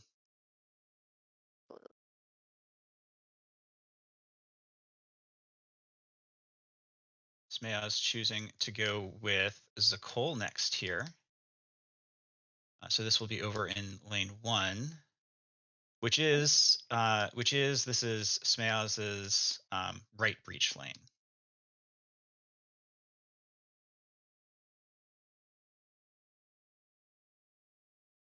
He's moving Zakul up, killing off a minion. We'll see if, yep, he takes a lead. And I think nothing too surprising there. So yesterday we saw Smiaz take a loss to Matthias with a right breach. So he might be making sure that that does not happen today. Yeah, I'm definitely interested to see how Eric plays this and how careful he is of that right breach. He's going with Tlakali here, getting that pillar up and starting off to kill some of those minions over in lane 2. I'll be very interested to see what he does with Ekrit, because Ekrit is probably his only hero that could feasibly actually move in and lead in lane 1. But we could very well see Eric just use Ekrit to kill the minions and take the dome for Skytear Master. I mean, Ooh. Ekrit is great at making sure that they get those control points. Like you said, I'm not sure what's going to be happening here. We see a very, very neat play from Smeaz using Kohai to hook Tlakali out of that cover hex that was, probably would be hard for him to hit. So we'll see if he maybe wants to later go with a chemo and try to finish off that Tlakali to make Tlakali less of an issue for Doomies in future rounds. So that's actually a pretty cool play that gives him that option later on. Yeah, Kohai being one of the newer characters, we're just seeing them come out in the Unforgotten expansion. I mean, you see a lot of players playing it nowadays. I think it's kind of an interesting way to play this game, hooking people in. Definitely.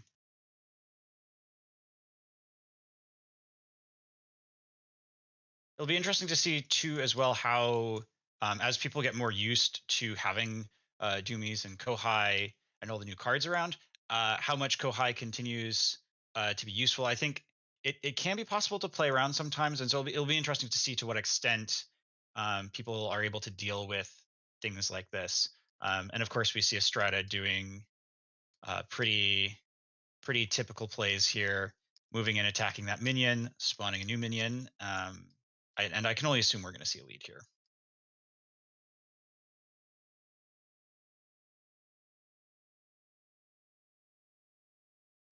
Eric thinking about this minion placement. There's so many of these little decisions that at the time you make them, it's like, it doesn't matter that much where I place my minion, right? And then like the next turn, you're like, oh, if I had placed this minion in a different hex, I would have been in a better position or whatnot. And when So you've got so many control victory conditions, like where you put yeah. that minion matters so much.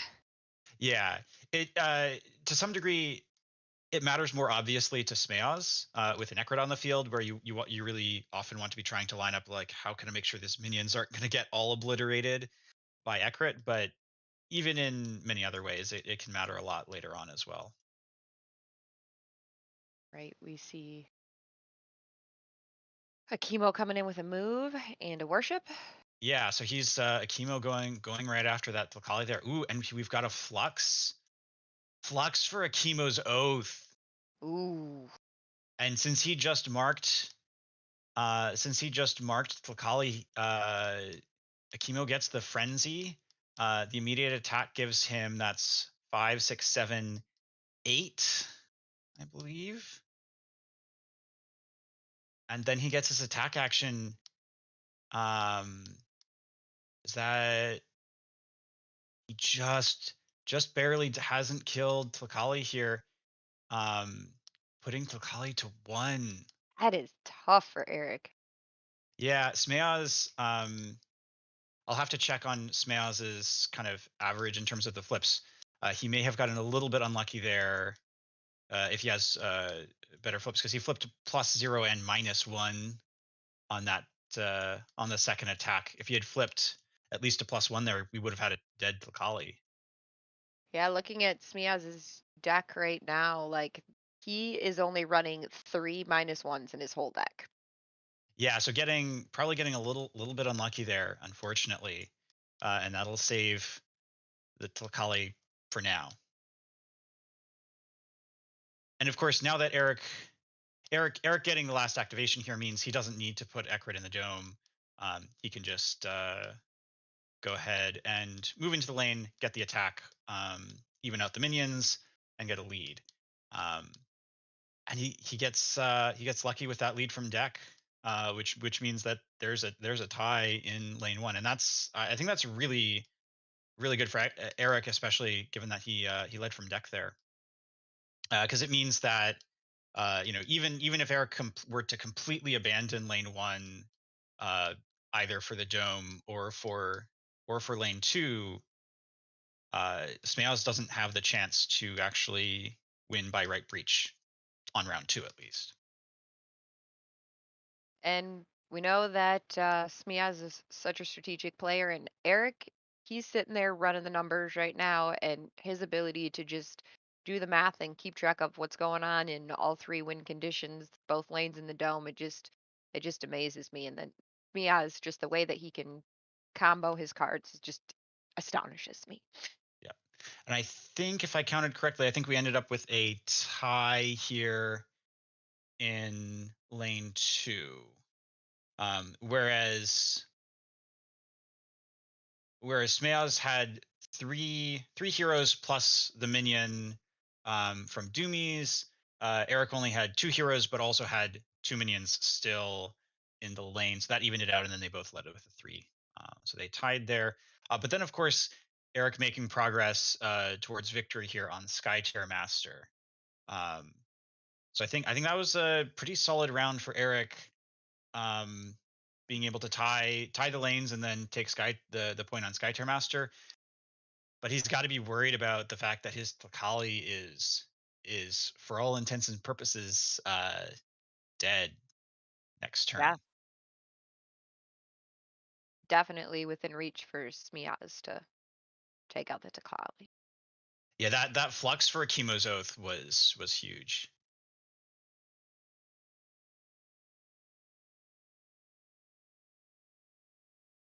So we'll see Eric probably deciding here what he wants to do with Outsider.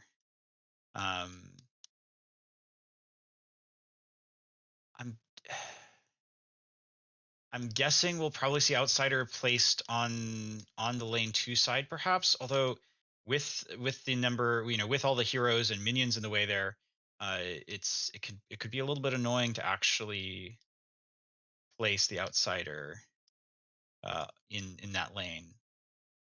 But yeah, so we're going to see him squeeze the Outsider between a street and the minion here.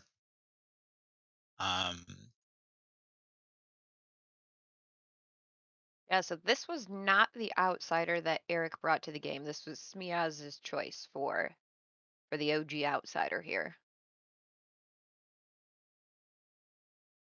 And so, true to the control fashion, we see Eric going for the attack on a minion, which, despite the tie in the lane, Eric definitely has the advantage on the actual minions. As the second action here, we see Shockwave, which will push Kohai back. Not doing any damage, though.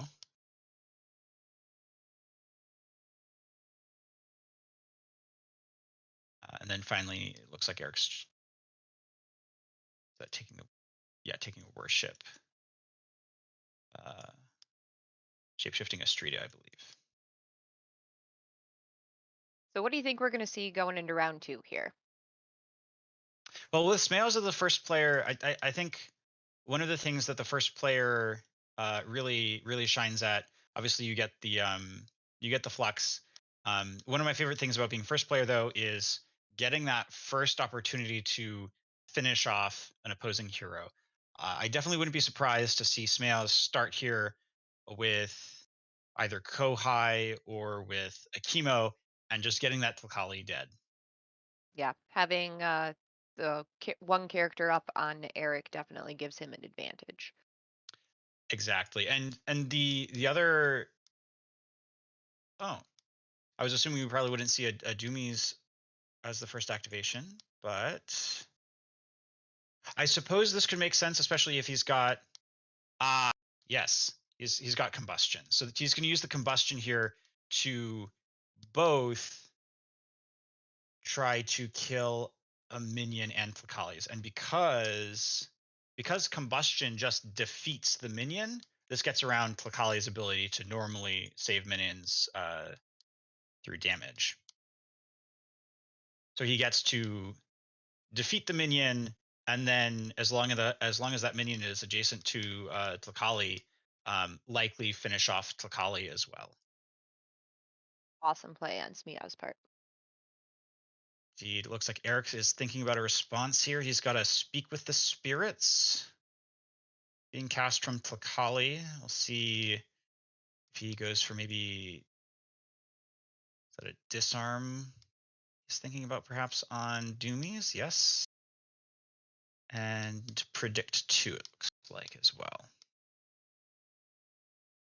So that's unlikely to change the fact that Tlacali is going to die here, but at least leaves the potential for perhaps a Doomies attack later to not actually kill a minion, which could be pretty good. That being said, Doomies is still likely going to just be removing that minion, one of those minions with the combustion in the first place. So even if he doesn't get it on the attack, it's not the worst thing. Yep, so we see the combustion go off, and in fact, a dead Tlacali already. So we'll see her coming back in round 3. But he did just flip a +0 on that attack. So Doomies at normally to attack, -2 from the disarm, not actually going to kill the. I assume he was targeting the minion there and not Eric's pillar. But either way, no damage on that attack, which is I think exactly what Eric was probably hoping for in the best case. I assume that play was also driven in part just to use Tlacali's mana if he didn't necessarily know that he was going to have a important use for Speak with the Spirits later on. Just getting some value out of it while he has the mana available makes sense. And denying that extra minion on Doomies in this case, even if it wasn't the best of chances, is pretty good for him. Agree. Eric's always looking to get the value. So I think that was only Doomie's first action. So he's taking a second here on a worship. He's not in range to mark anyone other than the outsider. We'll see if he chooses to do that. We see a pillar going down and a lead.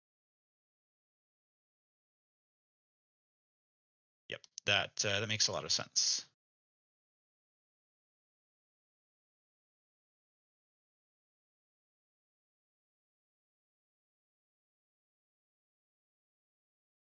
All right, moving into Eric's turn. It's like he's thinking about what's going on. And we see an attack. Going with Estrita here, I think makes sense. I think she's probably the hero you know most what she's doing. You're definitely wanting to do as much as you can in the lane here. So, like you said, going for the attack, getting this extra minion. Again, thinking about this minion placement. Although, actually, in this case, he doesn't. I think doesn't have the choice. I think it has to go on the. Oh,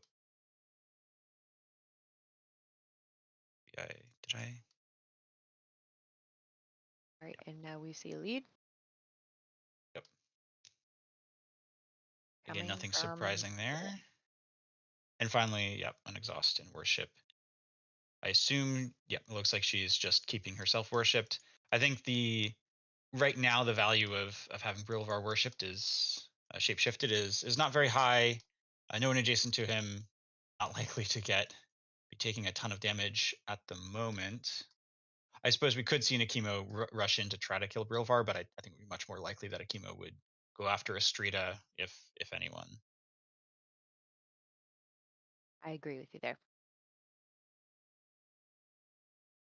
There's so many times watching these high level plays that I wish I knew what was going on inside the players' heads.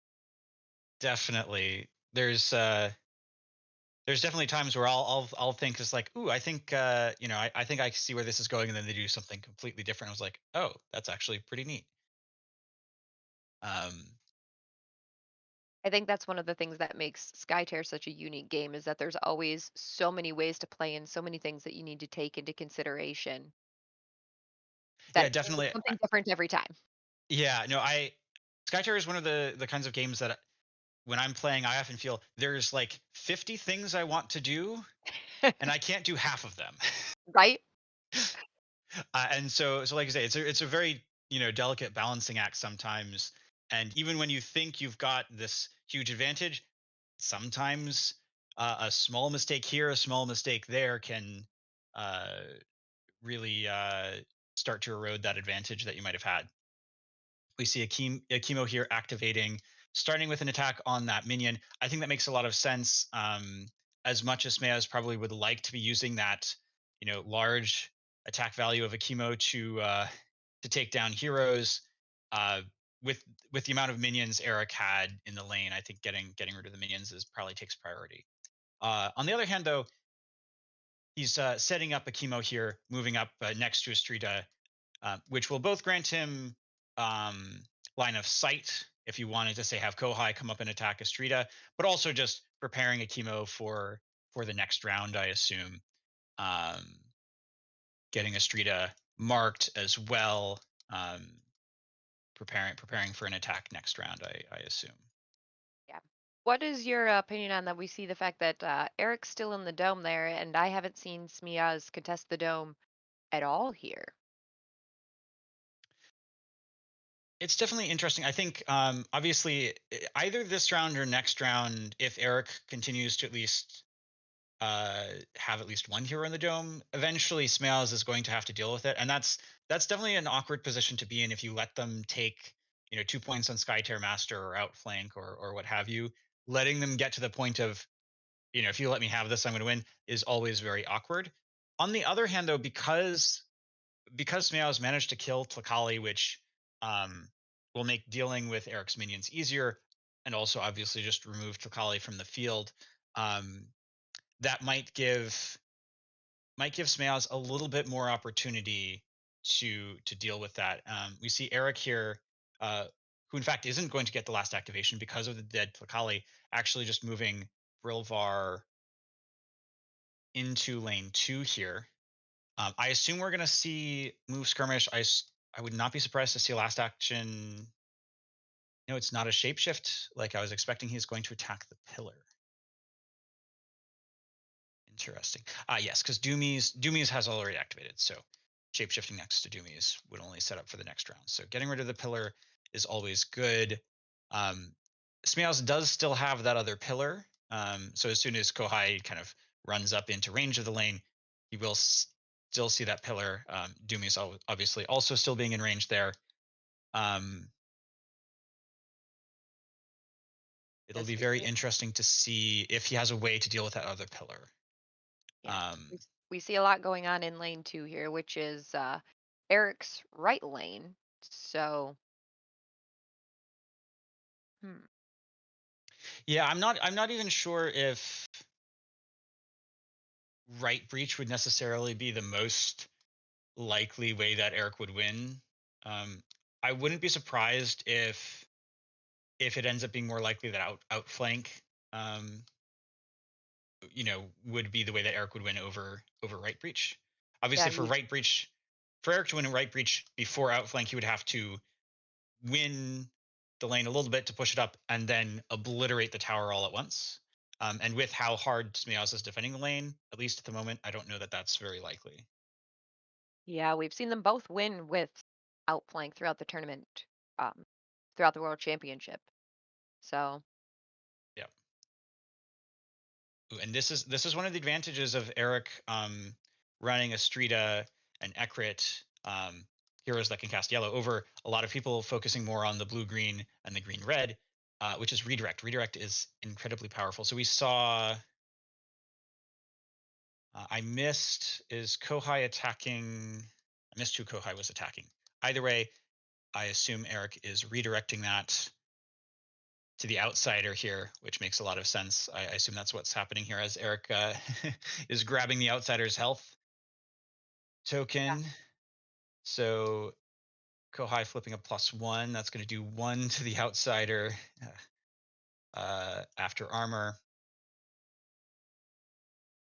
And outsider not getting a very strong attack back. Eric flipping the -1. But still, that's saves him.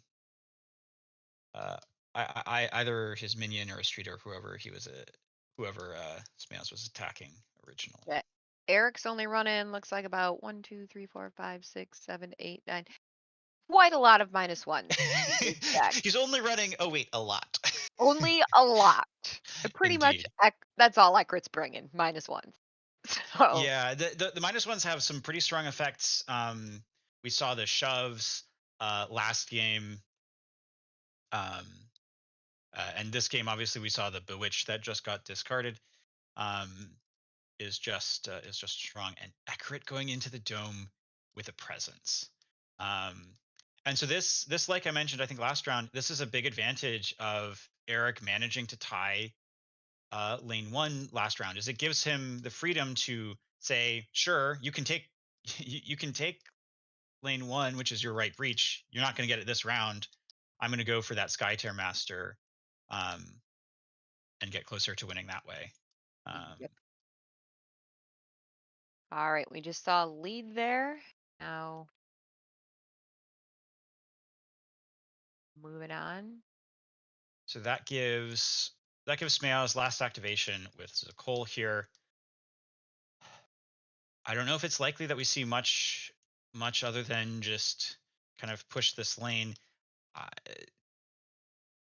I'm not sure if he has much that would help him win the dome through a presence.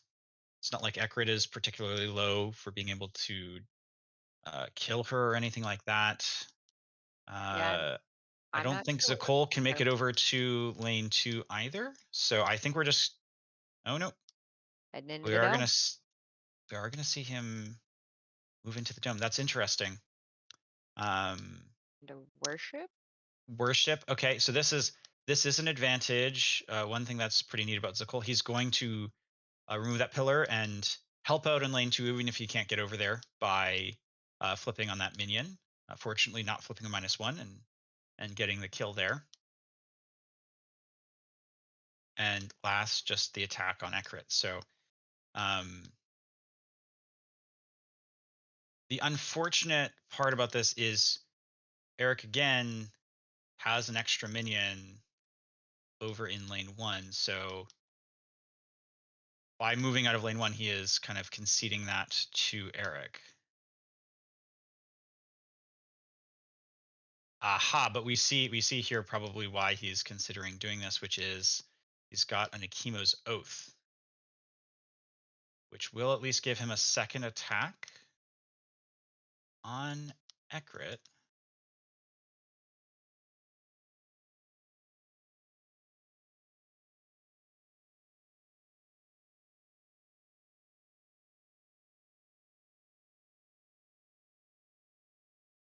All right.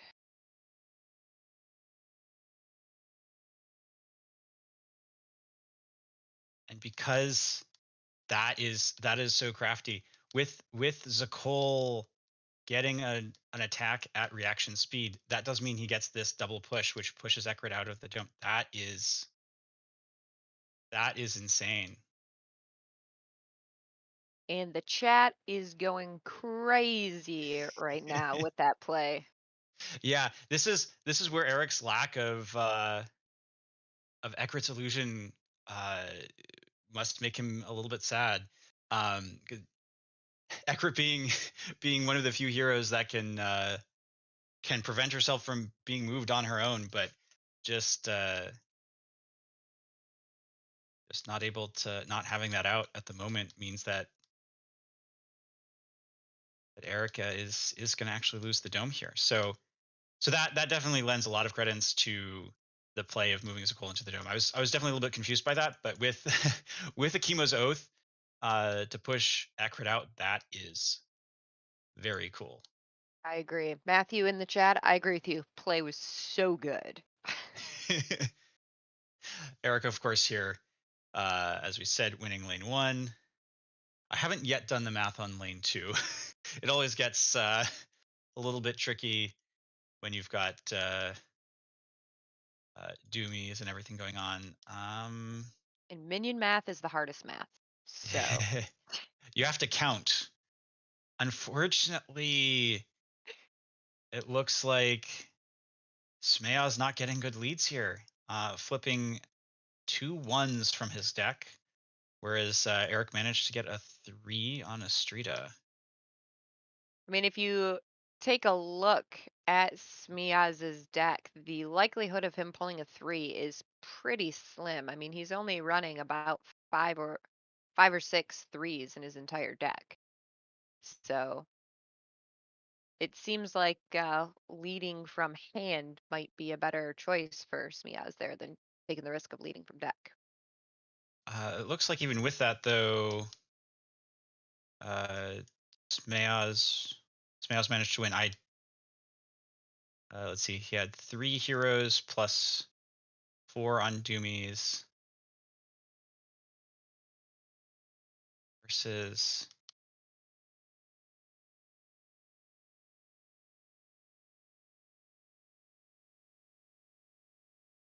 I don't know.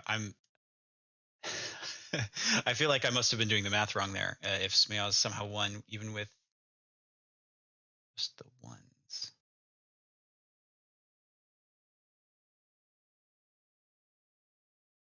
So we see Smiaz trying to decide how to place that OG outsider in the dome right now. Taking up 3 hexes sometimes can be a little bit of a challenge to place him. Yeah.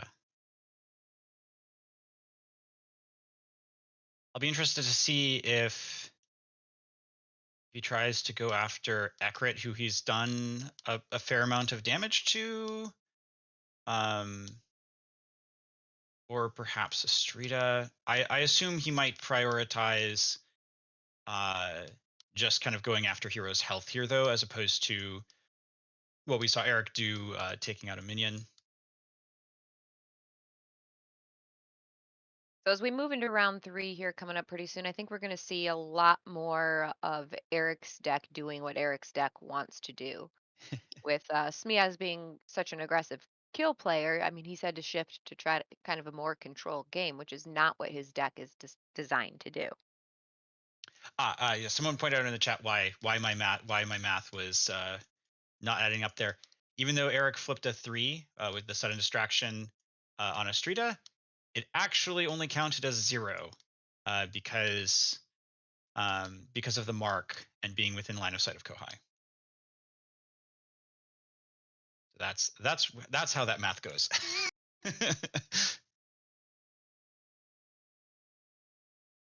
Okay, I think we saw Smea's, I believe that was draw a card, attack Astrida. Astrida going down to 10 health here. I wouldn't be surprised if we see a shockwave on Astrida. Although I guess a shockwave would potentially push Astrida out of adjacency. So yeah, so instead he's just giving one of his heroes a worship.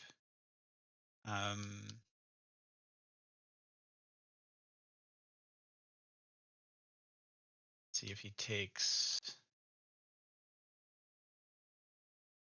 I think his options there are either a chemo or Zakol taking a worship. Do we see a walk back there? Okay, yeah, he's instead deciding to go with the shockwave. Like I said, that pushes Astrida out of adjacency. But chemo could always just skirmish as his first action potentially to get back in and maybe get a little bit of damage in. Although of course Astrida being shapeshifted with Brilvar right there does mean that she does have the 2 armor.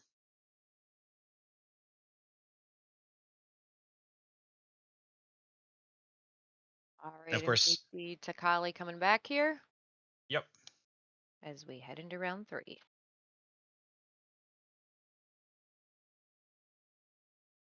And of course, now that we can place heroes kind of all along the back row here, it does give Eric the ability to place Bakali within 3 of his pillar, which will protect all of his minions right off the bat here. Which again, that'll start making Doomy's life a little bit more difficult again. I agree.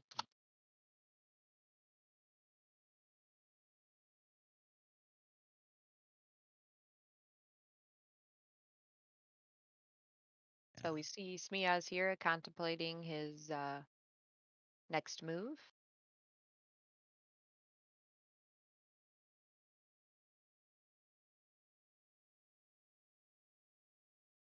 Yeah, this is, I think, starts to get into a situation where I don't know that it's obvious. I don't know that there's an obvious, this is the hero you should activate first. You know what exactly what you're doing with them.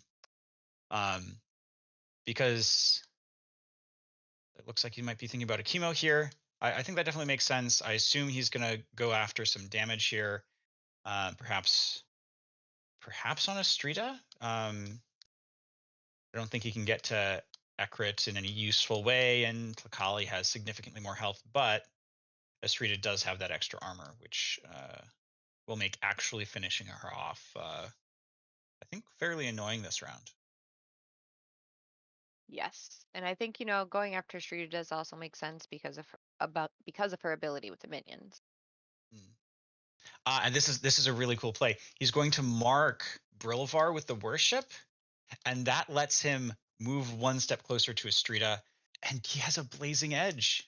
So that's going to hopefully help him make quick work of Estrita here, giving Akimo's attack actions piercing. So obviously he's going to follow that up with an attack, and that with the bonus from Estrita being marked for Akimo and blazing edge should bring Akimo's attack here up to 7. Eric has another redirect. Easy. So rather than doing 7 plus the flips to Estrita, all went onto that unfortunate minion, which unsurprisingly Eric did not choose to save with Tlakali. Probably a good move on Eric's part there. Yeah. And so Akimo probably being kind of sad there, finishing his turn off just with a lead from deck. That could have been huge for Smiaz there. If Eric didn't have a response there, I think he puts a huge dent in Estrita's health and definitely has a shot at finishing her off later this round. But with that redirect, I think Estrita is probably going to be fairly safe. I mean, she's sitting at 10 health right now, so I'm thinking you're right. Of course, if Estrita wants to gain the extra minion, she'll go down to 8 as well. But if she stays shapeshifted with Brilvar around, and especially with Brilvar currently taunting both Kohai and Doomies, I think it's fairly unlikely that we'll see a kill on Estrita. So I think that redirect puts Eric in a pretty good position here. I agree. I think that Smiaz is a little bit on his heels now. On the other hand, like I think Gameslayer is pointing out here, Eric doesn't necessarily actually have an easy win condition to shoot for. Obviously he doesn't have any points on outflank yet. They're currently tied on Skytear Master, and with the control token in lane 2 being towards Eric's tower, right breach is obviously also a little bit harder as well. We see Ekrit moving into lane 1. Ekrit into lane 1. So this is definitely a lane that Eric has a pretty good advantage in currently. We see this time he's placing out Ekrit's illusion, which will keep her from being moved by any Zakol's shenanigans in the future. and being perhaps pushed back into the dome or something like that. We saw could see Lee- Eric just go for Nexus here. It might be a little bit hard for Smeaz to kind of get enough heroes over there to deal with Ekrit and all of these minions. Zakol on his own might not be enough. If depends a little bit on the lead here from Eric and what Smeaz is able to do with Zakol. Eric did lead from deck here, not from hand, which Yeah, I think it's if Smeaz chooses to contest with Zakol, I don't think Eric is that likely to actually kill the tower this turn. He's got, if we assume Ekrit and Zakol are similar in what they provide in control, he would be up about 4, whereas he would need to be up at least 6 to both kill the minion and kill the tower. So Eric could definitely get lucky if that were the case. But it, you know, even I think even myself as a player, you tend to have the victory conditions right there in front of you, and you're working so hard toward those victory conditions that you totally forget about the fact that you or your opponent could win by Nexus. Yeah, and like honestly, I could see that being a fair bit easier for Eric here. Things are kind of bogged down in the second lane, especially with Chemo not being able to do that damage on Estrida. But Dumise has another combustion. That combustion has been really good for Doing work. really good for Smeaz. Unfortunately, here, because of Eric's minion placements, none of his minions are currently adjacent to any heroes. So this will just get Smeaz the minion on Dumise. It does mean, though, that Tlkali isn't going to be able to prevent it.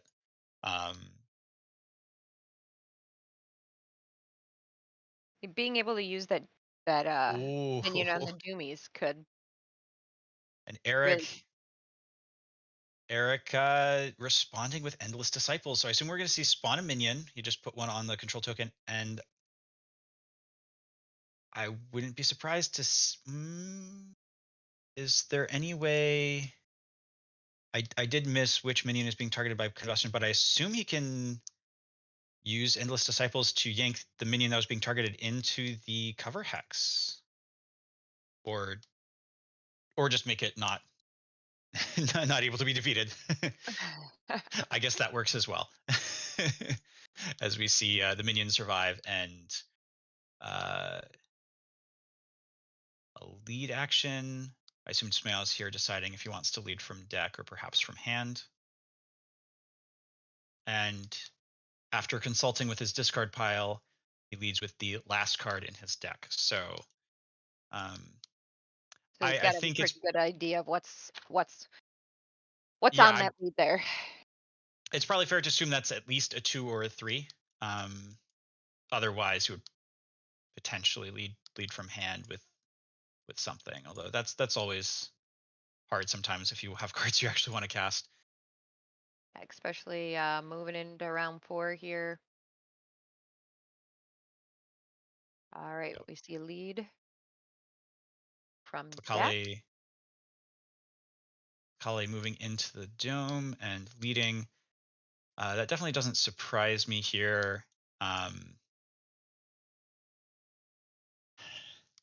Although again, as long as Eric can at least tie in lane 2,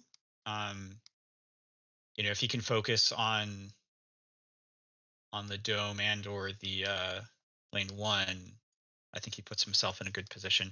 But if things don't quite work out in lane 2, it will put him in a very awkward position for the next round if Smails manages to get outflank again.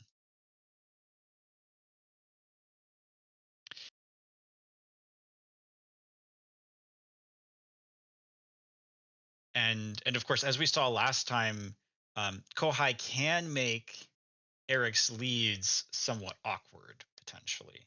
Of course, his heroes are currently marked, but oh, this is a great play from Smeos.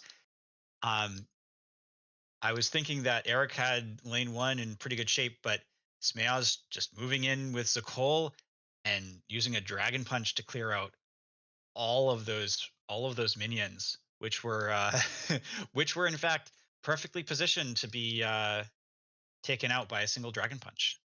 That's Um, crazy. And looking at the fact that that is Smiaz's lane 2 and outflanked on the board, that was phenomenal for him. yeah, no. And then a lead from hand with Zakol here, which I think makes it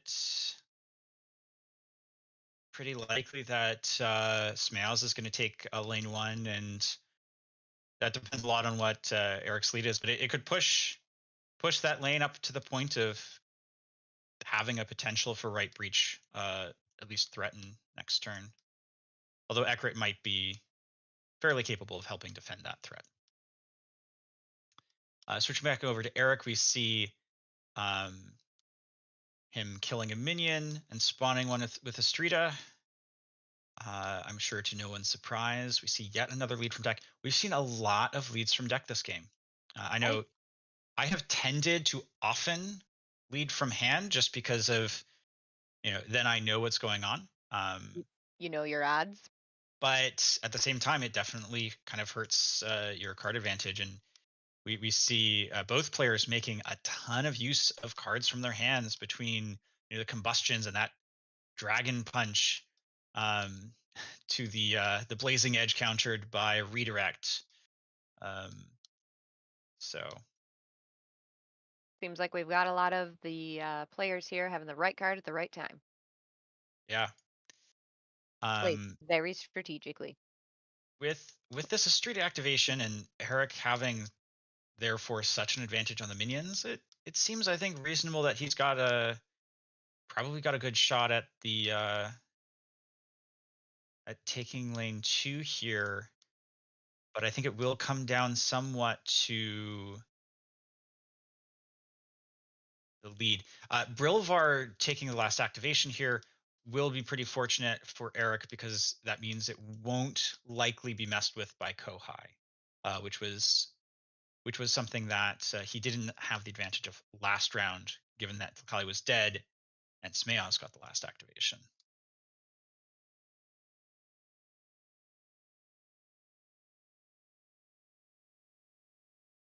So with Astrida taking her last action to once again stay shapeshifted makes a lot of sense. Let's see, Smeos must be thinking about what he wants to do with Kohai. If you were Smiaz, what would you do? That's definitely a good question. If Eric is leading from deck so much, I might be tempted to take one of my actions to try to mark Astrida, since she is currently the only lead in lane 2. On the other hand, I suppose the first thing you do have to do is attack Brilvar. Yeah. But which definitely makes your options a little bit more limited. If you go for the worship play, that does mean you're kind of committing to staying in lane 2 and giving Eric the dome again, which is ooh, interesting. We see Kohai playing a dodge.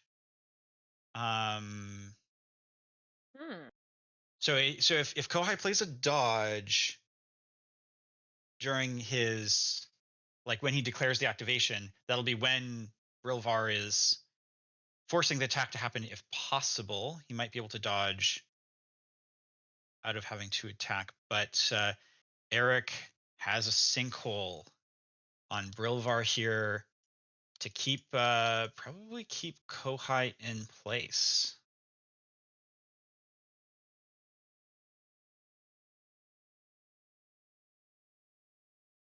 We see Eric placing the sinkhole. I'm also And not I'm sure not if the placing the sinkhole? dodge, because Kohai is ranged, I'm not sure the dodge would even get Kohai out of having to attack Brilvar, unless he plays the dodge at the end of the previous activation, which may have that's probably what would have happened. Yeah, because now he's declaring the start of activation. Sure. But the sinkhole keeps him in place. So that was the attack on Brilvar we just saw. So that definitely limits Kohai's options here. I don't know if it makes a whole lot of sense to try to challenge the dome. Yeah, and so we see him going for the worship. I assume we're going to see a mark on Astrida to try to lessen the chances of that being a good lead. But I think Eric's got a pretty good advantage in lane 2 here. Even with that, and so we see Kohai taking his last action to lead. That makes sense. But yeah, with all those minions, even if he doesn't get a good lead, I think Eric is still in a fine position here. Oh, Smiaz just took back that lead and decided to move instead. Oh, maybe switching back. Oh, now he's leading from deck. Yeah, leading from deck. Final answer. Okay. Okay, and now Brilvar.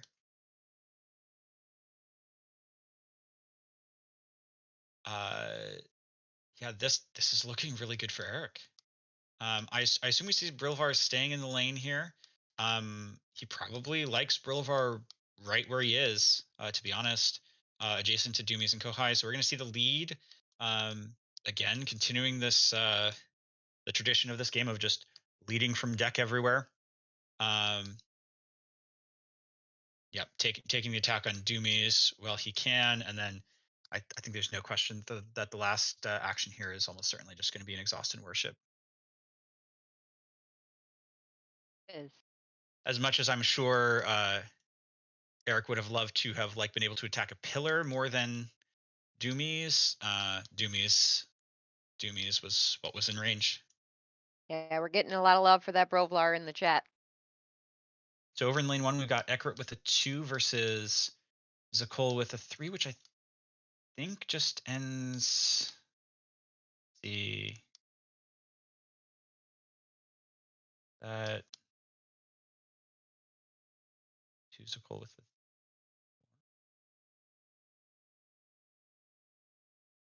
yes, and that was Smeaz's minion, so he wins by 2. Yes, I can do math. You could do math better than me. Yeah, so Smeaz managing to take lane 1 off the back of that incredible Dragon Punch. Dragon Punch is a card that I think doesn't see a ton of play. I think it can be very useful in that exact scenario we just saw. It's not always as useful, but it is something I do definitely like seeing as as a 1 or 2 of in a deck. Looks like Eric as expected. So in lane 2 we had just a 2 as the best lead. And Eric managed to get a 3 off of Brilvar. So even though Estrida had a 3 that turned into a 0 because of Kohai, Brilvar keeping things strong with a 3, and so Eric winning that lane pretty handily. What do you think we're going to see here in the dome? In the dome, I mean, I don't know what Tlakali led with, but given that it's uncontested, Eric's going to get the outsider. I would not honestly be that surprised if we saw the outsider move up, take that cover hex next to Kohai, and take out one of those minions. Probably the farther one, leaving Astrida to take the closer one. And we could actually see Eric threatening a right breach here potentially. That would probably be a little bit difficult through everything, but might be possible. So we see Eric take up one more point for Skytear Master. So what do you think that, because you were mentioning that we might see an attack on Kohai here. How do you think Kohai's one of the newer characters coming in has affected the meta of this game? It's interesting, and I think I think why, like, Kohai definitely really helped out Smeaz in the previous round when he got the last activation and was able to kind of deny the lead effectively. But Eric, with so many threes here, when Eric gets the last activation, he's just led from deck and he's hit all the threes he's needed. Working for him. But we But see the outsider move to closer to lane 1 over here. Very and interesting. actually, now that I'm thinking about it, that probably makes a lot of sense. Because while it might be nice to kind of pick off that minion up at the top of lane 2, Eric is, I think, here just prioritizing not losing lane 1, since Smeaz's right breach does go off first, just kind of chipping away at the minions there and trying to make sure he doesn't lose that way. I think makes a lot of sense, because I think picking off the one minion up in lane 2 might be a little bit helpful, but um, I don't think it's necessarily the most necessary thing. And prioritizing just making sure you're in a fine spot in lane 1 makes a lot of sense. I think both players here are doing a great job of balancing the lanes and using their mana points exactly where they need to. Yeah, we've seen a lot of great plays this game.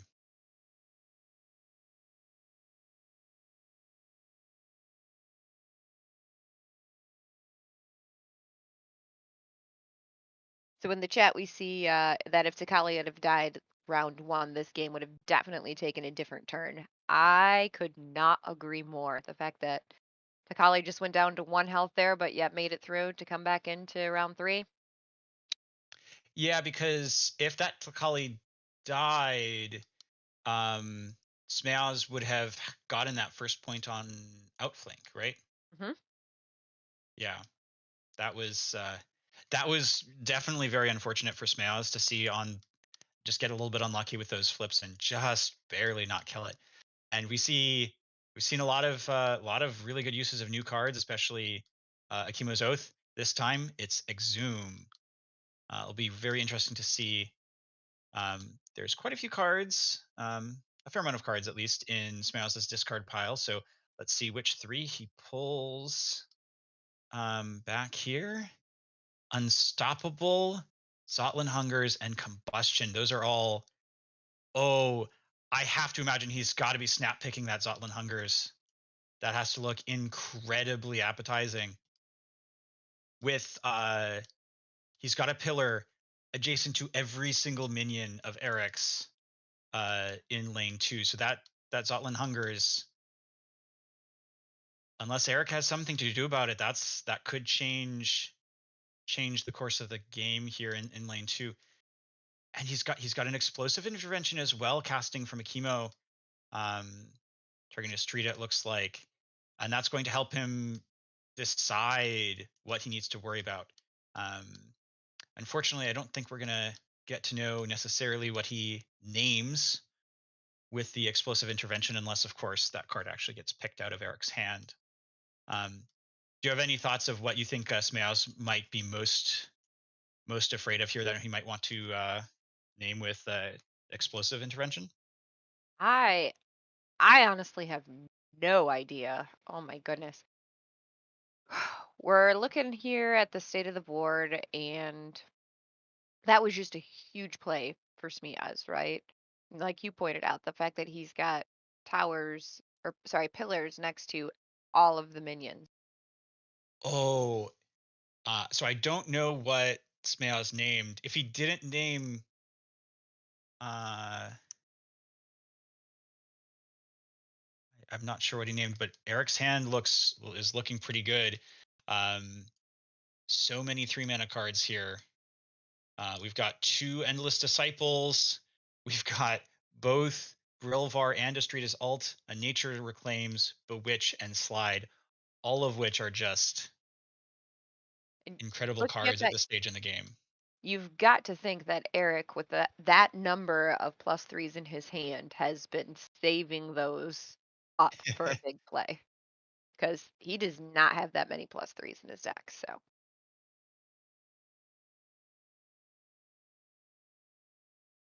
Yeah. So that hand I think actually makes it a little bit more awkward if Smeaz wanted to use that Zoutland Hungers, because with the Endless Disciples, Eric is at least capable of saving probably not, I think not all of his minions, but a fair number of his minions. He can save. It's choose 2, so he can choose to make 2 of the minions invulnerable and then move one of them out of adjacency. So that would save 3 out of the 6 minions, which is probably okay for him. So if Smeaz had named Endless Disciples, that would have been The proverbial really good. tables would have turned. Like if it were me naming things, I probably would have named something like Sinkhole. Knowing that Eric runs 3 of them in his deck, and that he is well known for playing Sinkhole is just really good no matter what's going on, almost. And especially in a situation like this where the minions are kind of taking a fair amount of space and you're probably going to have heroes that could be shifted into the dome or something for Eric to try to smash down the tower. That would be pretty concerning. But that Endless Disciples is going to make it a lot harder to get rid of Eric's minions and get rid of his advantage here. I'm going to make Doomies pretty sad as well. If Doomies tries to go and pick off some minions, Eric can just say, no thanks. So we see an attack claimed. Looks like Smeaz has taken some time to think about what his play is going to be.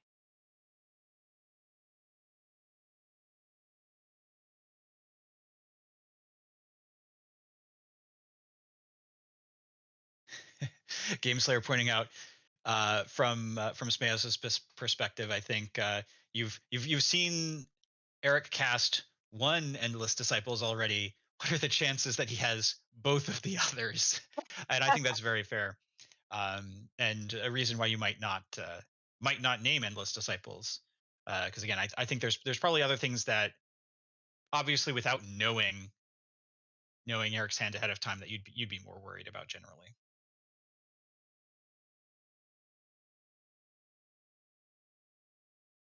And so it looks like, I think that was Akimo's attack here going off that we just saw the flips for.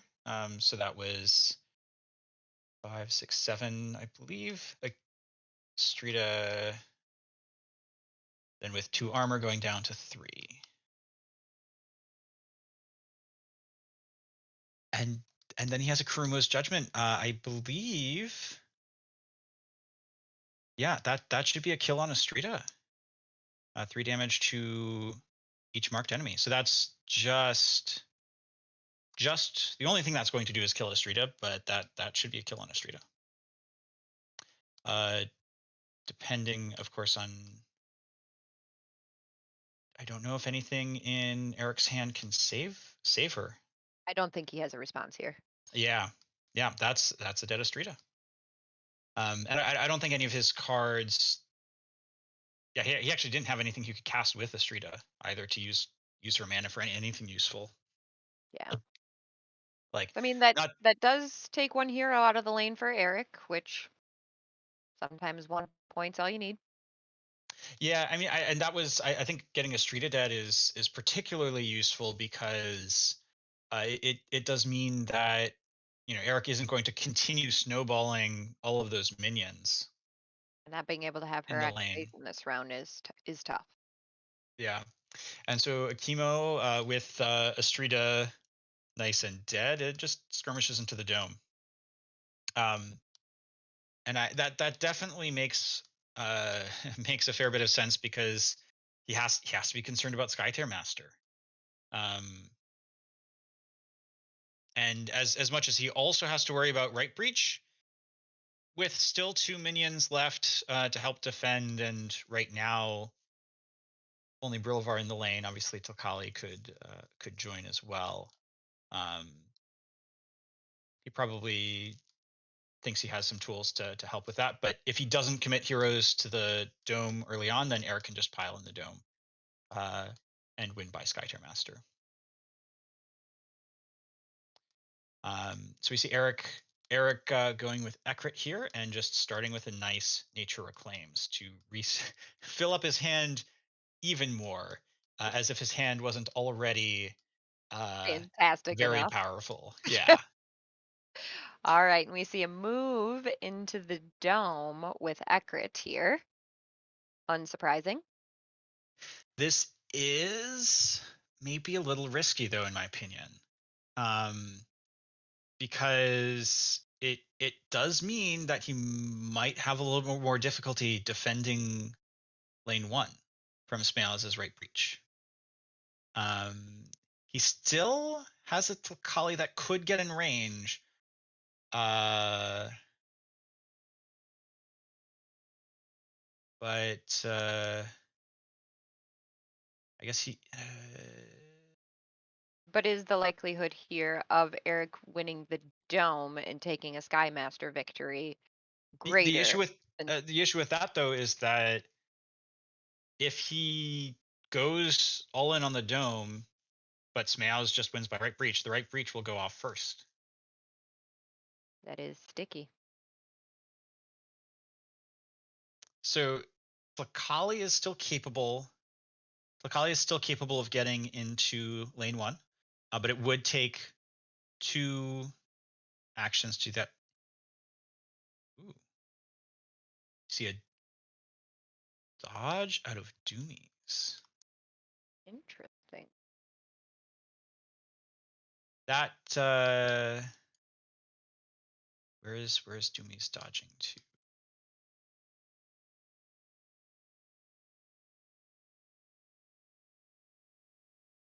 Is dodging into probably away from Brilvar here, I assume, but why all the way over into the cover hex?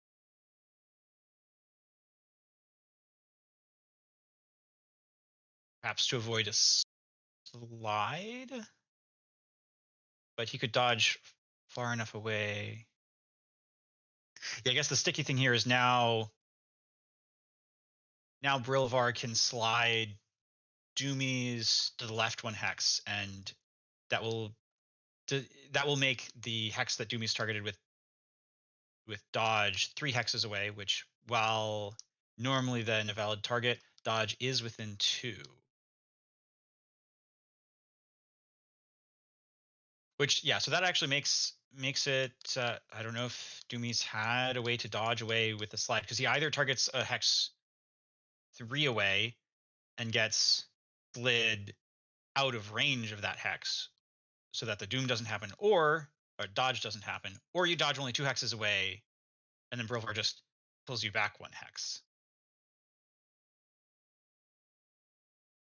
So on the one hand, that is annoying, but at least it does mean now you don't have to worry about that slide. For the rest of the round, it's always possible that Eric may have drawn more movement effects with his Nature Reclaims, though.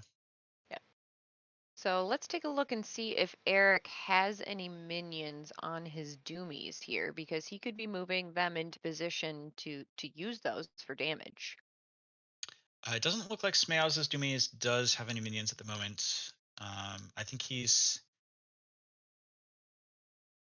either used them or just not been able to kill the minions in the previous round. So Doomie's currently without any extra minions. So it's looking like we've got Eric in the right lane with 10. And Smiaz is sitting there at 7 in his right lane right now. So Eric does have a slight advantage for the Yeah. right breach, and he's also up by 1 on the Skytear Master here. So I do think Smiaz is on his heels. Yeah, and again, I'm a little bit concerned for Eric about that right lane of Smiaz's, Eric's left lane, Yeah. lane 1, because it depends a lot on what Smiaz has in his hand, especially if Smiaz is able to kill both of those minions. If Smiaz can kill both minions and lead, I guess just a Tlakali moving into the lane would be enough. Even if Tlakali can't attack or lead, right? So Eric might just barely not die there, and so instead it's possible Smiaz, uh, sees that he can't win. Again, depends on what he has in his hand, obviously, and moves Zakol into the dome to try to contest Skytear Master. But yeah, I think this unless Smiaz has a way to take that right breach, I think it's going to be a little bit difficult for him, kind of being on the back foot on both Skytear Master and Eric's right breach. Yeah. The leads that we saw from Smiaz and Eric, I think Eric's came from deck, but I don't recall where Smiaz's lead came from. The lead on Akimo currently, you mean? Yeah. Yeah, both of those are from deck. Okay. So we're not quite sure what that could be. So that could have a determining factor on what's going on here on the field. Yeah, so those are both of their leads currently in the dome. We could also see, obviously, Kohai move in and try to disrupt those leads. Potentially is something that Smiaz has the capability to do, but as we've seen with Eric's deck, he's capable of pulling a lot of threes off the top of his deck. So, and with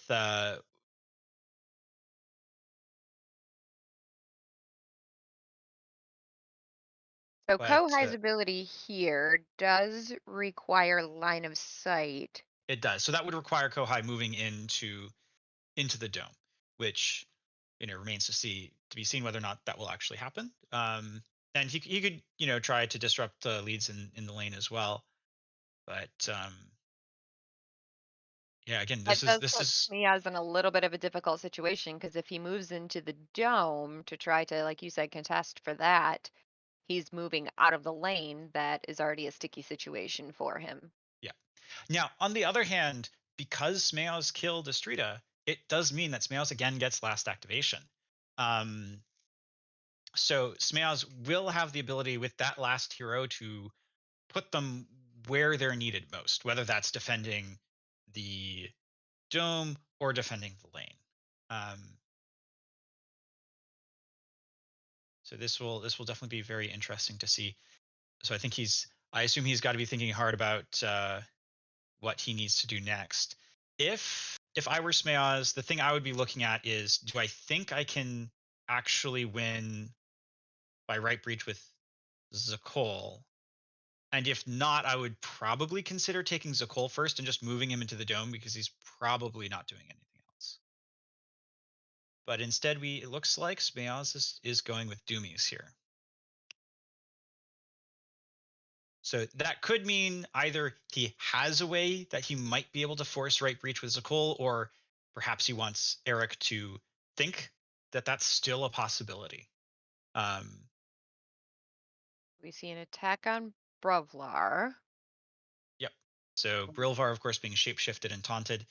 Taunting it really hurts a lot, especially heroes like Doomies, where you really want to be using that attack elsewhere. And especially not against Brilvar, who has so much armor and is not going to take that much damage, even if you do manage to do any. Right. And, that's the reason why we see Brovlar brought so frequently. Yeah. All right, and a move here.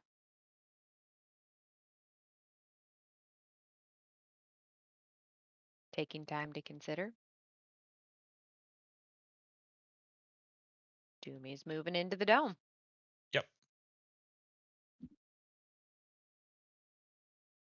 yeah, I'm not surprised to see more heroes in the dome here, but yeah, again, depending on what he has and whether or not he might have a way to force the right breach, I'm not too surprised to see.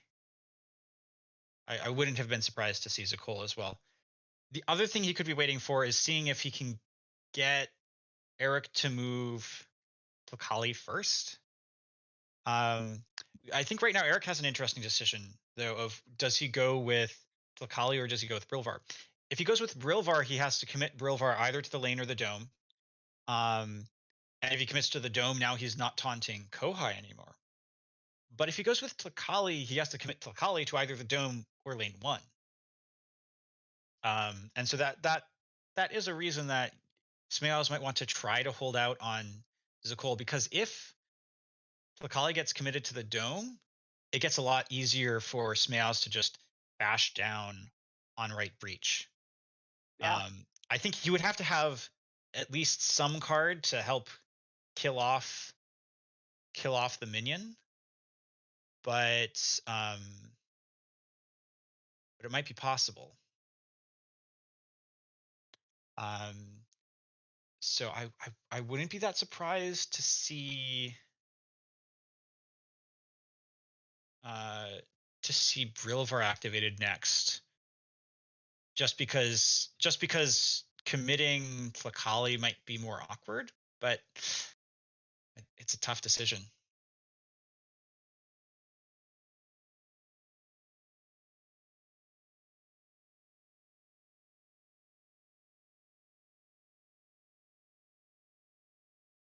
Looks like there's some discussion going on here between the two players, trying to either do some math or figure something out here.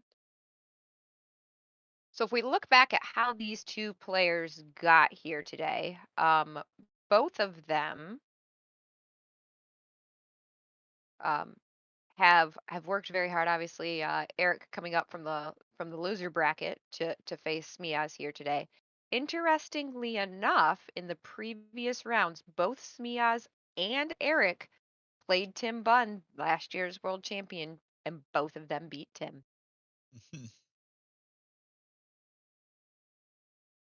All right, Okay, so yeah, we see a Brilvar activation. Like I said, I'm not surprised. Given that I think Eric probably really wants to avoid the possibility of just giving up the right breach to Smeoz and leaving the possibility of getting Tlakali over there. this is a huge decision for Eric at this point. And of course, this all depends on, cards in the player's hands that could really change how things shape out. Going to see if I can take a look at Smeoz's deck here.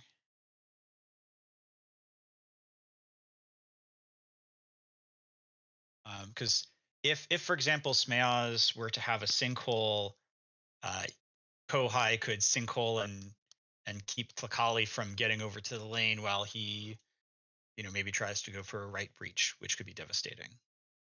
But again, it depends a lot on what's going on there.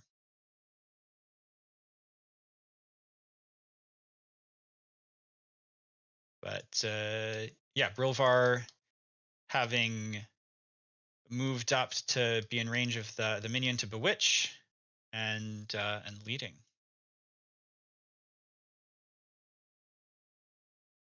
That puts leading from hand this time, though. I think that makes a lot of sense. We're getting to the end of the game.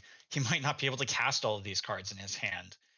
So he's got 2, 4, 6, 7 minions plus Brilvar for 8 and a lead. We've got to assume as a 3. We've seen how many 3s he had in hand. Mm-hmm. That would put him up to 11. If Kohai were to just attack a minion and honestly, I if I had to guess which card he led with, it's probably Astrida's Ultimate. I could see that. Because Astrida's Ultimate both cannot be cast until next round, which the game is probably over before next round, and is immune to Kohai's messing with it, right? So we do see Sakul activating, removing a pillar over in that right lane. So that's going to kill off a minion over there. And now I wonder if Zakol might cast that Zotlin Hungers that we saw. Yep. So Zakol puts the pillar. That's a really good play. Removing the pillar, lightening up the load in lane 2, and then placing the pillar for Zotlin Hungers to kill both of Eric's minions over here. So that's huge for Smiaz. And we see a lead coming. Is that second minion, other minion getting removed? Okay, there it goes. It's a lead from deck though. It's a lead from deck. So I'm assuming that means Smeaz doesn't have a 3 in hand. So Eric probably has to respect the chance that there's a 3 there. But that definitely makes it maybe a little bit awkward. But at the same time, as long as he can get Tlakali into that lane to defend, I don't think Eric. I think Eric is okay with losing the dome. He's not kind of on the edge of losing to Skytear Master himself. So, but right breach is gonna go off first, just like you said, and that is a real threat. Yeah. So with Eric's last activation here on Tlakali, I have to assume he's going to try to get into the lane and defend over on lane 1. Because I think otherwise, even if you think the risk is fairly low, that Smeal has actually pulled the 3 he needs, I don't know that you really want to take that chance, especially when it's not like you're giving up the dome that would lose you the game or anything like that. And so thinking about, so Kohai could still kill a minion, and lead in lane 2. If he did that and happened to get a 3, that would be 3, 4, 5 for Smeaz in lane 2 to the current 2, 4, 6, 7, probably 10. So I think if Smeaz pulls a 3 in lane 2, I think he just barely avoids death to right breach. I think Eric has the chance to protect his lane 1 with Tlakali. Mm-hmm. And that could mean we might not actually see the game end this round. If Tlakali moves into lane 1, keeps Smeaz from winning there. If Kohai does just enough to keep Eric from winning, it could stall that off just enough perhaps. And then Smeaz in that situation likely taking the dome, bringing it up to even on Skytear Master and making for a tense final round. Yeah. We could be looking at, so we're looking at Takali here as Eric's last activation and what kind of work Takali could do for him. So we're looking for, we could have a sudden distraction come up to remove that lead. That could be big.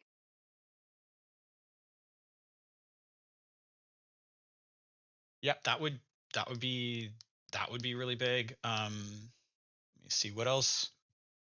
I mean, yeah, because if all Tlakali can do is like, I mean, even if all Tlakali can do is like move skirmish lead, I mean, obviously it would be nice for him to do more, but that would be enough to at least save him now, but might put him in an awkward position for the next round. Pending, I guess. We will see a Streeta come back. That is true. If Astrida comes back, protects the lane, he's got Ekrid over there as well. As long as Eric defends the lane this turn, he's probably in an okay spot for the next round. The question then becomes like, how does everything sort out between like, if he focuses too much on lane 1, then that might give Smeos the chance to defend lane 2, but then who's going after the dome? This is anybody's game, I think, at this point. Yeah, no, it's I don't- definitely going to be close. I think it does hinge on if we assume that Eric safely defends lane 1, it hinges on can Kohai do enough, which if he doesn't have the cards to kind of back Kohai up, I think he would depend on getting a 3 off the deck, or if he happens to have one in hand that he's been saving this whole time, to actually not lose.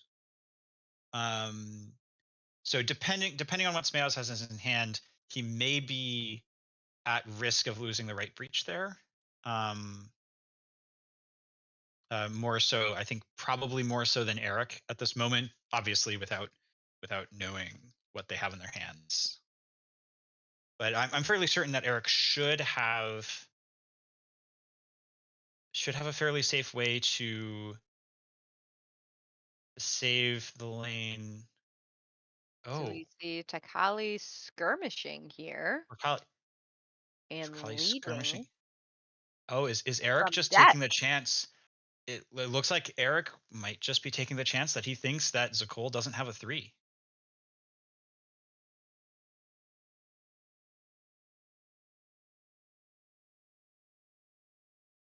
That's very interesting. I wonder if Eric must have been running a lot of numbers there to figure out what the odds of him having yeah, a it's three are. very with deck lists open.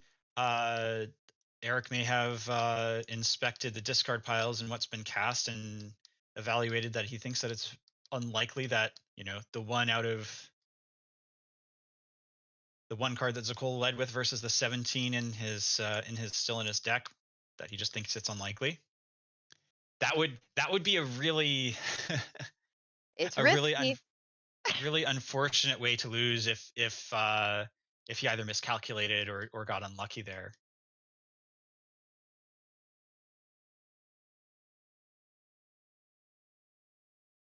Unless Eric has something waiting in the wings that we cannot predict. Yeah, I mean, because even if we know he still, I think, has probably at least 1 or 2 of those endless disciples in hand, so he could have, in theory, just moved skirmished into the lane, spawned a minion, and led. I think he could have defended that lane pretty solidly.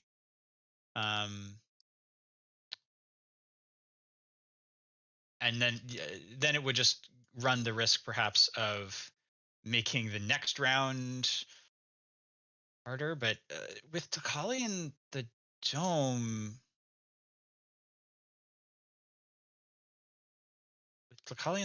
I guess he has more chances to win Skytear Master here. He's got more leads from deck and probably better chances to have higher leads.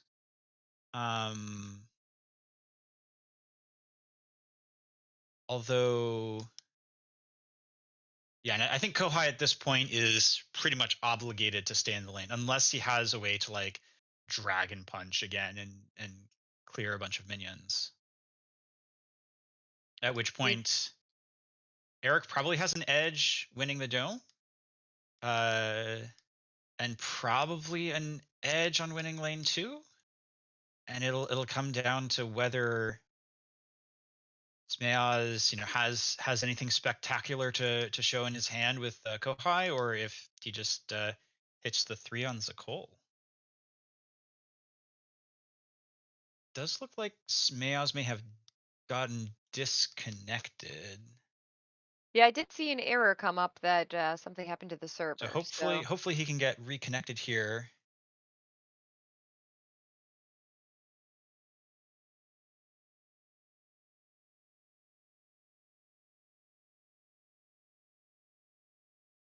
All right, so it looks like we might be having a little bit of technical issues over here. So it might be a moment before we can get back to the game.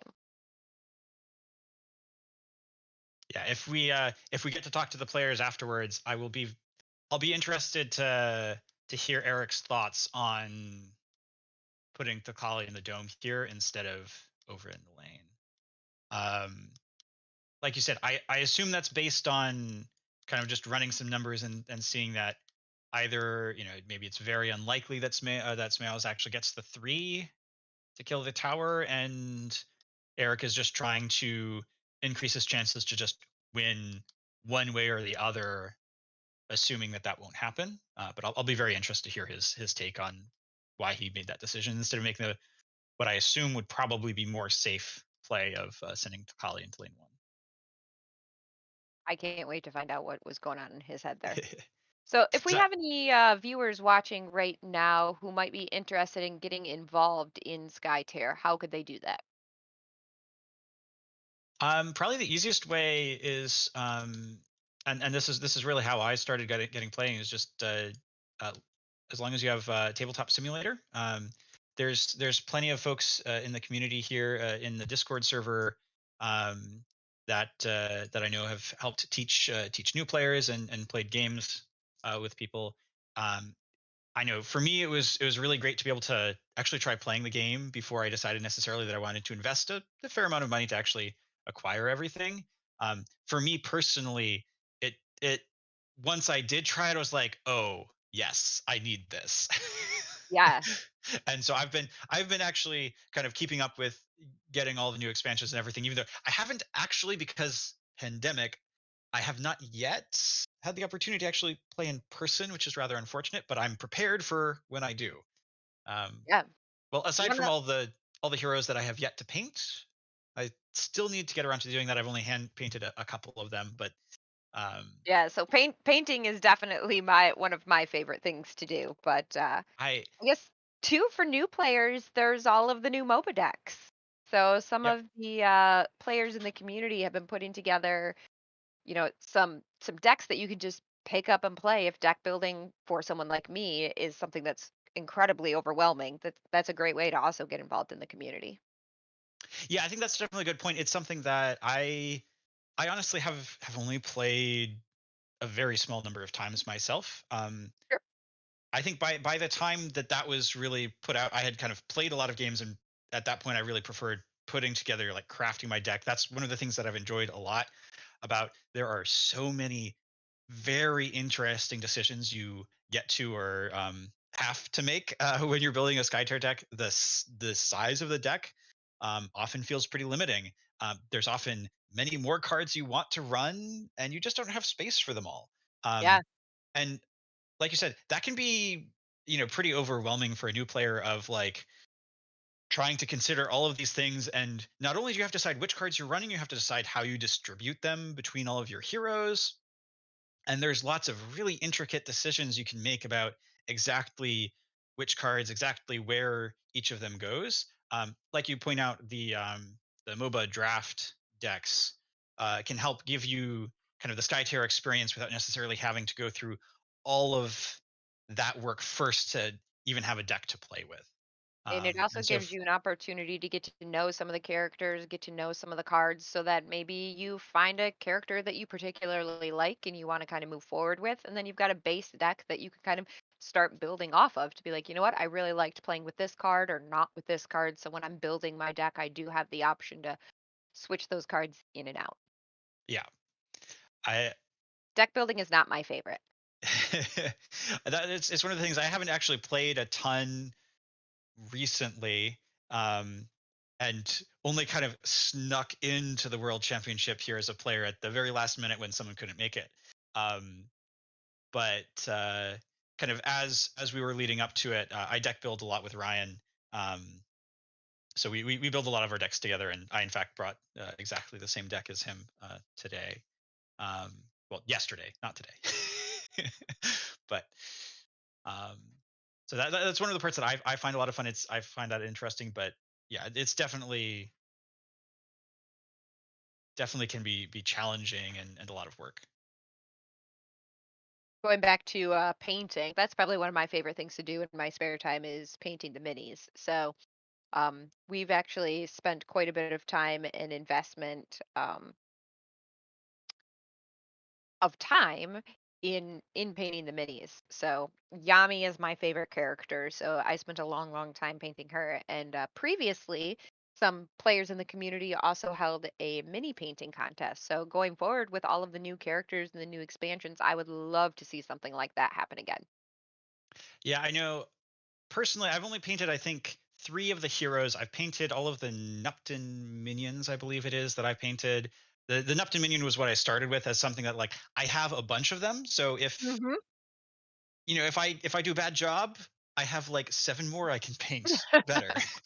Fortunately, it actually I found it came out pretty good on my first try, and you know it certainly exceeded my expectations as someone who was like, I am not artistic. I have like I'm not good at drawing. I'm not good at painting or anything like that. I don't necessarily consider myself particularly creative in that kind of sense, but um, at least for me, I found as long as you have kind of a steady hand and a lot of patience, you could actually get pretty good results, even just by kind of looking at perhaps some of other examples of other things people have painted, or even just I used the reference of the kind of what's in the tabletop simulator mod as a reference for kind of the color palette I was thinking about, and just kind of blocking in the colors based on the form of the miniature. You can get surprisingly good results with that. Again, definitely takes kind of a very steady hand and a lot of patience. um, And for but beginning painters too, you can just choose a palette. And so like all of the minion or the minis that we have for our game, we chose a black, gray, red palette and have painted them all across the board so that they all match. yeah, And then use the bases to coordinate with their faction, which I thought was uh, pretty cool. yeah, It it's looks definitely like very we have Smia's back. great. So it looks like we may finally be getting to uh, the last activation of this round and potentially the last activation of this game. Remains to be seen. I think it'll be really tight here with Kohai's activation here. Like I was saying, I feel like unless Mayos has some kind of miracle answer in his hand that he's been saving for the end here, I think Kohai is going to be obligated to stay in the lane here. But we could potentially see something like another Dragon Punch or something similar. I don't know if does he have 2 We've Dragon seen Punches? we've seen 2 dragon punches, but I Okay. believe that only one of them has been seen since he shuffled his deck. Okay. Yeah. So So Doomies and Zakol each bring a Dragon Punch in his deck. I know we've seen the one. I don't know. Yeah. I don't know if the other is in the discard as well or anything. But you know, that's a potential possibility. Um, don't know how many other cards he has that could kind of get him out of this situation easily. Tlakali playing a Sinkhole from Eric. Looks like classic Tlakali Eric is move. targeting her Hex. So this was with uh, Kohai having declared a move. I do wonder where Kohai. If Kohai is moving, I would have to assume that he was trying to move into the dome, and it looks like fortunately Kohai has a response here. Smeos has a response with Kohai of dodging out of the possible range of that sinkhole. Tlakali, I believe, targeted the hex that she is in, which means that the sinkhole cannot, as long as you place that AoE on top of Tlakali, overlapping with Tlakali, at least one hex in the sinkhole, there's no placement that will actually hit where Kohai just dodged to. Excellent move for there. That does mean that he only has 1 mana left with Kohai, so that definitely rules out a Dragon Punch. And I mean, so at this point, I feel like that means that I don't know what Smeos could have that would let Kohai safely move into the dome without just dying to right breach. Is there any way? I think Kohai is almost certainly, if he gets to move. Oh, could Kohai actually move Skirmish and get in range of lane 1? If you move, he can move 3 to the cover hex, Skirmish 2. With that dodge, Kohai might actually get over to lane 1 and might be able to help bash down that tower. About to say, could he take the lane that way? Yeah, it looks like the players are still thinking. I think Eric deciding exactly what he's going to do with that sinkhole that can no longer hit Kohai. It's gonna bring Brilvar into the dome. Okay, interesting.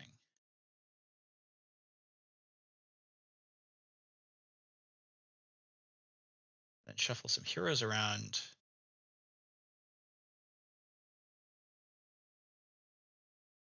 Not quite sure the logic behind bringing Brilvar into the dome.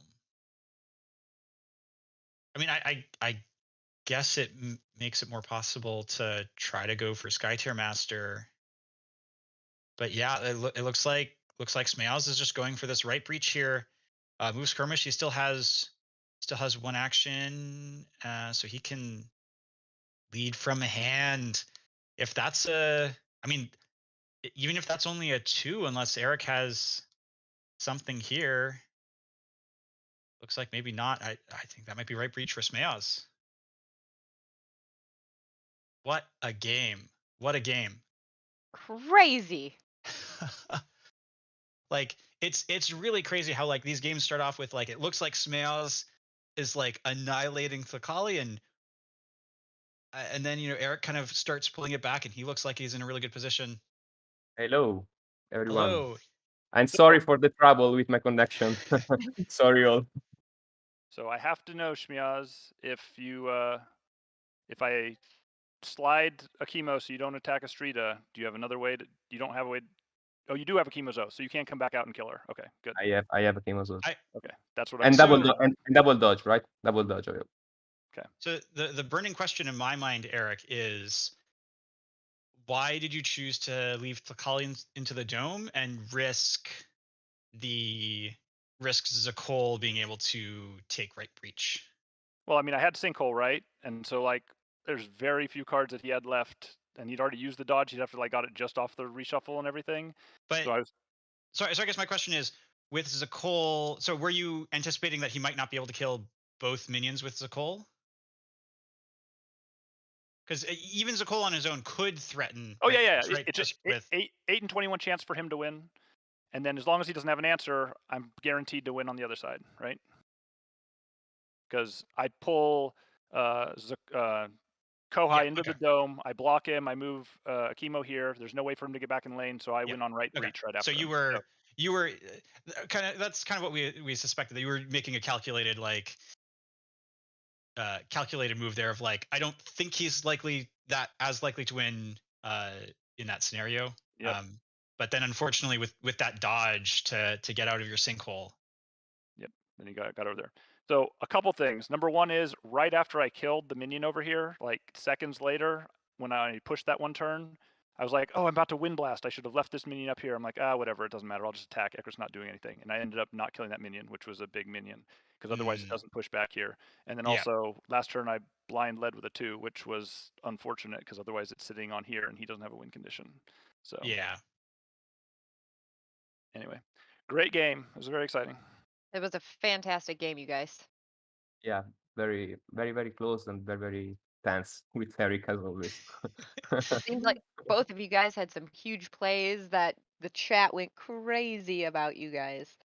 Yeah, I know GameSlayer was pointing out that round 1 off that Akima's Oath, if you hadn't flipped left unlucky. If you had flipped any better, and you would have gotten the kill on Thakali, and that would have changed how that game went for sure.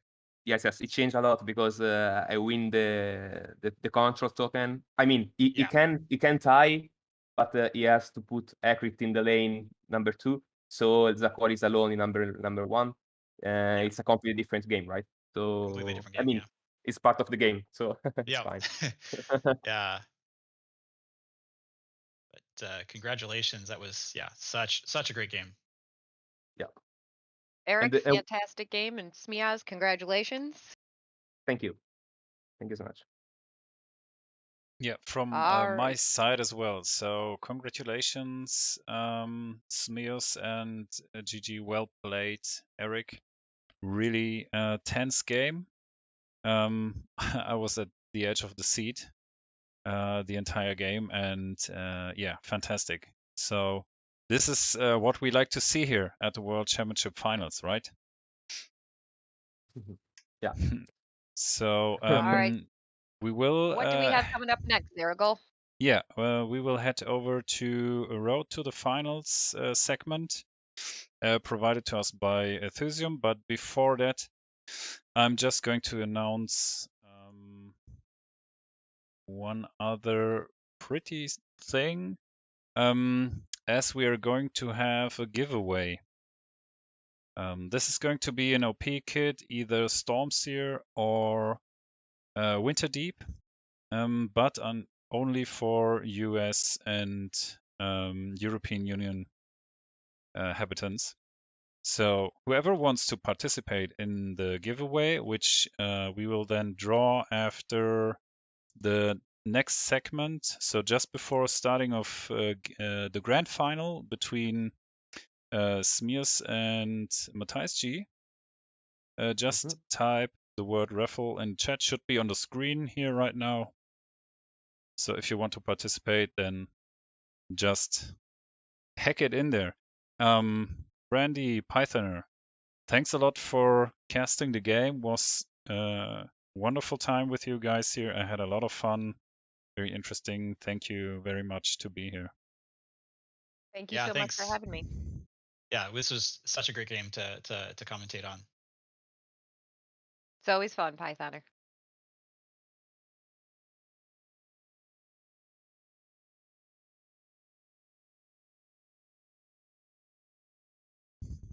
Okay, so then let's have a look if Nightbot likes you guys. Okay, keep on typing, ladies and gentlemen. And I'm just waiting for Ethusium. Are you here with me? I am. Okay, that's perfect. I'm just going to head over to the next section. Give me a second. So that people can see what you're going to talk about. I'll just leave the word a little more time for you guys to type it in there. Yeah, keep on typing. Keep on typing. Yeah.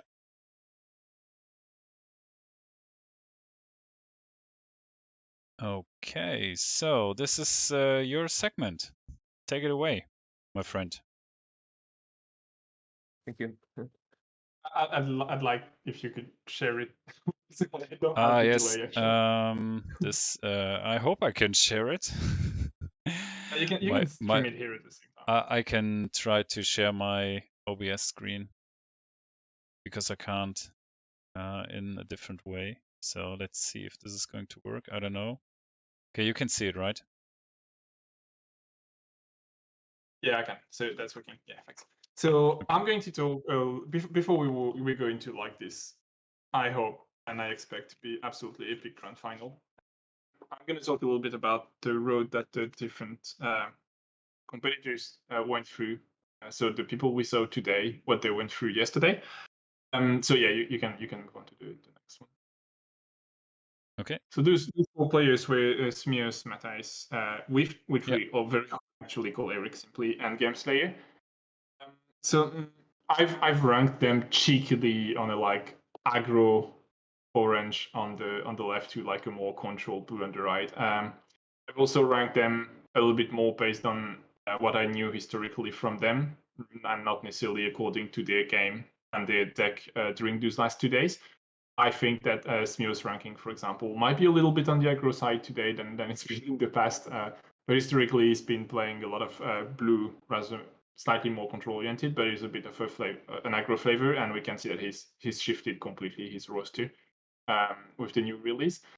So you've got the 6 heroes that have been played for those players during the tournament since yesterday. You also have the outsider that's showing up in the roster.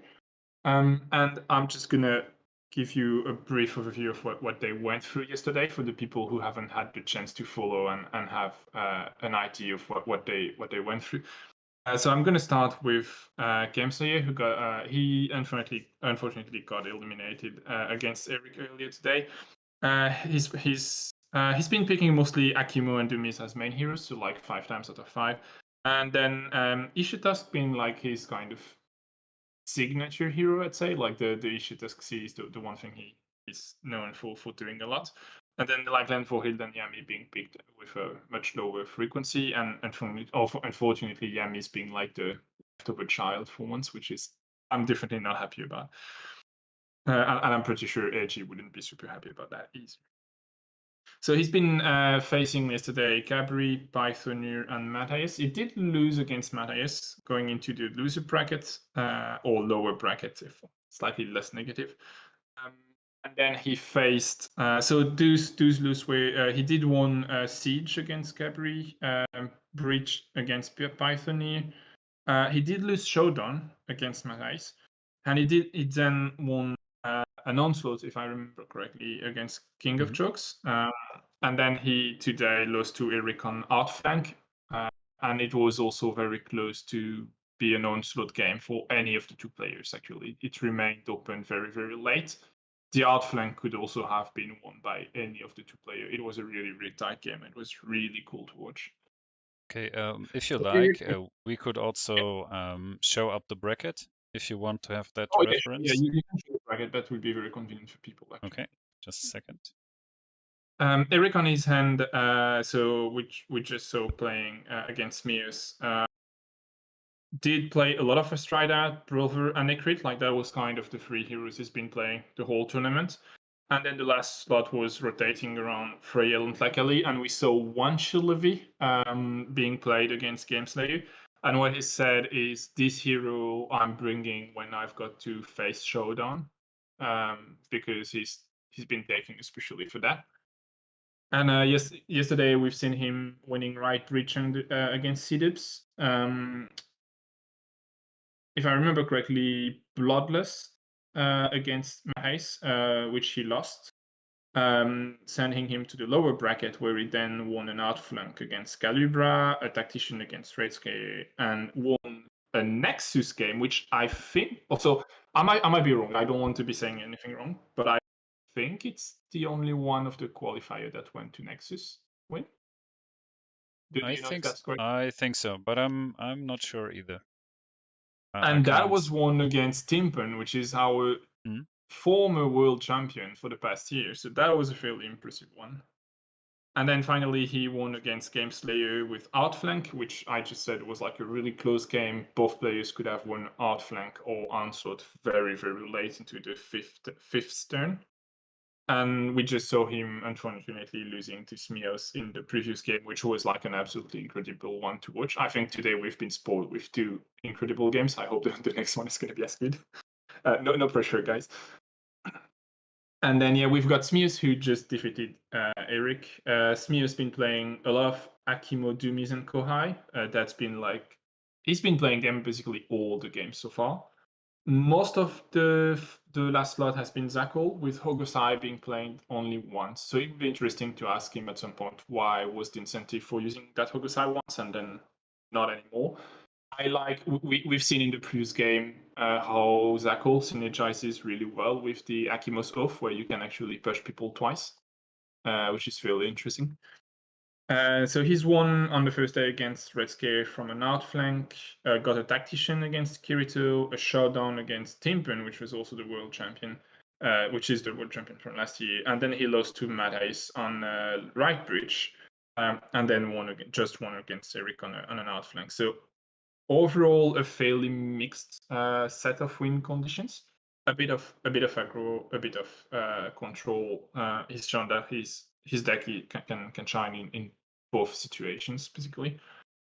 And he's now going to face Matthias, which's been facing yesterday Zuzma, winning on Skytear Master, winning a Bloodlust against Eric, a showdown against Gameslayer, and a right breach against Mios. So basically, yesterday, Matthijs has already faced 3 of the people we've seen today. So it's just going to be like another one, another occasion to face Smears again. Matthijs has probably, like, out of those 4 players, he's the one that has pulled the heroes out of his roster of 6 heroes in the more balanced way. Like, we've seen 2 Akimos, 2 Vorhild, and 2 Yami, and then 3 Kohai, 3 Okosai, and 4 Doomies, sorry. So it's like, it's much more balanced than the other player, which we're often pulling like a set of 2 or 3 heroes and rotating the last slot mostly, where like he seems to have a strategy that is spread a little bit more around these heroes and seems to be bringing them a little bit more on demand. This is also a bit skewed maybe because he's played a bit less games because he's won all of them. So if you're going to the lower bracket, you have to play more games, which means you've got slightly stronger statistics. And that's it for me. We're gonna have the chance to now see Smears and Matthijs playing against each other again. To be cheeky, I hopefully like to see Smears getting his revenge, but I can only wish the best of luck to both players, and I hope they're going to deliver an incredible game for all of you to watch. Yes, thank you. So I put up the screen again. Is a referral word? Thank you, Asilium. We are going to listen to your wonderful voice again quite right now, right? With Kirito. Waiting for him actually, so that we can start into the grand final. And right before that, we are going to switch to the right screen here. Just a second. Good. There it is. Yeah, Giacomo was so wonderful to provide us with those nice splash screens for the players. So yeah, thank you. Okay, just waiting for Ryan so that he can come into the caster booth as well. Would be nice to have you here, Ryan, and not only in the chat raffling for an OP kit. Wahaha. I can see you.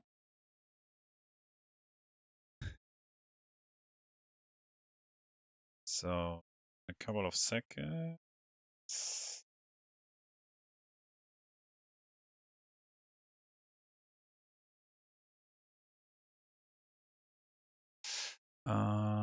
Okay, where's the Nightbot? Does he work? I totally forgot I was streaming this one. It's already your game, my friend. Okay.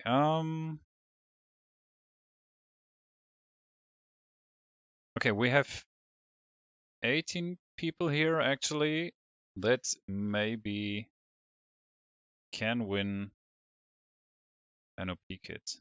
No one else? Okay, last 10 seconds. 10, 9, 8, 7, 6, 5, 4, 3, 2, 1. Boom. Oh, Eric. Congratulations. Okay. Congratulations, Eric. He's the real winner here. He lost, but he's the real winner. You won the OP kit. Eric, you know who to contact, right? So get in contact with Giacomo and he'll provide you with either Stormseer or Winterdeep. Yeah, sorry, Brazilians can't go, but yeah, unfortunately. You have to handle this out with Rafa, actually. So, and yeah, okay. Yeah, congrats, Eric. Okay, I put that word away because we won't use that. I'm going to head over to the game. Yeah, I would So appreciate if these guys could play a little fast too, because I kind of, I am a little bit of a schedule here. you're always on the run. I remember casting or trying to produce some podcast, right? I don't know if RG, who's actually in the chat, if I can see this correctly. Yeah, RG is here. You would please agree that this man here is always on a run or never on time. Yeah, I was What's going to say happening? like always late and already left first. Always late first. Okay, I'm having the point of view here from Smear's side of the table. So Perfect. you guys can start whenever you like for the players. And you two guys, good luck, have fun. See you later. Thanks. See you later. So Kyoto, it's been a fairly long time we haven't streamed together, right? Yeah, it's definitely been a long time. How are you doing? Something like a year, right? Something like that. How have you been? I've been doing okay. Been playing a lot of pool, and recently, mostly the past week, a lot of Skytear. So what did you thought about the games we've seen so far? At least the ones we've seen today.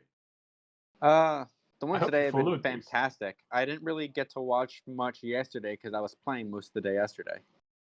Yeah, I heard about that. Yeah. I had two of the best games I have ever played yesterday, like just in terms of like entertainment level. Sounds good. Sounds good. My game against Gabri and my game against King of Jokes. Both of them could have gone either way. I got lucky and won the first one, and got unlucky and won the second one. It seems like overall the tournament quality has been really high. Yeah, the game 3 one that I won, I definitely got extremely lucky to win that. Happens. That happens. Yeah, yeah. And then round 1, I literally had the dream hand. I got to activate turn 2, first activation, double kill. With Golbjarn had with Showdown, not double kill. With Brilvar, wait, no, it was double kill. Golbjarn doing double kill. I had double Granite Skin, Golbjarn's Betrayal. Yeah, I've heard you were doing some dirty stuff with the betrayal and the Golbjarn. Like I've heard about that. Yeah, it was gross. And then in round 3, my win against Gabri, he used a worship with Hokusai at 2 HP to try and kill off his own Hokusai to stop the double kill, and flipped Akimo's Oath, so Hokusai survived it too. and then he went for the kill on Brilvar. Brilvar charmed and took the frenzy from Akimo, survived at 1 HP, and then had exact damage on double kill on both heroes. Yeah, I've heard about that. I think I was here when it was discussed yesterday. Oh, okay, yeah. Sorry everyone for chatting a little bit about what happened. The players are still setting up, so we're taking that Yeah. a little bit of time to We're just stalling here a little bit. Yeah. Well, actually, what we can do is have a quick look through the deck list for people who haven't them on screen or haven't talked about it so far. So we do have Smius playing obviously the same deck list as before, bringing Akimo, Dumiz, Ogosai, Kohai, Nelaten, and Zakul. As we've seen in the Road to Finals, he's actually almost always bring Akimo, Dumiz, Kohai, and Zakul, and Hogosai and Nelaten we almost haven't seen during that tournament.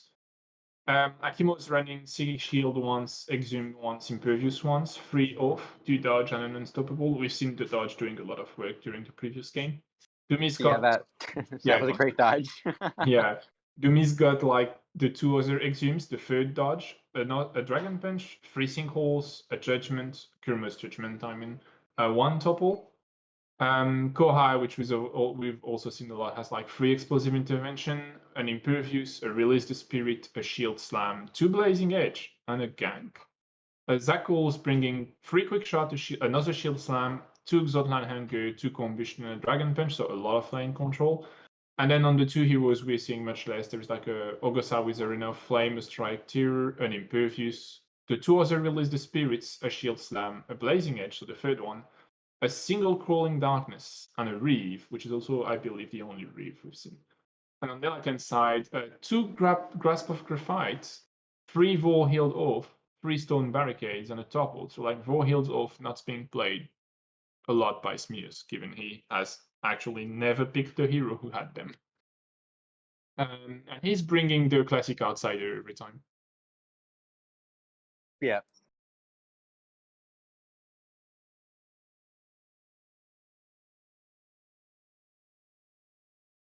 Yeah. I was just about to get to that. One other thing on Smeals' deck, though, we saw last game Akima's Oath on Zakol is pretty fantastic and disgusting, depending on your perspective. Yeah, it's incredible. I agree. Yeah. So but yeah, players, so yeah, Mateus won the winners bracket, has not lost yet, and so because he doesn't have a loss, he actually got the luxury of choosing which player goes first and choosing which outsider is brought. So he chose first player and his own outsider, the Scourge of Puida. Fairly incredibly, is the only Scourge we've seen through the tournament. Yep. And Scourge has 100% win rate. The final. Yeah, which is which is definitely not the outsider we've seen played the most before that tournament. So it's interesting to see that it's come so far undefeated. Yeah. Win conditions drawn are Tactician, Siege, and Left Bridge. So a lot of control conditions. I mean, exclusively control-oriented conditions. It's pretty much all control, which is interesting because Mateus definitely has a more aggressive deck. And speaking of his deck, and by the way, both of the deck lists and actually all of the deck lists are in the viewer's guide. So if people want to actually look at them, they can do that as well. Yeah, we see Doomies with 3 Exhume, 3 Dodge, and 3 Single. Thanks for packing them all on the same heroes. It's much easier. Yam is bringing 2 Triumph of the Light, 2 Doom, 3 Quick Shot, and 2 Dragon Punch. So I reckon we're gonna see Yami picked here, right? Because she's got a lot of tools for lane control. She's got her ability to kill minions, and she's bringing pillar removal at instant speed, which is very significant in that matchup.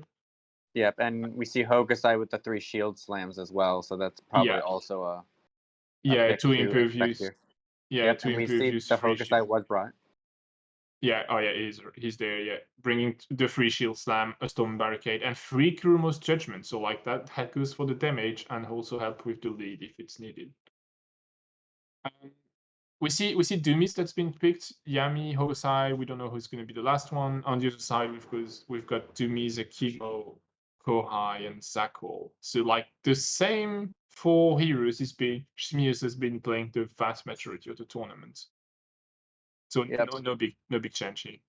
And I feel like, especially with the Kurumo's judgment and just all the red heroes, I feel like Kohai is probably the last pick here for Mateus. Just to, he also had the explosive interventions. Just able to mess with leads and positioning is going to be super useful. I don't know if Akimo and Warhill really have anything to pack that's super useful in this matchup. Yeah, and he's bringing 3 Rampant Hatred, which are useful for the lead value. Yeah, there we see he's picked. Useful for the lead value, where Warhill actually brings a topple and Akimo brings literally no free mana, so that would be like detrimental. Yep. So for all those people who picked Akimo in their fantasy, you're probably rooting for Smeaz here, not Mateus. Yeah, that's a good call. If you picked Yami, it's definitely for Mateus that you're rooting. Well, then you're rooting for Mateus. Yeah. Yeah, I picked Doomies and Kohai and Brilvar, so it doesn't really matter to me who wins based on that. Yeah, it won't change anything. It's going to be about the cards, right? Yep. Well, they both have 3 dodge, so I hope you haven't bet on that one. I did not. I bet on Explosive Intervention, Shield Slam, and Golbjarn's Betrayal. We see Kurumo's Judgment being mulliganed by Matthijs. And we don't know yet about Smear's Discord. We see a Blazing Edge being mulliganed on Smear's side. Which in that matchup with no kill conditions makes a lot of sense. Kurumo's Judgment I find intriguing. Like, it's a 3 mana card, you could always lead with it, right? But I guess he might have too much of them. So, what have your thoughts been on the new heroes so far? They're incredibly impressive, and not oppressive, even if they might feel a little bit like that from time to time. They do change a lot the structure and the shape of the game overall, so that's a really welcome breeze of change. I feel like they feel like they're kind of unavoidable, but I'm not sure it's only about the heroes themselves, and it might be a bit more about the cards that come with the red green runes. So it's like the blue green, like we've basically seen two orientations being really successful. It's the red green one and the blue green one, and I feel it's as much about the cards than the heroes themselves.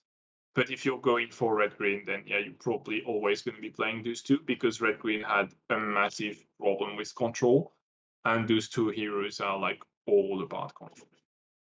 Yeah, Doomies has been better than I expected, honestly. I actually ran Doomies, so I ran a mostly blue-green deck, but I had Kohai as a core hero, and I had Doomies in my deck as well for extra control value, and so it was kind of a blue-green, but with like a red splash. And I actually, my 4 games, I didn't bring Doomies at all, although I definitely should have in one of them.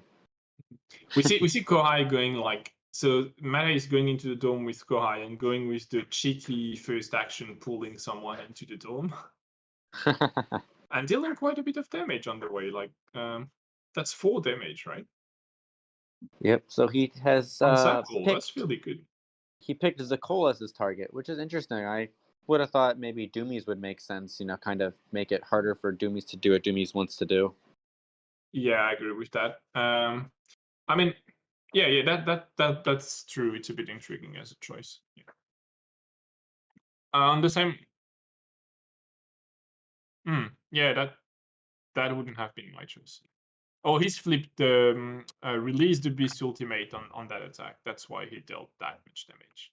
And we see an Exhume going for Smears, so Unstoppable being discarded, Combustion being discarded, and Explosive Intervention. So you're betting for the Explosive Intervention here, right? Like you want to see Explosive Intervention out of your Exhume because that's what you're going to choose. And we do see Combustion, Unstoppable, and Explosive Intervention. So it's going to be either Unstoppable or Explosive Intervention, and we do see Smears taking the Unstoppable, the Explosive Intervention, sorry. Unstoppable would have been interesting for a lead reason, but you can put exactly. So we see what we see happening. What I was going to say, which is you just put it on top of your deck and you lead from your deck. So there we are. Madais knows he's going to take an Explosive Intervention on one of his heroes, and that's kind of the problem of like pulling someone with Kohai, is that that person can just activate and play the Explosive Intervention against you. Yeah, I actually found that naming Explosive Intervention with Explosive Intervention can actually be a very strong play. Yeah, because you get At the very least, you're guaranteeing that you know their hand and they don't know yours. Yeah. Yeah, and we've seen a few games where like 2 Explosive Interventions have been played in a row, and that was like fairly gross. The first one naming something highly probable, and the second one naming whatever you don't want to see played among what you've seen the first time. And that was like really good.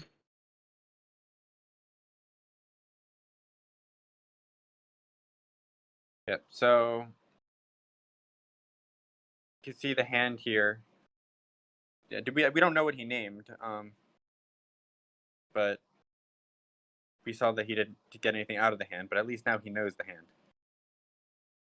Yeah. So in the hand we see a Rampant Hatred, an Explosive Intervention, a Supernova, a Shield Slam, a Dodge, and a Boom. So like there's two teammates here, 2 of which are really good for control games. Like both of them are good for control games. Yeah. So I don't know what Mateus named there, but Explosive Intervention would have been a very good card to name, because now Smears is going to be able to see Mateus. It's Smears who played the Explosive Intervention. So like now Mateus is going to play his theirs. No, that's Mateus's hand there. He made a copy of it. Yeah, what I meant is like Smius played explosive intervention and Oh, yes, didn't yes, claim sorry. explosive intervention, so Right. no, there is one that's gonna come back for Right. him. Yes, yeah. I did swap the names. You're correct. Yeah, that's fine. And we Um, do see the chat being first super hyped by seeing the Scourge and then super disappointed by seeing the objectives because like, those definitely don't go together. Yeah, and one of the other things there, we see the Shield Slam, which is such a useful card with Doomies. So I'm sure we'll see Doomies taking advantage of that pillar right there to Yeah. get a lot of control value. Yeah, we know Zakol has led with a 3 mana though. Like that's the unstoppable that was put back on top of the deck after the Exhume. Mm-hmm. What's your thought about Exhume as a I card? think so. I had it in my deck, and I think I have played it once. My opinion of the card is it is for some reason undrawable. You just can never draw it. Okay, yeah, it's not because you didn't feel like you had to play it. It's because like you just never saw it. You just can't draw the card at all. But yeah, it's it competing with nice. It's competing with redirect for that aspect. It's like when you don't run it, you regret not having it, and whenever you run it, you don't see it anyway. So you're like, well, whatever. Should I ever run that card? Exactly. Yeah, fallacies. It definitely seems like in theory, it seems very strong. Yeah, I think it's a really strong card. It brings stability, which is really good. Yeah, and it works very, very well, like, in decks like mine that kind of revolve around, cards that work well together. So, like, Granite Skin with Gilgarine's Betrayal, or Shield Slam with Gilgarine's Betrayal. Like, if you can use it to really help get, like, 2 or 3 of the cards that you want in your hand. Yeah, does make sense. And also to just stack leads and, like, stack your leads and your flips. Yeah. And it's a very versatile card for 1 mana, kind of like Shield Slam. We do see the Doomies going out, attacking a minion. No Shield Slime shenanigans though. Not yet. It's a reaction. Not yet. Yeah, it can happen later. You're right. It doesn't have to be now. So it shouldn't be now. That said, go on. I have made that mistake before, and then my opponent used a Warhill's Oath and got rid of my pillar, and I wasn't able to get the minion off of it. Actually, Yeah. it was against Mateus. I mean that's the kind of things with the cards you have in hand. You're like, yeah, I'm gonna play it later, and then later doesn't happen. That's always a bit frustrating, but that doesn't mean it's necessarily the wrong line of play anyway. Like, yeah, I did a Friday night. I did a practice game against Mateus, and he did that to me. So, it was a very good game. He beat me, so he's obviously very good. And that's why he's here. Mateus does have the flux, so he might be maybe in a control game it's slightly more interesting on turn 2 for sure. On turn 3 though, it's less interesting on turn 1 because you don't have that many 2 mana cards that are going to do massive change in the current setup, like no Imperial Rights, for example. But what you're gonna have is the single on turn 2 that could be like really, really strong.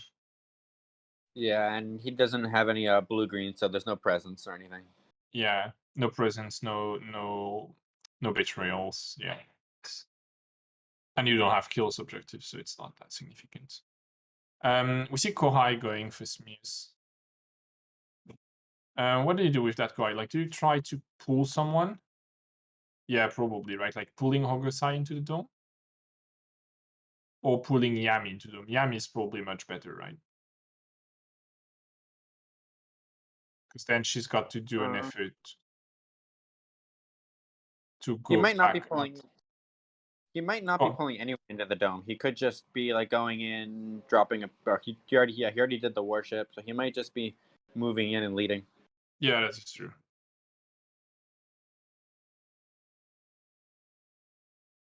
Which isn't a bad play. I do kind of like the idea of what you were talking about, though, of pulling Yami into the dome, though. Yeah, I was just thinking, like, is there a way to put her in a position where she's not super happy about it? I was like, yeah, actually, doesn't change much. Like she's gonna end I up mean- in the same situation. Right, she's- but I mean, it gives Yami slow, so it makes it a lot more difficult for Yami to be able to really... Oh, and we do see actually Smith pulling his own Zackle into the door, Ooh, that's an interesting play. dealing him a bit of damage on the way, like 2 damages. That's not bad, given there isn't many kill conditions, so that's not a big deal. Yeah, because now that Doomies is a little bit overcommitted to lane 2. Yeah, so like, yeah, the thing is like, Marais is gonna get the lane 2, right? Like in that situation, there isn't much you can do about it once you've pulled the Zackle, but that's not the end of the world. Like it's the left bridge, it doesn't really matter at that point. I mean, yeah, it does matter actually, because it's your opponent's left bridge, so you still have to be careful about that. Yeah. You're giving up that control token. Maybe you're telling I'm gonna take the other 2 because you've your Doomies in lane 1, so that's probably a lane you can take. With Doomies and Akimo against Yami, you're probably taking the lane 2. The lane 1, sorry, and you're gonna likely be able to take the dome now. Right, so he's gonna so he's trying to get lane 1 and lane 3. Gonna get the Scourge, maybe try and get a hero low to set up a hero kill for the next turn, and he's gonna be threatening his own left breach as well, and that is lane 1, so he does have the lane advantage. Yeah, exactly. Yeah. It matters a bit less to abandon the left bridge for your opponent if you're threatening yours on the first lane. Exactly. I like Smear's positioning a little bit more at the end of that, like currently in the current state, but well, Yami's goes wherever kinda depends, right? Because turn 1 you're very far away from everything, and also Yami isn't playing anything to move faster actually, so like you're still moving only by 3 no matter what. Because you aren't playing many yellow cards, because you have only 1 yellow rune. So like time glitches and other things aren't cards you're going to be playing here. So, do you have a prediction for this game? I know we're a little bit into the first turn already, so it's a bit late to be asking that, but... No, it's the opposite. It's like too early to be asking that. I mean, well, it's not really a prediction if you already see some stuff, you know. yeah. I mean, it's not an informed prediction. Yeah.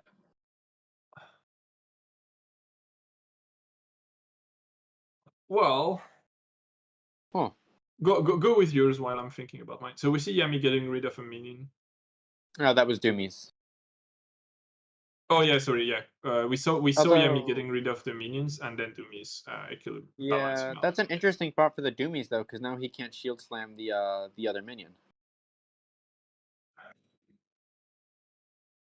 I mean, does that matter? Because you're winning the lane anyway, so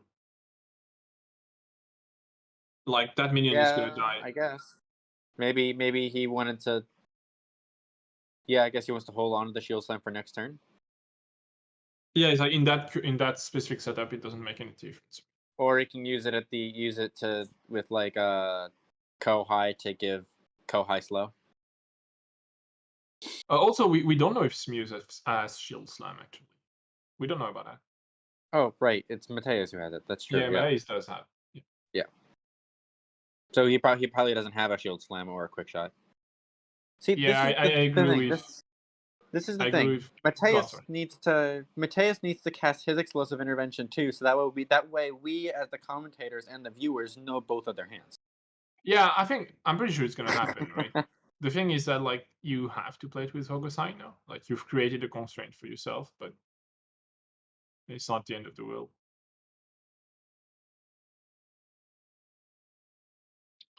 Yeah, that is a good point by Game Slayer. Don't like the Yami play, kind of get wrecked by a lead now. I mean, I think the idea is you bring Hogosai over there and lead, so you have the lead and there's no minions there. But he's now kind of locking himself into that play, and with the Doomies having the minion on him, it's kind of and he doesn't really need to do it, and Akimo just goes wherever Akimo needs to go now. If Hogosai that's the thing is like if you do that, Akimo just comes in the lane and you're still losing it anyway, and you're losing the dome anyway. So it's like it kind of feels like you're in a lose-lose situation for lane 1 and 3, right? Like no matter where you go with Akimo, you're losing both of them. Because like if you put Akimo in Hogosai, if you put Hogosai into the dome, Akimo goes into the dome, and you lose Matais lose the dome. And if you put Hogosai into the lane, then Akimo goes into the lane, and you still lose both of them. Yeah. That said, if Yami did lead instead, he would Mateus would still be losing the lane because Dumis has the one Yeah. minion stack. So I Yeah. don't know if it actually really makes a difference.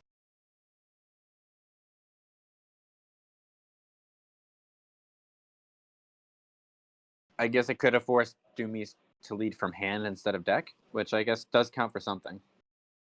If you want to be playing the explosive intervention, you're gonna have to do it from Hogosai that turn. Otherwise, you won't play it that turn.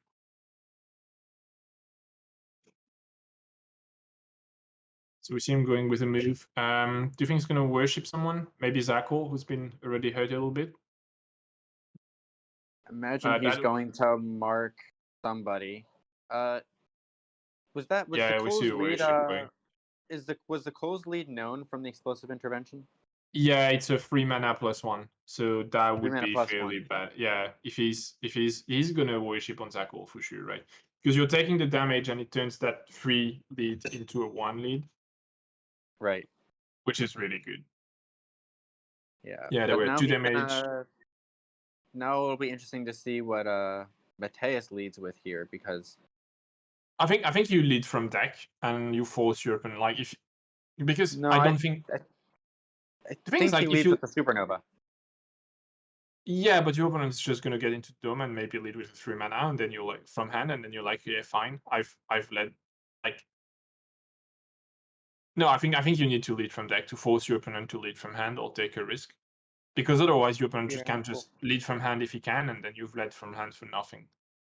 Yeah, he did lead from hand, though. We know that is what happened. Okay, he did. So yeah. But he might have led with the supernova, so that way, if he gets marked, he doesn't get the lead reduced.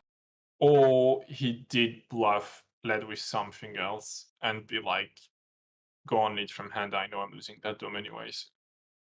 I don't see how you win that dome. The thing is, Smiaz doesn't have his only lead there is the lead on Zakol. Yeah, but Akimo hasn't played, right? That's the thing. Well, Akimo's going now, right? Yeah, so but he can Akimo... lead, right? Yeah, there it is, and you can lead from hand. So like, if Hogosai is led with a supernova, and providing obviously that Smiaz has a free lead, right? If he doesn't, it does. Yeah, it's good. But if he does have a free lead, then you've led from hand for nothing. Okay, so I think I see what Mateus should have done here. So Yami should have led instead of killing the second minion. And then Hogosai goes into the dome. Oh wait, he didn't have a lead. Oh, we see the Flux going. Flux is going. Dodge being played. Wait, oh. What? So Doomies is storing minions for the next turn. Yes. Yeah. He's keeping that minion. That's a good play. So for people who just aren't fully aware of how that works, so Doomies gets to, as long as Doomies is in range of a pillar, they spend the minions on him to add control value. But if Doomies is not in range of the pillar, the minion stays on. So by moving away from the pillar, that minion is now stored for the next round.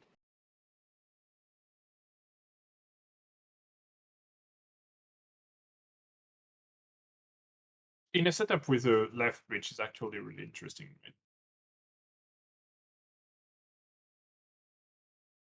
You could also decide to bring it into the dome if you really did.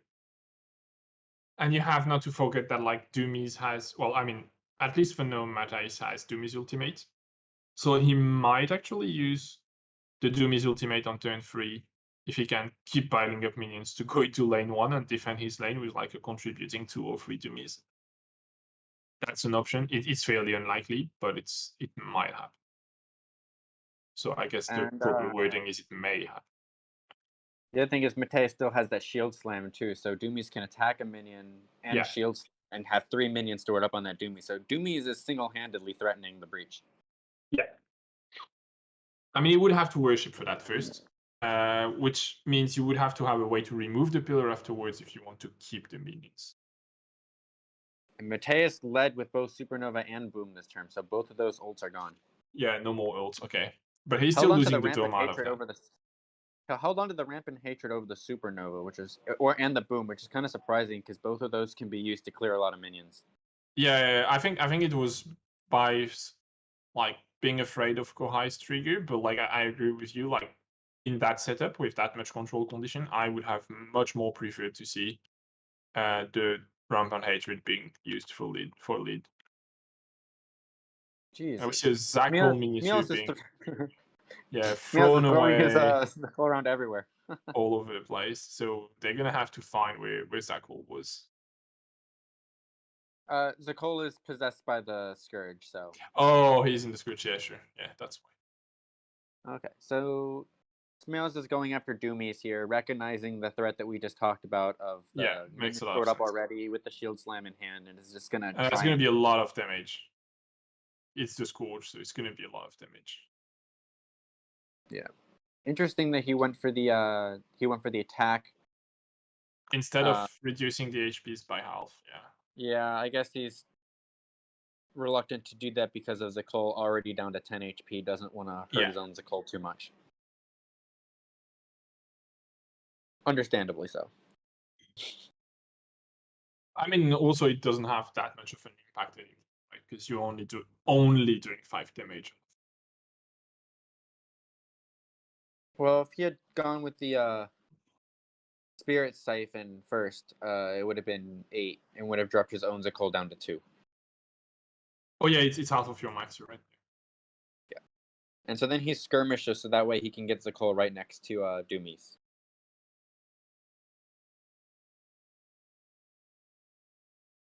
Yeah. And interestingly, we never saw Mateus play that explosive intervention last round. Yeah, we just like, I mean, that might make sense, right? Because you can just wait for the second turn to try to pull it off. Your first players do.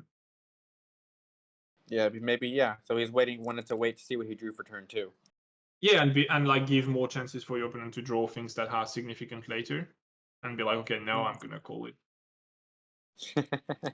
And Smios discards a Psychic Shield to hand size. That would have been a fun card to lead with. Yeah, against Kohai, that's a nice lead. Yeah, it's kind of you play it, you lead with it, and now the opponent has to decide: do they think it's a 3 or do they think it's a Psychic Shield? It'll be especially extra interesting if Mateus were to play the Explosive Intervention and see the Psychic Shield in hand. But unless there's another one in his hand, I think the Psychic Shield. Yeah, Psychic Shield is especially interesting to play as a lead if you've got Vorhild Intervention, Vorhild Oath, sorry, and you play it out of the Vorhild Oath after that hero's turn has been finished, so he's marked by Kohai, and you're like, yeah, no, I know I'm marked, and I'm just gonna lead with that card. Yeah, I never thought of that. It's extremely situational, but when it works, it's fairly annoying.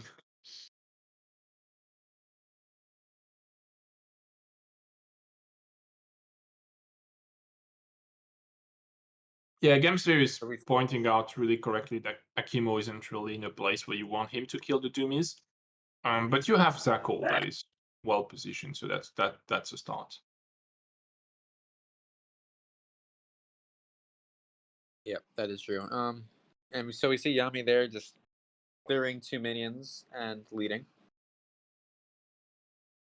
Yeah, I guess that makes sense, but I don't think she's going to be able to maintain that lane again alone against the Doomies. Like, Doomie's always going to put more pressure than Yami can remove. Right, but it's you got to do some damage control somehow. Yeah.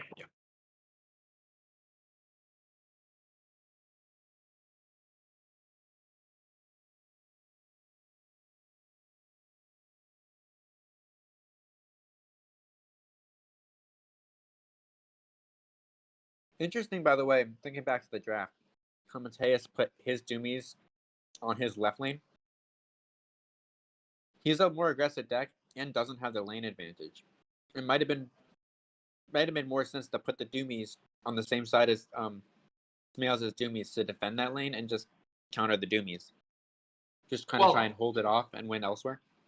I agree, but on the other hand, he's got Yami to try to temporize that lane and be like, maybe I can break your lane 2 before you get my lane 1 because I've got 2 specialists and you don't. Yeah. So I And mean, then yeah, we'll see how this Hangers. play works out. It's definitely the more aggressive line. So the Zoltan Hangers here is fairly bad, right? Like you're losing 3 minions, 2 minions. So that's basically a Doomy strat gone. At least for that turn. Right.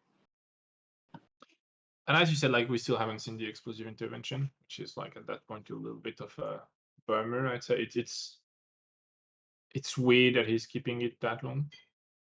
Yeah, he might use it right here. Yeah, we're probably gonna see it played anytime soon.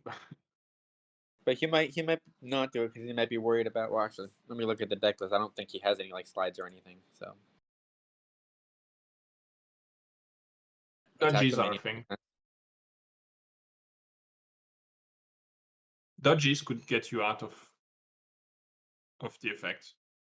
I don't think there's anywhere that Doomies could dodge to. That would avoid the explosive intervention. No, I mean it's Matthijs who is going to have to play his, right? But yeah, Zakul can't really dodge away from that. And he doesn't have the mana for it anyways. Yeah.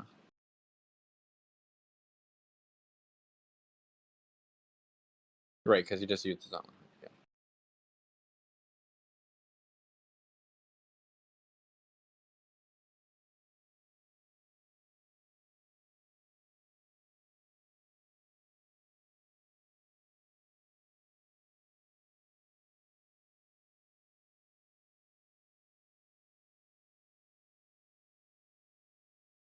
All right, so yeah, I think this is where we will see Matthijs use it. So could see Doomies or Hokusai or Kohai use the explosive intervention here.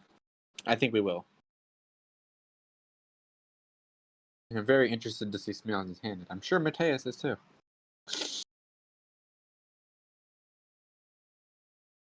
It's more like I think it's safer to go off of Doomies because Zakul doesn't have any way to react to anything. But also maybe you want the mana of the Doomies for something else.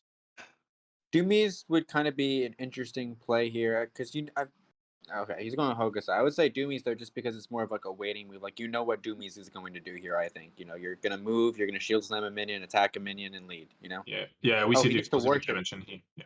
He needs to worship too, though. Actually, but yeah, we see Hokusai. He has to worship first, yeah, because you don't have a pillar in range. Explosive going off of Hokusai, targeting Kohai. Then, oh no, it could be Hakimo. Sorry, it should be. Oh, we see Hakimo's off triggered to attack Kohai, just not to have it discarded from the explosive intervention. Yeah, I'm assuming that means that he named Akimo's oath. Ooh, really spirit. Ooh. How about that? That's a cool play. So Hokusai's gonna hit all the heroes there, so no hero will get marked, no hero will get frenzy, nothing like that. Yep. All right, got a +2 on that. Damage will still go down. So. Yeah, damage is damage. And I'm assuming Akimo's oath was named here, which is why he played it in response. Yeah, that makes a lot of sense. Yeah. So let's have a look at that hand then.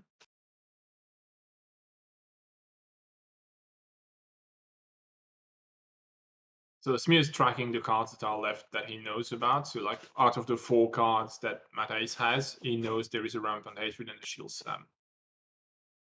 Yes. And we haven't that seen released the Smir's spirit hand yet. That release the spirits was not known to him. Yeah.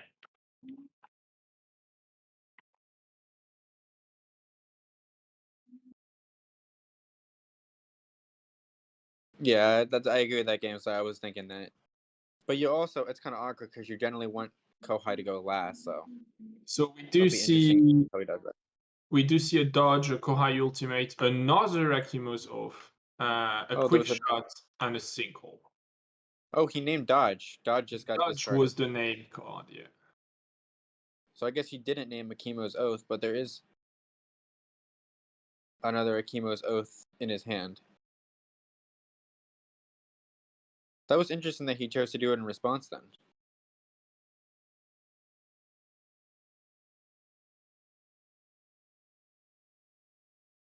Okay, so now we know that Smios has quick shot in hand, so we could see Doomies go move forward, attack a minion, quick shot a minion, still be in range of that pillar and lead.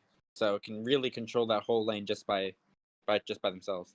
Yeah, that lane one left bridge starts to be really scary for Matthijs. Yeah, that means Doomies would represent 6 control. That said, Yami plus a lead from deck does hold the breach this turn just by herself.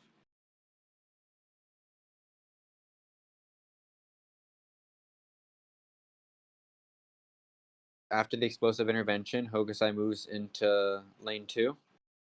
Oh, maybe stays in the dome. Yeah, stays in the dome with the move.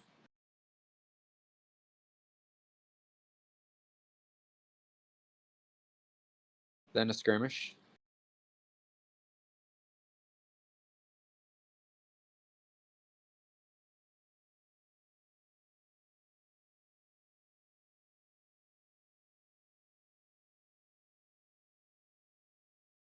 I'm not sure I get what you're gone, sir.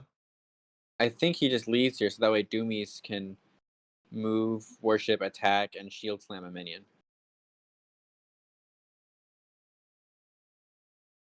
Yeah, you don't want your Doomies to be using the lead.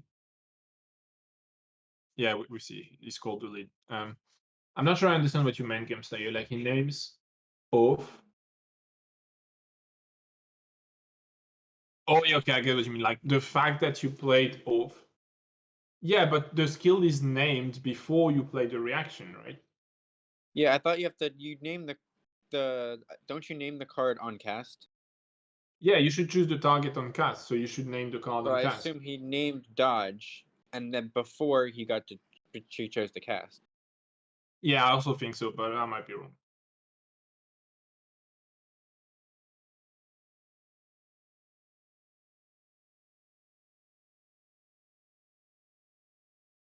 Because, like, explosive intervention says name a non-ultimate card, period. Target enemy hero's owner reveals their hand and discard all cards with that name. So for me, you really have to name the card even before choosing your target. Yeah. So it's like, because you choose your target before reactions, the card's been named a long time ago already. So you don't have an opportunity to be like, yeah, I'm gonna play that reaction card. Well, maybe it's the case, Game Slayer. It's just like that's completely counterintuitive with how cards resolve.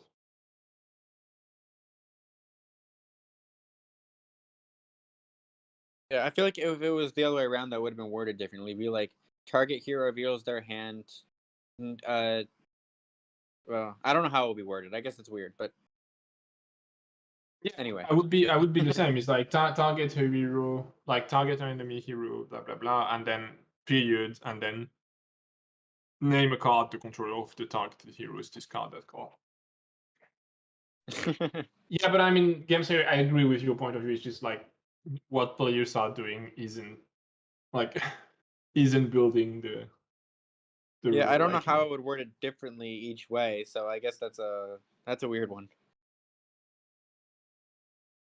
Yeah, I mean, yeah, if it's been ruled where the card resolves after when the card's name after when you resolve, then that's completely fine. Just makes it more powerful. Yeah, no, that makes sense. If that's how it is ruled, then that makes sense that he did it the way he did it. yeah. If it's how it works, then yeah, definitely. So we see Akimo going next. Hokusai is led. The leads from the deck. Akimo's going. What are you gonna do with that Akimo? Like you're a bit far away from the Doomies, right? Oh no, he's trying to go for it anyway.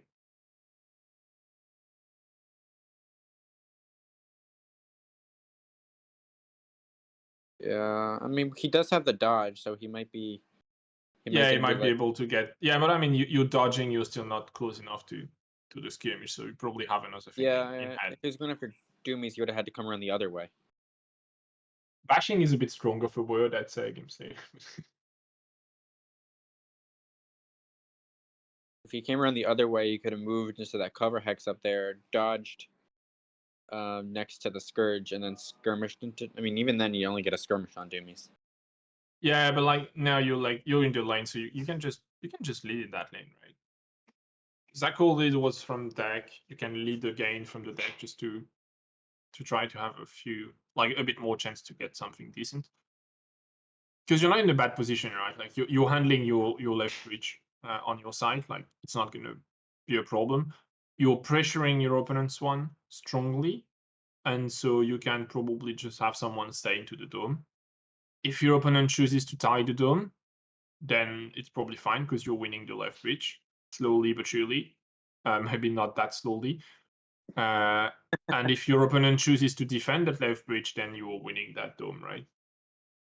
Yeah, I think that's the biggest thing we're seeing from Kohai this biggest thing we're seeing from Kohai. We're seeing a lot of people leading from deck a lot more with Kohai being around, and I think about that, and I think what that means is I think that's a big reason why Eric has had so much success in this event, is because his decks run a lot of 3-mana cards, so he leads from deck a ton, and so because people are leading from deck more with Kohai around, he's just generally getting better leads just from leading from deck. I would agree with that statement if Eric was running Kohai. I mean, even still, he's playing against Kohai, so he's leading from deck against Kohai. Yeah, but why would his opponent necessarily be leading from deck? Yeah, that's true. But I wonder if we'll see a kind of a meta shift where people run a lot more threes and Kohai. So we'll kind of see a little bit of a kind of doing both of those things going forward. I don't know, because you're making your deck weaker in some other aspects. Right. And Kohai being around doesn't mean that leading from deck is necessarily stronger, right? Like it's just you're spending less resources, but it's still random. And like if you're Exactly. putting more free mana in your deck and Kohai is worshipping on you, then you're still probably leading with just 0/1. Like you'd be better off actually leading from deck with 1-mana cards, because then you're leading with 2s. Yeah, I mean that's also why I was running 3 charms in my deck for this event, just mainly because of Kohai. Psychic Shields. Psychic Shield. Yeah. Yeah, you run a bunch of 3-mana cards and Psychic Shields. Now Kohai really has to think. Yeah, so we see Doomies. So yeah, Akimos just went to that lane and ended up leading from the deck as we were talking about. Doomies placing a pillar. Thanks for the Is that worship an attempt to like shield bash the minion aside you, kill the other one with an attack, and then you skirmish outside of the range of the pillar? So you have 3 minions on your Doomies, 4 minions on your Doomies, and you'd be like, yeah, if you don't deal with Doomies next turn, your tower is like off the world. Or does that not matter? No, maybe it doesn't matter, and you just release that on the tower anyway. Yeah, that's exactly the game. So leading from deck against the Kohai is good, because you're not wasting a card from hand that's just going to turn into a 0 lead or whatever. And then thank you, Giacomo, for that clarification. So targets and modals are decided on play, the rest on resolution. I agree with you, GameSlayer. The point was, it doesn't make sense to put more free mana into your decks to lead against Kohai, because then you're making your lead from deck worse against Kohai. Because Kirito suggested maybe we're going to see a meta where we're going to be a bit more free mana into the deck so that you can lead from the deck more comfortably, but I don't think that makes a lot of sense against Kohai. I mean, if you're doing 2 leads from deck and Kohai marks one of them, then yeah, obviously. But then you've spent 2 actions, so it's like, in the end, did you save that much resources? Maybe not. I think it's very situation dependent. And that's ultimately what I think is the strongest part about Kohai is, no matter what you do, even if you're making it so Kohai is less good, and you're kind of countering Kohai, you're using extra actions to do it, or devoting more cards to do it. So even it's kind of like the whole Ekrit thing. Like, even if Ekrit isn't pushing anyone, your opponent is still playing around it. and I think it's got an alone is effect. hurting. Yeah. Oh, I'm sorry. Yeah. It's just basically by your opponent playing around it, they're not playing as optimally in the way they want to. Yeah, exactly. It's got an effect even if it doesn't trigger its best stuff.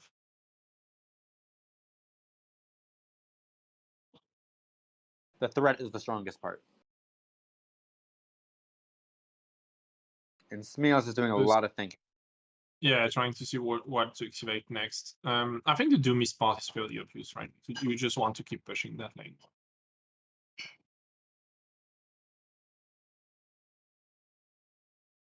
Being second player, you might want to activate your Doomies last now, because this way you don't give the information about what you're going to do, and if yeah, I think it doesn't matter actually.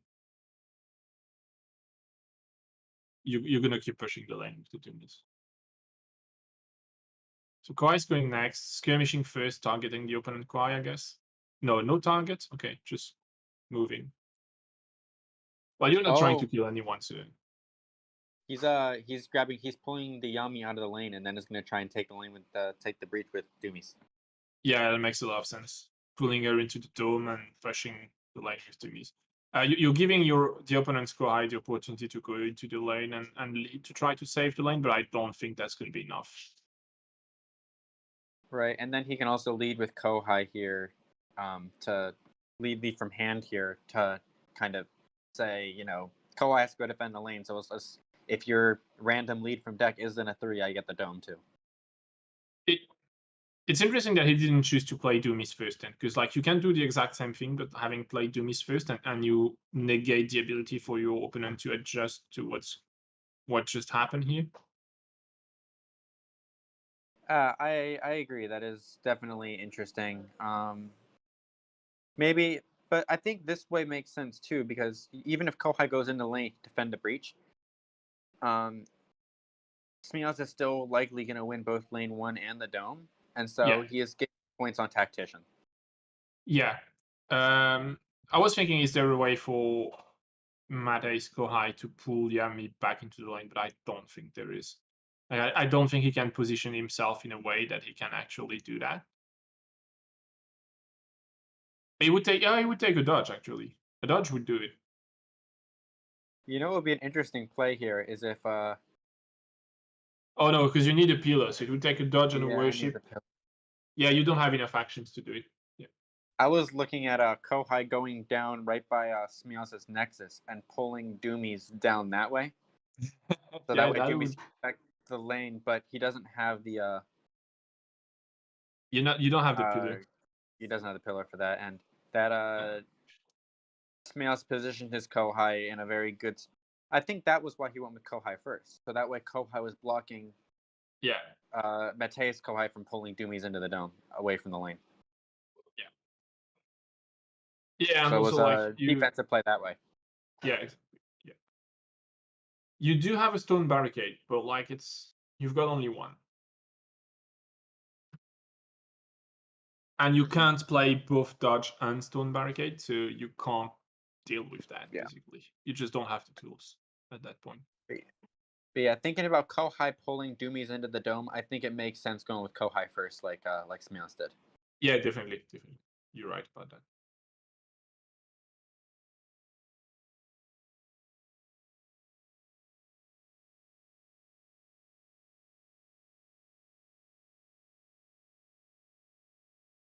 So now I guess it's going to be time for Matthijs' Kohai to go here. So trying to think of what he could do here. So what's the math in lane 2 right now? Matthijs has 2 heroes, doesn't matter. 2 minions on Doomies. It doesn't matter. You can't afford to lose lane 1, so you have to solve lane 1. Right. I'm just curious what the math in lane 2 is right now. So with the shield slam, Doomies is gonna have 3 minions there. Yeah, and you on the lane 1, it's like a contribution of you still have your Doomies to play. He's got 0 minions on the card now for Smears, so it's gonna be like probably 1 or 2 minions. Most likely 2 minions, because we've seen the quick shot. So yeah, it's gonna be 2 minions. So that's a Doomies that counts for 3. With a lead, it brings it back to 6. Yeah, you don't really have a chance. Like, you can only go in lane 1 and lead from hand with a 3, right? Like that's kind of your only option. Move, skirmish, and lead.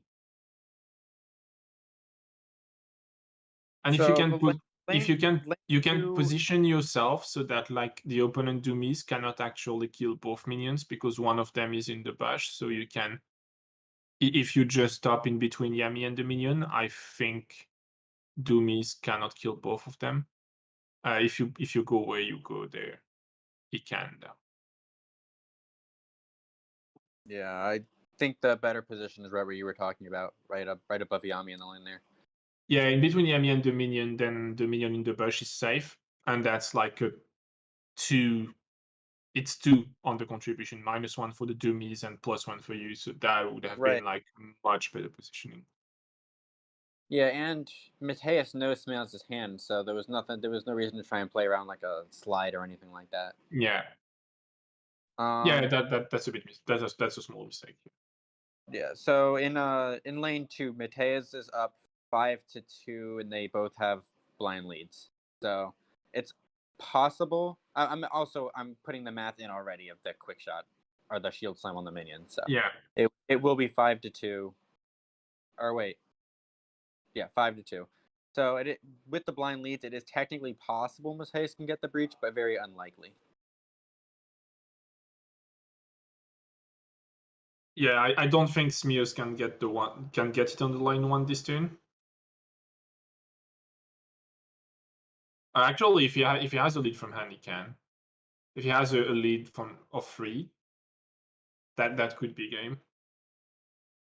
Because like Doomies is gonna be good. Doomies is gonna be worth hard. It's gonna be worth 3 points, right? Because he's gonna kill 2 minions, 1 with the quick shot, and then you're gonna lead. If you lead with a 3 from hand, it's like 6. Yeah, I don't think you've got it. You've got a Psychic Shield from deck.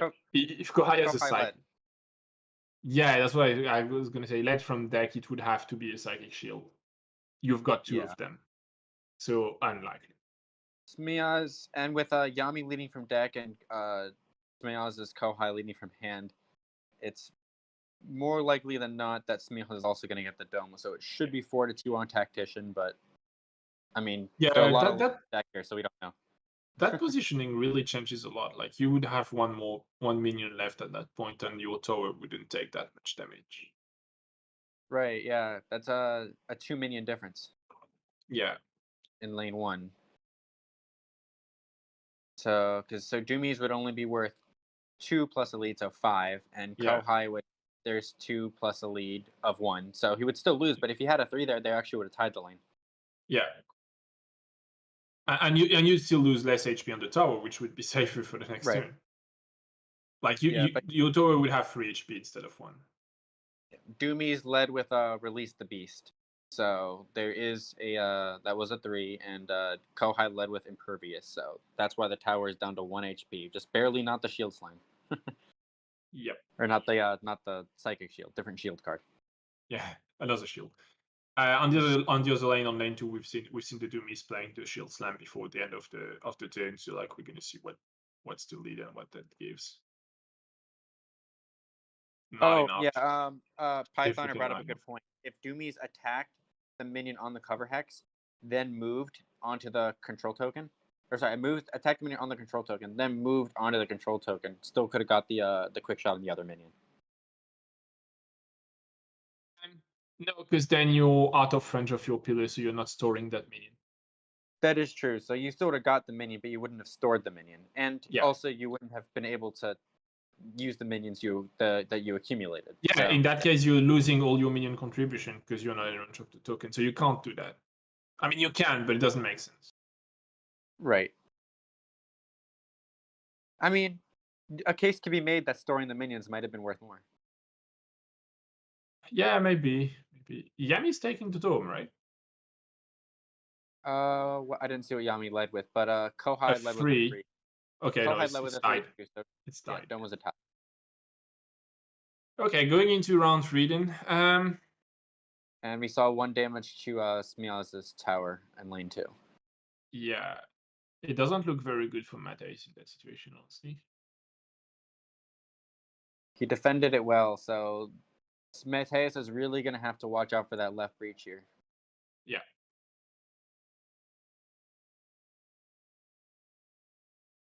The thing is, like, the situation makes you feel like you might have to watch out for it for 2 turns, and that's very problematic. Yeah, Kohai plus Doomies over on the left side is just super strong right now. Like, yeah, Mateus has his own Kohai there, but it's not able to do as much as... I think it's just the difference between Doomies and Yami in control is really apparent right here.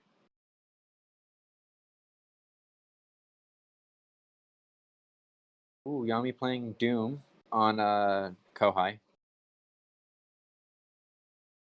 as Hokusai activates. The timing is interesting, but makes sense, I guess. And flips a Dragon Punch on that, so Kohai has no mana. Yeah, no mana for Kohai.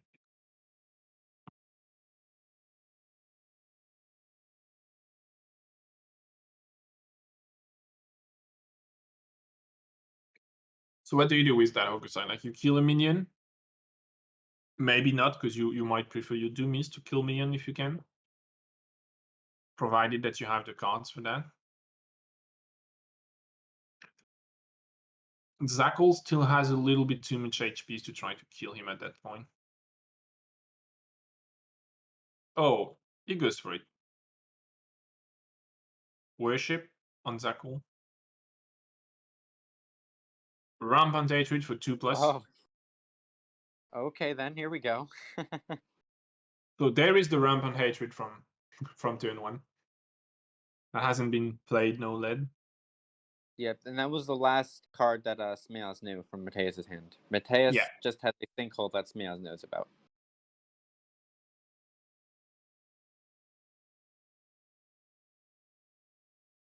Wondering if that.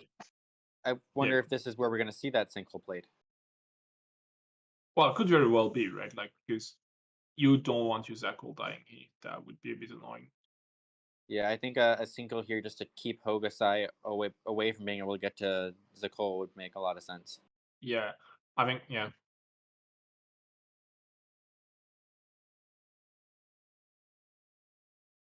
Yeah, it is round 3. Yeah. Yes, it's round 3. They didn't move it.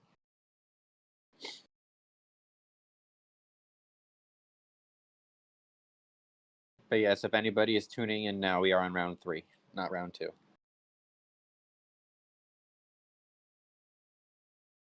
Yeah, still thinking. Given the amount of time Smiaz is thinking, I'm pretty sure he's got a possible answer to that. We know he has a sinkhole in hand. Oh yeah, we've seen it from the explosive intervention. You're right. Yeah, yeah, there it is. Oh, Akimo is playing it, not Zackle. Well, that's probably better. Well, you've got another Akimo's off now.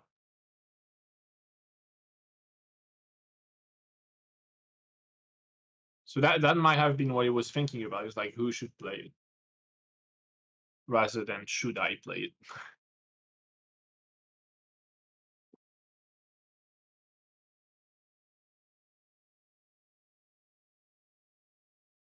Yeah, I think that's probably what it was. And I mean, we don't know the other 3 cards in his hand, so don't know what the reasoning is, but it makes. I mean, I'm certain there was a good reason for it. Maybe he has Totemic Slam in his hand, so he wants the ultimate for Zackle. We actually do know he's got an Akimo's off.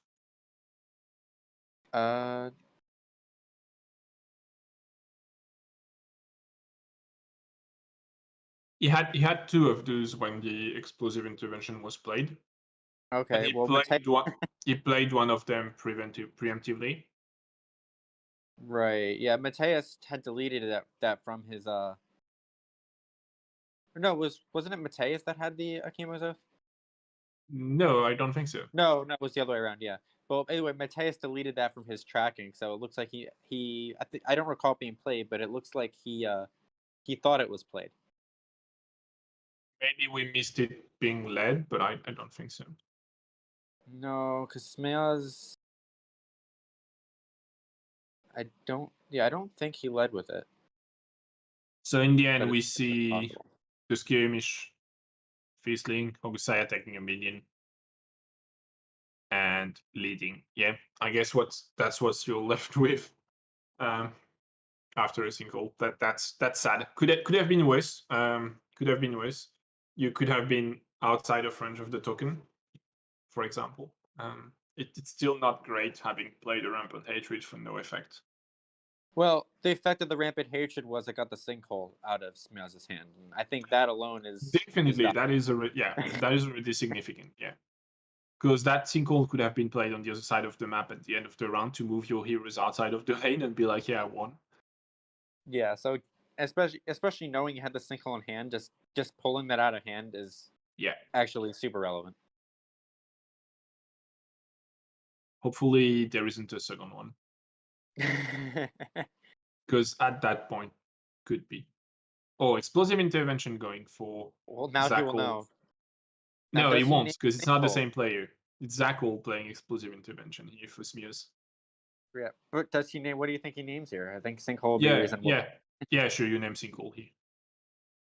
If you get it, great. If you don't get it, you've got the hand information. Right. Like turn 3 in a control game, I think sinkhole is like, especially when there is no prisons or anything similar like that. That's the best shot you can have. Right, I agree. And none of them's been played yet. So. I can't look. Maybe you wouldn't if all 3 are in the discard already. That would be a good reason not to. So the reason Akima played the sinkhole is, I'm guessing Smeaz wanted to activate Zakol next, and explosive intervention's an action card, so he wanted to have be able to use that card on his very next activation. Good point.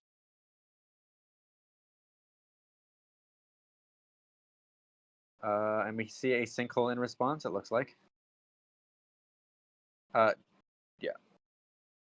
He's gonna probably. It looks like he's just gonna pull Zakol away, so it's gonna actually fizzle the explosive intervention. Still, it gets the sinkhole out of hand, but at least this way he's using it. Yeah, the sinkhole was out of hand anyway, right? So at least you're protecting the hand information. Exactly. You're spending 3 mana to keep your hand hidden. Is it? I don't think that is always correct to do, but I think sometimes, like if you have cards in hand that you want to cast and need the mana for, I don't think it's correct to do that. But if you're not going to use the mana anyway, then just protecting the information is more valuable.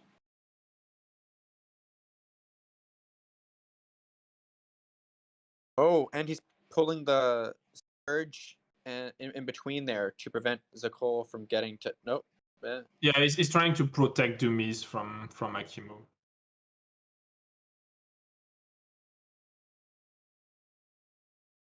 Yeah, I think that's... Doesn't matter because Zakul didn't activate it, right?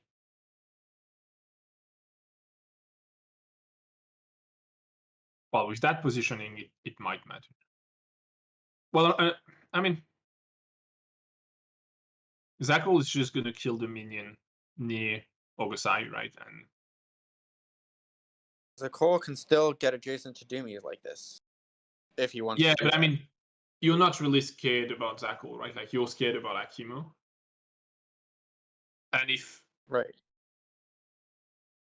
I mean, if Zakul kills the minion aside Ogosai, then Akimo can use that slot to hit Dumis. So Zakol can, however,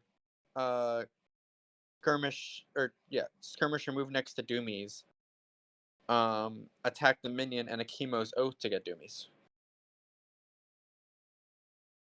Yeah, it wouldn't kill him, right? But like that's already Right, some but it damage, gets and then Akimo can come and kill him. Right, exactly. So I think if you could prevent Zakol from getting next to Doomies, you're at least making it so Akimo has to do all the work.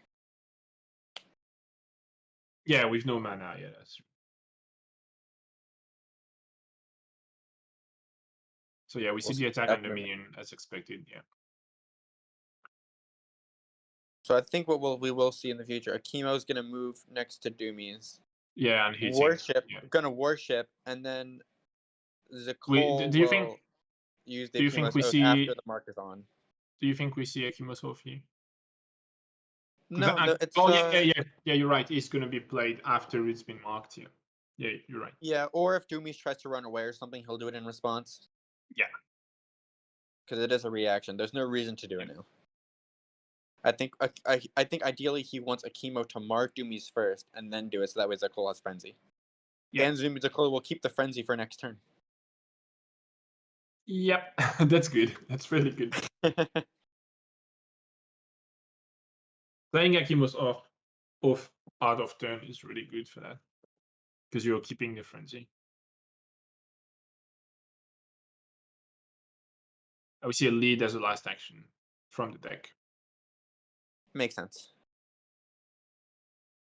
You don't have too much to do anyway, right? Like you've attacked, you've skirmished, you're not gonna do much more damage. You could have worship, but there isn't too many significant things to do with that pillar right now.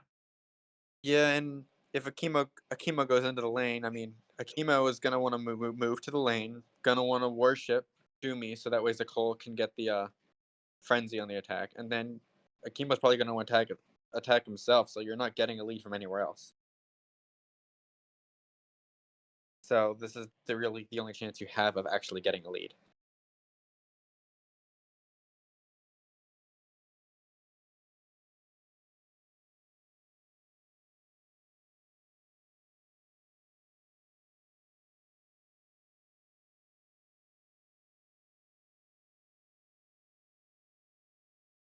All right, so I think Smios is in a very strong position here. If you're Mateus, what do you do to turn this around? Do you want to activate Doomies first, just to like try to force the Akimo's off, and because like, but at the same time, you don't really want to run away with the Doomies, right? You want him to contribute to that lane. Yeah, that's true. And also, if you force the Akimo's Oath now, that'll also get rid of the mark when Doomies exhausts. Yeah, and it's gonna do much less damage in the end. I mean, much less. Yeah, much less damage. It also means Doomies isn't marked when Akimo goes, so Akimo's gonna have to spend an action to mark if Akimo wants to mark. Yeah. So at least 3 less damage, which is not nothing. Yeah, I could see like an attack, maybe move up to the corner between the cover hex and the pillar. So attack the minion, move up to there, so you're still near the pillar and the control token, and then you can lead from there. No longer adjacent to Zakol. And then, of course, if Zakol uses Akimo's Oath in response to the move, actually, probably skirmish move, but if Zakol uses the Akimo's Oath in response to that, you don't need to move that far. You still could, but you don't need to. Yeah.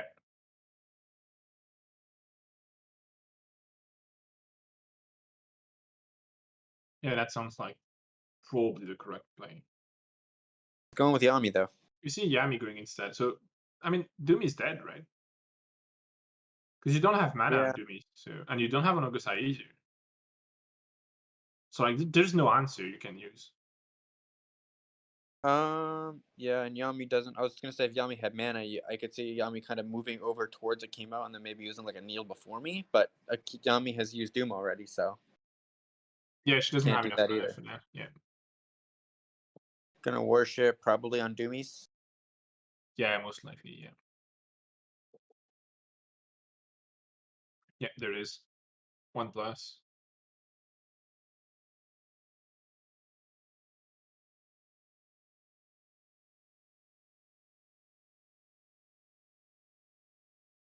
So here's the thing.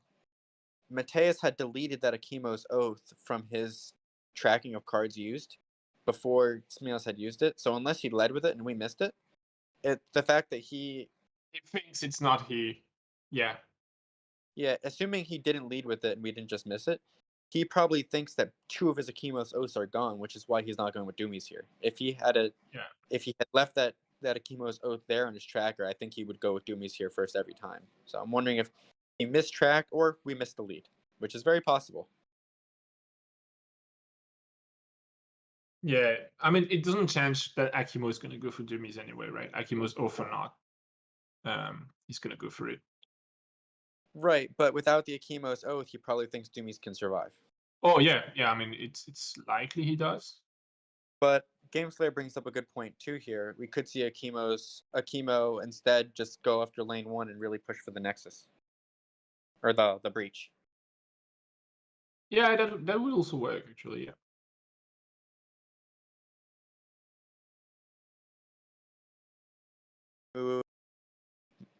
Mark on Kohai, move into the lane from the mark, and then lead or something like that.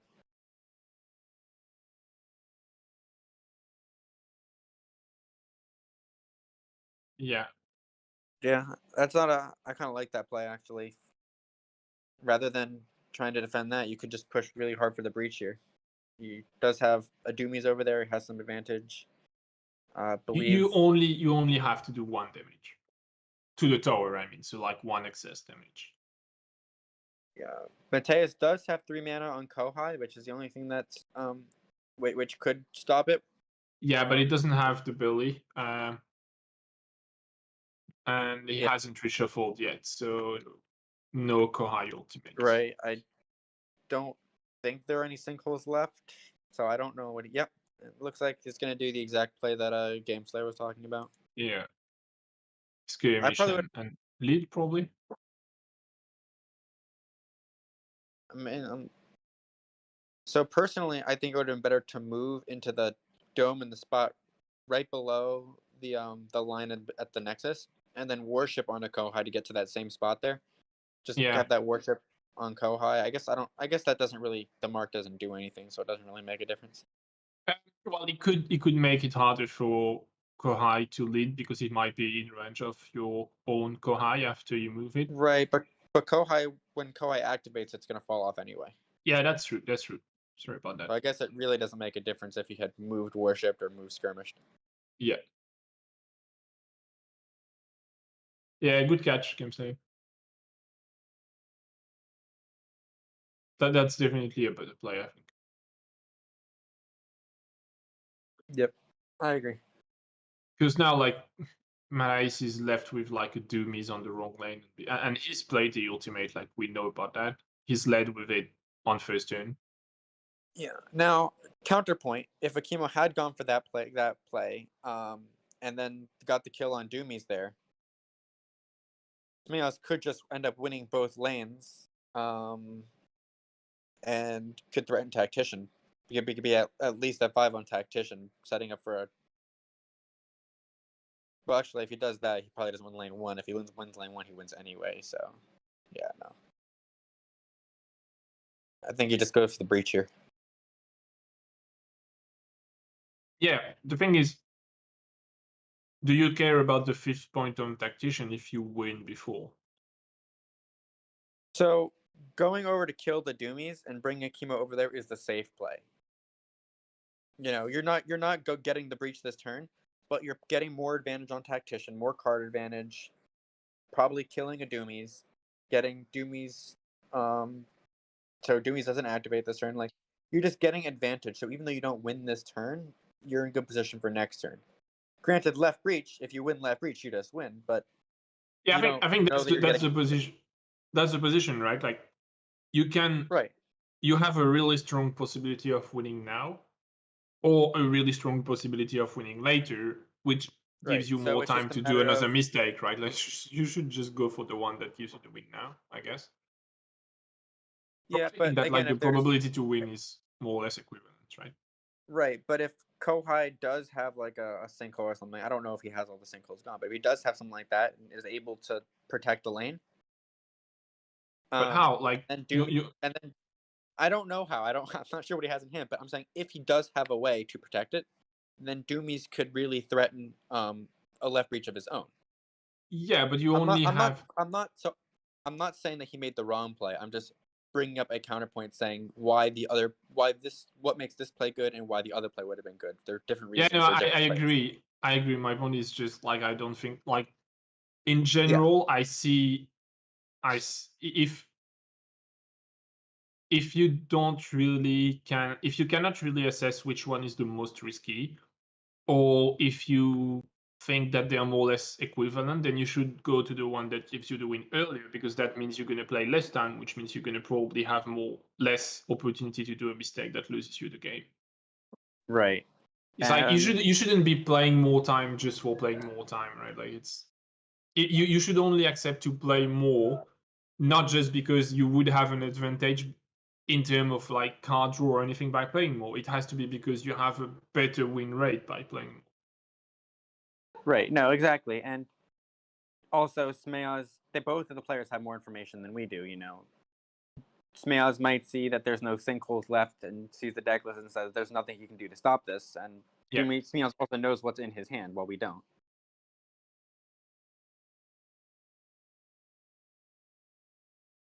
I agree with you, Joseph. I just don't think we're going to get to the point where Dumis could respawn. It looks like it's going to end at the end of this turn. One way or another. It's like Smears is getting that turn 1 breach, that lane 1 breach, or Matthijs is going to lane 2-1, right? Right. So we'll see if Zackle did lead from the deck, but Doomies led from hand, and Doomies got a minion. So it's like 1, 2, 3, 4, 5, 6 potentially to 1, 2, 3. No, you wouldn't necessarily win on lane 2 anyway. Well, you would win the lane, but not necessarily the game. Oh, Dragon Punch from Smears Doomies, hitting Yami and a minion? No, what? Okay, that was Kohai and a minion. Oh. Ooh, Stone Barricade. Yeah. He played the Dragon Punch preemptively and didn't attack immediately after. Right. Yeah. So it's going to be Kohai and a minion, probably.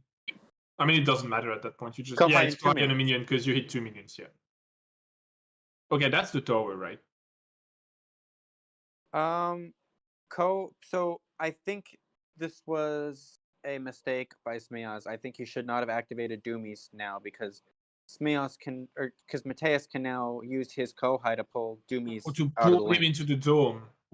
Yeah, but then he... yeah, but I mean, then you just come back with your own Kohai and you pull your Doomies back into the lane. It doesn't matter. It doesn't matter.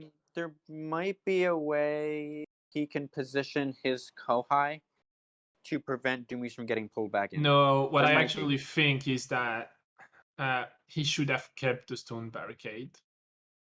Let the Doomies do his stuff. I agree. Pull him into the dome, and then but then you're not in position to drop the Stone Barricade when it matters, because you're not. You move, you pull him, and you skirmish back around. And that way, when your opponent's guy tries to pull him back, you just drop the Stone Barricade, and Doomies cannot get pulled further than that. So it's stuck into the dome. The problem with all of this is that Matthijs does not have a lead.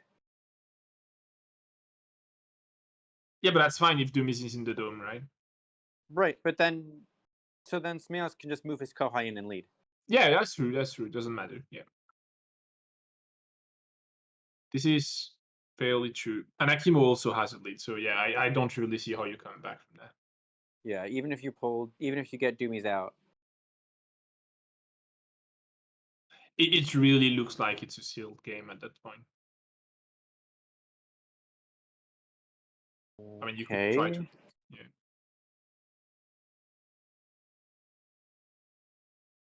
Skirmishing there. Not sure what this does.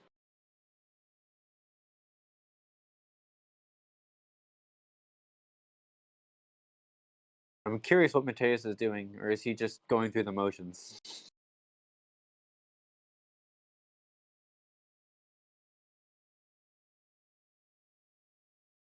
Marking chemo, leading. Okay. I guess he's just trying to pray for the leads. You know, maybe he led with 2 +0s from the deck. He got rid of both of the leads like this. So Doomies is 3, Akima was 1, so that's 4. Kohai, Yami plus a lead. Maybe that's, he could have 5 there. Kohai comes in, maybe leads with a Psychic Shield. Yeah, I mean, it doesn't matter. Just Kohai coming in is +1 damage and it's enough. So if if both Akimo and Doomies led with +0s and Kohai leads with a Psychic Shield, and then also Mateus' Kohai leads with a 3, I think that he survives. But he literally needs all of that to happen. But it is the one out he has. I mean, we both know that's not going to happen, right? But he is playing to his 1 out. Oh, Decree of Karumo. okay, that's good now. That's good. If That's a one-off. All 3 of the leads are if all 3 of the leads are +0s. That's a one-off. That might save the tower. I mean, it's still unlikely. He picked it back up. You think the barricade doesn't block the pool? Yeah, you might be right. He picked it back up. It would be a bit sad, honestly. I'd like to see the barricade blocking the pool. I mean, maybe you pull him until he reaches the hex in which the barricade was dropped, and he can't cross that one. That would be. He decided not to go with the decree. Oh, if he'd gone with the decree, that would have been a -1 because he led with Akimo's Oath.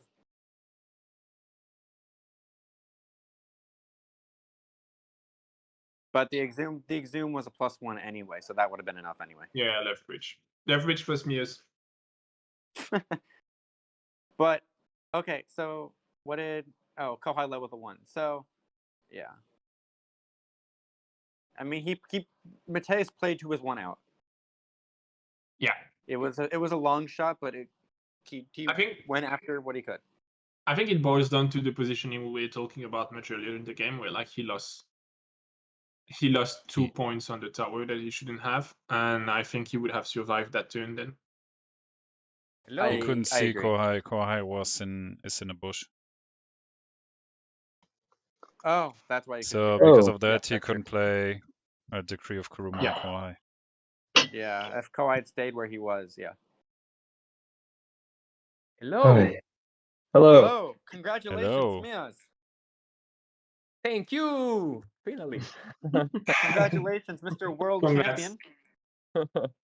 Thank you. We Thank have you, a guys. new It's a world very tense champion. game.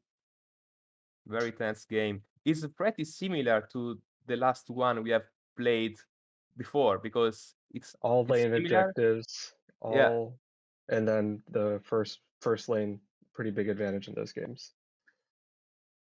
Yeah, and so very tense game. So before we get back into this game, I just want to say, I'm sorry, Tim Bunn, you are no longer world champion. Your time has expired. Yeah. Maybe next year. But yeah, so I guess what are your guys' thoughts on the game? I mean, it was very close. I knew going in, like, with these objectives, I wasn't going to have a really good chance of getting Siege or Tactician just because of the lane advantage. So I just have to put as much pressure on as I can early, and hopefully I draw the tricks and I can win it out in turn 3, find a way to stop him. But I just took too much damage.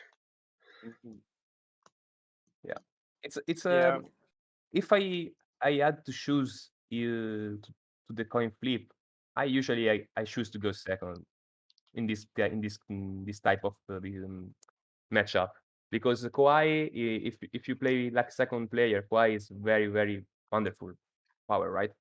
So yeah, you lost the flags for some tricky on turn 2 like Sinkhole or Rampant Hatred or Akimozot on turn 1, but probably with control victory cards, go second as a little advantage to me. Yeah, I think with the going first, the big play that I was looking for was something like that dodge that I was able to have and stock up on minions, just because I knew like even if I go second, I'm still in the weak lane.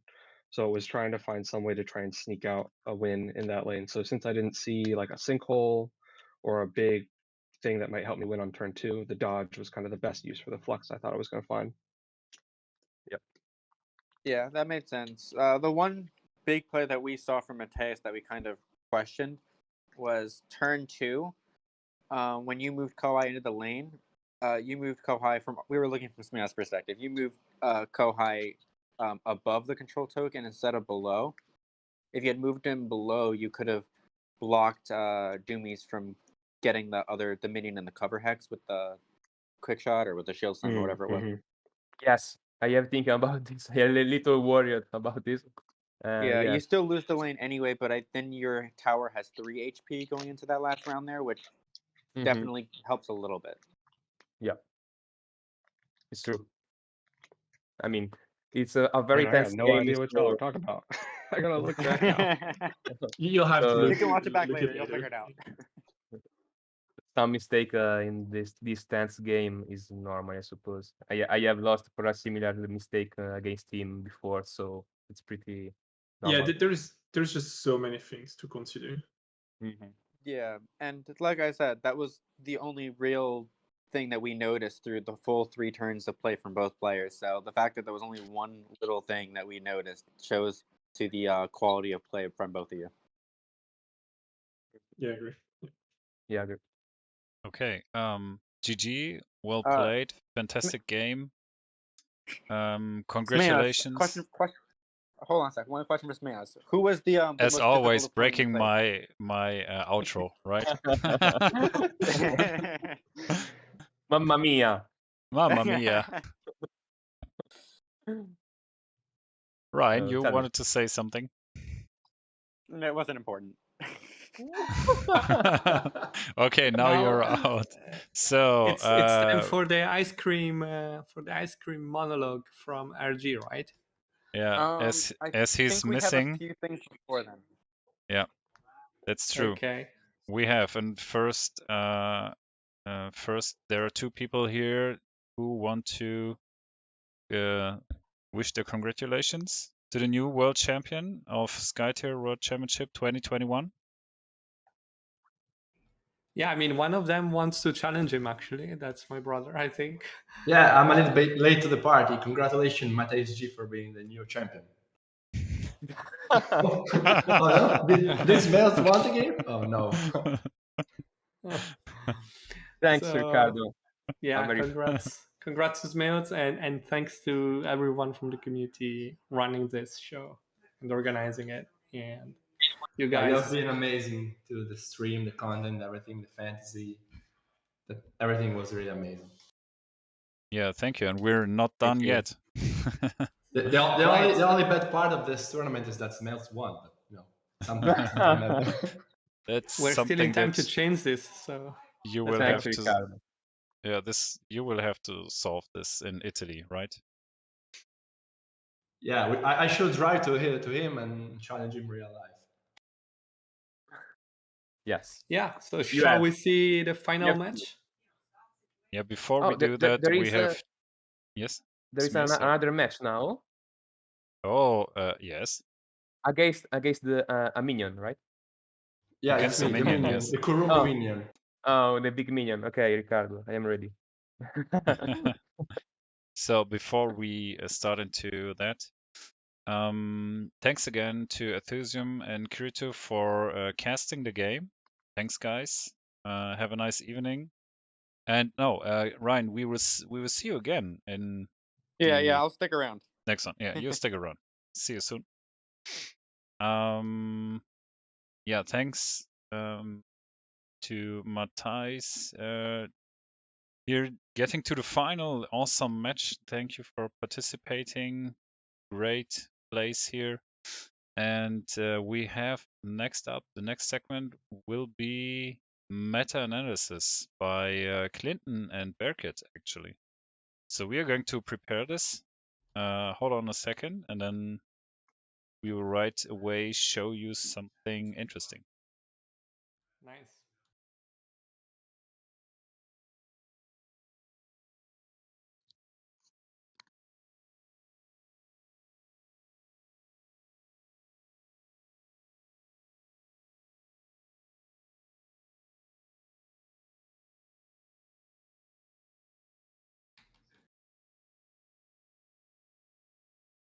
Are we supposed to hear something? Yeah, no. No, okay. It's give me a second. and It's Clinton just yeah, going it's into just place. yeah. They, Yeah, I the believe inspirational words from our world champion. right now we're waiting for the pop-up on the screen to appear. Oh, cool stuff. Okay, you. I will share with you. Just give me a second, so that you can see what is happening on my screen, and then it's easier for all of us, I think. All right. So while we're waiting for this, behind the scenes, the OMG guys have put together another year for fantasy, and as part of that, they collected a lot of the information around what was brought, what was winning, what cards were used. So what Clint and I are going to be looking at is taking an analysis of exactly all of the information from the fantasy and trying to glean any information that we can from the tournament to try to understand, what is the most popular, what is the best, how good exactly is red and green. So as this pops up, we'll be able to do a quick look and see the exact numbers from this tournament. So just to explain a little bit more of what the sheet is showing, we got the card list on the left. The wins is the number of times that card has been Wait a present second. in the It's winning not deck. on the screen, actually. Something went terribly wrong. As Well, always. what That we would have have is been too easy. like Bearcat was saying, is it'll have all the wins that card was in the deck that won, and then also how many times that card was also in the deck that lost. And then we do some calculations on win percentage. We do the same thing for heroes who have won and heroes that have lost. So it's just trying to look at the meta of the 2021 World Championship is what we're planning on doing. Let me know when it's live on the YouTube stream, and we can go from there. I saw it for a second. Yeah, I saw it as well, and now it's disappearing. I don't know why it was disappearing here. Oh wow, my OBS just. Oh, okay. If I shut it off, it's there. Nice. Okay, don't touch it. It was there again, briefly. Here we go again. I think now we're showing what we wanted to show. So feel free to Well, the first one that I think a lot of people want to maybe talk about is the most common card in this tournament would have to be number 1 at 155 total appearances in both winning and losing decks is Sinkhole. What's your thoughts on that, Bearcat? Yeah, I mean, I'm not really surprised. I think going into this, a lot of people agreed that Sinkhole was probably the most powerful card. There was a lot of debate, maybe, is it Sinkhole, is it Presence? But with such a high focus of heroes either being red, green, or blue, green, every single team, minus maybe Grey Ghost's mono yellow, I bet brought maximum copy of Sinkholes.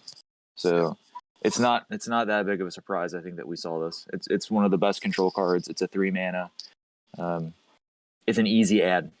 Yeah, and the thing to note here, there are little asterisks next to the names. That means that in the fantasy tournament or fantasy draft, Sinkhole was not counted as a card to select. And I think seeing it at the top of this list kind of proves that it was a good reason, because everyone probably would have picked Sinkhole as one of their 3 cards that they chose. We can go through one of the new ones that I don't know if people are surprised to see, but one of the newest cards, Explosive Intervention, showing up in 82 different decks. And it looked like it had actually a lot of wins. If you look at the difference column, it's showing you that it's got 12 more wins than it does losses. So it's a 57.3% win rate. Mm-hmm. And then you have Exhume is another one down there, even better. So we'll switch it here to win percent to show you some of the ones that were unusual and only showed up in a couple decks, but they always won. Take them with a grain of salt, especially the first couple that are having it. The one that I wanted to point out, though, was Blazing Edge.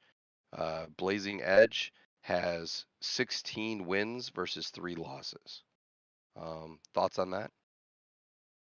I mean, it makes you just wonder if Mateus and Smiaz were the guys running it. I mean, when you have that small of a sample size, it means it probably was brought by the players that ended up winning the tournament.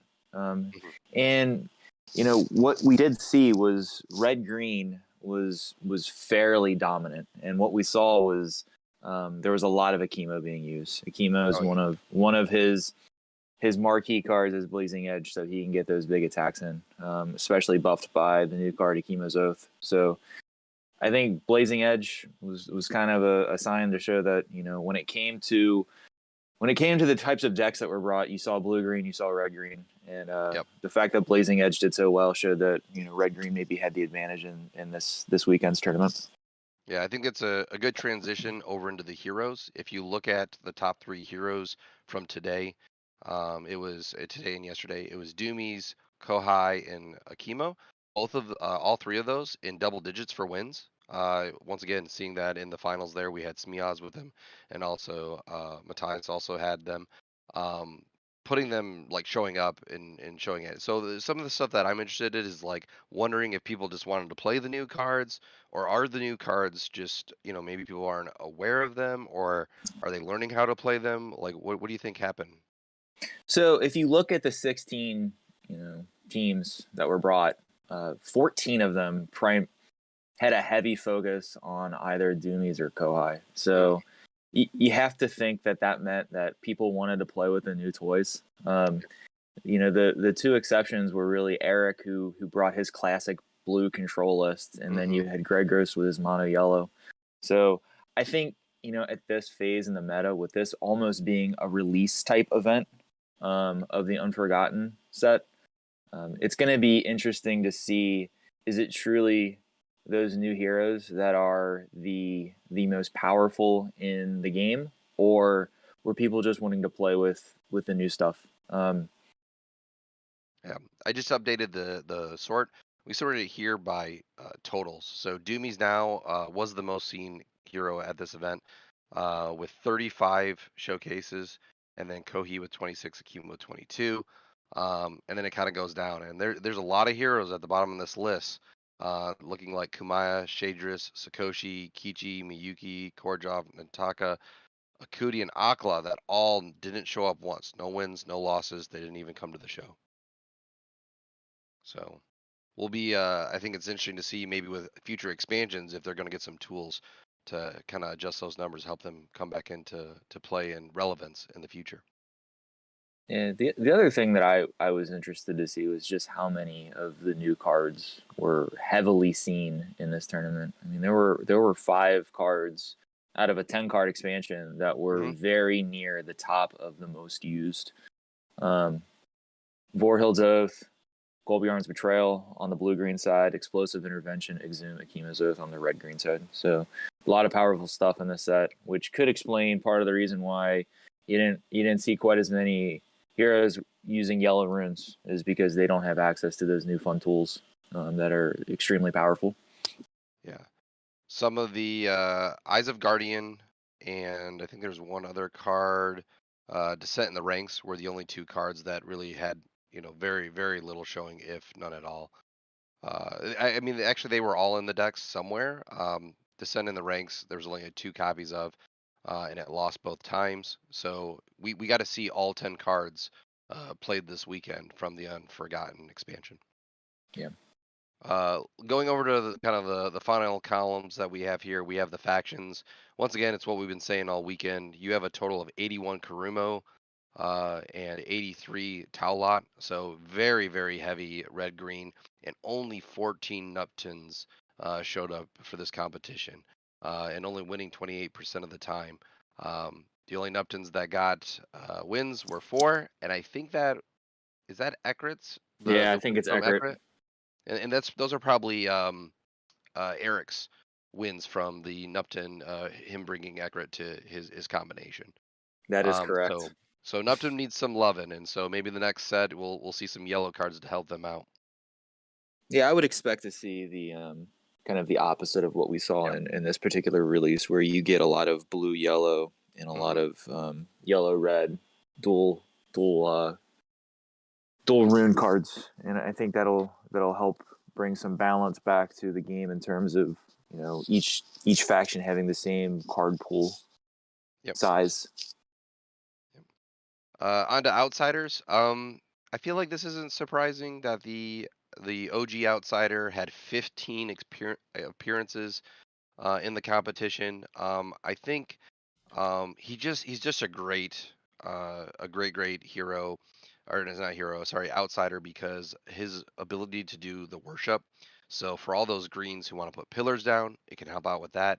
For the red side who want to mark and maybe using Hokusai or someone who can do a little bit of damage with that ability, I think that is why we saw a surge, if you will, of the OG Outsider coming into play in this tournament. Flip decks being a little bit less, so you see Dark Vigilante only coming out 2 times. But I was surprised to see Scourge of Puido played by Matthias. I thought that was an awesome, uh, spicy selection to come into the event. It's always fun to see the Scourge. Yeah. He is the agent of chaos. Whenever he comes onto the board, big swings are going to happen. And then we have winner, pretty even. It looks like first player had a tendency to win 17 out of the 30 matches 17 times, while second player won 13. I don't know if that's more of a control thing or if people chose it or just luck of the draw. I don't know. What's your feelings on the flux situation right now that we have in the meta? So I think right now, with especially Akimo's Oath, there is a new big reason to want to go first. However, I think that advantage kind of gets significantly lessened if you are not able to finish the game quickly. Like with Akimo's Oath, if you're able to play that on turn 1, you can very easily just kill a hero on turn 1. So it's almost more impactful than those old turn 2 Rampant Hatred openings. You know, that card is just so strong, where with Akimo you can potentially be doing a 7++ bonus attack on turn 1, where your opponent doesn't really have any method of shoving or time warping or sliding you away. It's almost like just a free strike that they just can't do anything to. And then from a second player perspective, man, I think Kohai and Doomies going late is extremely good. If you get the final activation with those guys, it grants you a huge advantage in the game. Yeah, I think we're learning again, kind of how we all learned when we first started playing the game and playing around Ekrit. We're now having to do the very similar thing of playing around what Kohai can do, and it's a very similar thing. And having so he can go last to pull or even to disrupt your leads by marking the hero. Very, very powerful.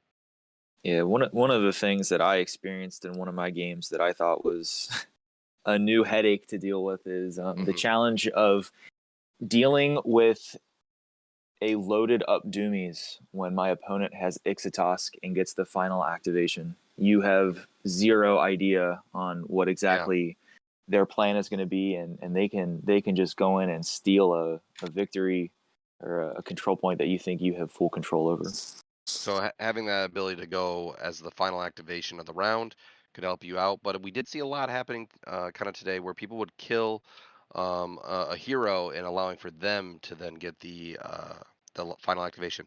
And I did hear that I think it was Tim Bunn was able to play Siege of the Initiative, where he got to switch who the first player is in one of his matches, which is great. And I think he only had a one of in his deck. But it's the dream we all want to live with that card, right? It's a fun card. Like it can really swing a game. So down to the final thing we wanted to talk about was the VCs. I think it's funny that Right Breach is at 100%. It's whenever it showed up on the board, it was the win condition. And then we have Onslaught, Showdown, Tactician, Double Kill. A lot of kills at the top, but I think there was actually more control objectives that kind of came out this weekend. I think you had some of the stats on that.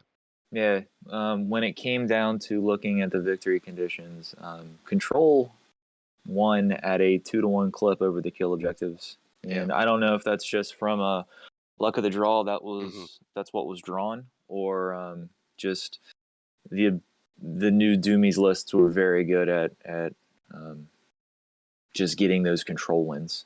Yeah. Other than that, go ahead. No, go ahead. Finish your thought. Yeah, I was just gonna say it was interesting how much weaker those right towers were than the left towers. Only one win via left breach. Exactly, and it was in the last match, right? Yep. And finally, Invasion, Obstinacy, Tamer, very difficult victory conditions to pull off. Obstinacy seems easy at first, but trying to get that hero to die that second time can be a pretty big undertaking. And then the same thing goes with Tamer. We saw a lot of outsiders. You can sometimes hide from that outsider and making it much more difficult because they can't really move that far away from the dome. And then Invasion's one of those things where you can just kind of keep it off a little bit and prevent that. But we saw a lot of, like I said, some showdown, some onslaught, some killing, some control. I think we had a great tournament this weekend. Yep. Only one win via hunting for power, which would have been unheard of a year ago. Yeah, that was not the meta in 2020. That's right. Well, back to you, Zergol. Whoa. Thank you, guys. That was really interesting and yeah, blew my mind. And new meta is evolving, gentlemen. So thanks for the update. We are And going to... if everyone disagrees with it, go out there and prove us wrong. Nice call. I think we're still missing one part of the fantasy update to wrap everything up. So to know who won with the most points. So maybe we can... Fantasy is updated. Okay. Are you waiting for the person to do we the are going talk? to... Yeah, we are waiting for Ryan. Okay. I'm here. I'm waiting for you to hand it to me. We'll hand it off to Ryan. Okay, then we hand it off to Ryan. Thanks, guys. Have a nice evening. Thank you. Yeah, thanks for that beautiful meta breakdown update. That was great. And yeah, so obviously those were the cards that were used and were great. And so now I'm sure people want to see who, actually won. And people probably figured out right now in the Discord, but officially the winner of the 2020 World Championship Fantasy, Skytear, is the king of jokes. And also the king of fantasy. He finished with 485 points. As he picked Smeaz, which was enough in that last match to overcome Mateus, who of course picked Mateus. And you'll actually see here the top 3 players, King of Jokes, Obelisk, and Tophone, all pick Smeaz. And then in 4th place, our leader for most of the competition, Mateus, he picked himself. And even after losing the finals, he was still able to hold on to 4th place. And then Smeaz, who actually didn't pick himself, got 5th. If he had picked himself, he probably would have won. Just goes to show you have to have confidence in yourself. But yeah, congratulations to King of Jokes and congratulations to Smeaz on winning the championship, even if he didn't win fantasy, and also congratulations to Mateus on getting 2nd place, and Eric had 3rd place, right? Ryan, we made it into top 20, right? Oh Somehow. yes, look at that. You got 16th, I got 15th. I beat you. Haha. Haha, but RG Commander beat us. And this is totally fair. Well, we just have to team up and then we beat him. Okay. I think we're going to have an entire episode to beat each other up. Yeah. So well, thank you, Ryan. We can talk about that more on the next Outsiders Only. It's now time for the little ice cream twist, as RG would call it. Yeah, generally yes. He was offering to do the twist again. Okay. Thank you, Ryan. Thank you, Ryan, for updating us on that. And yeah, have a nice evening. And thank you for running all of the show. And you have one more game to go, and I'm sure you'll do a great job with it. But thank you for all you've done for all this. Thank you. It was a pleasure. Yeah. So, yeah, hand it over to the next guys. Yeah, next guys to take it away are Ethusium and the former world champion from 2020, Timban. Welcome to the show. Hey, everybody. Hey, Tim. How are you? I'm doing great. That was an exciting finals, exciting semifinals.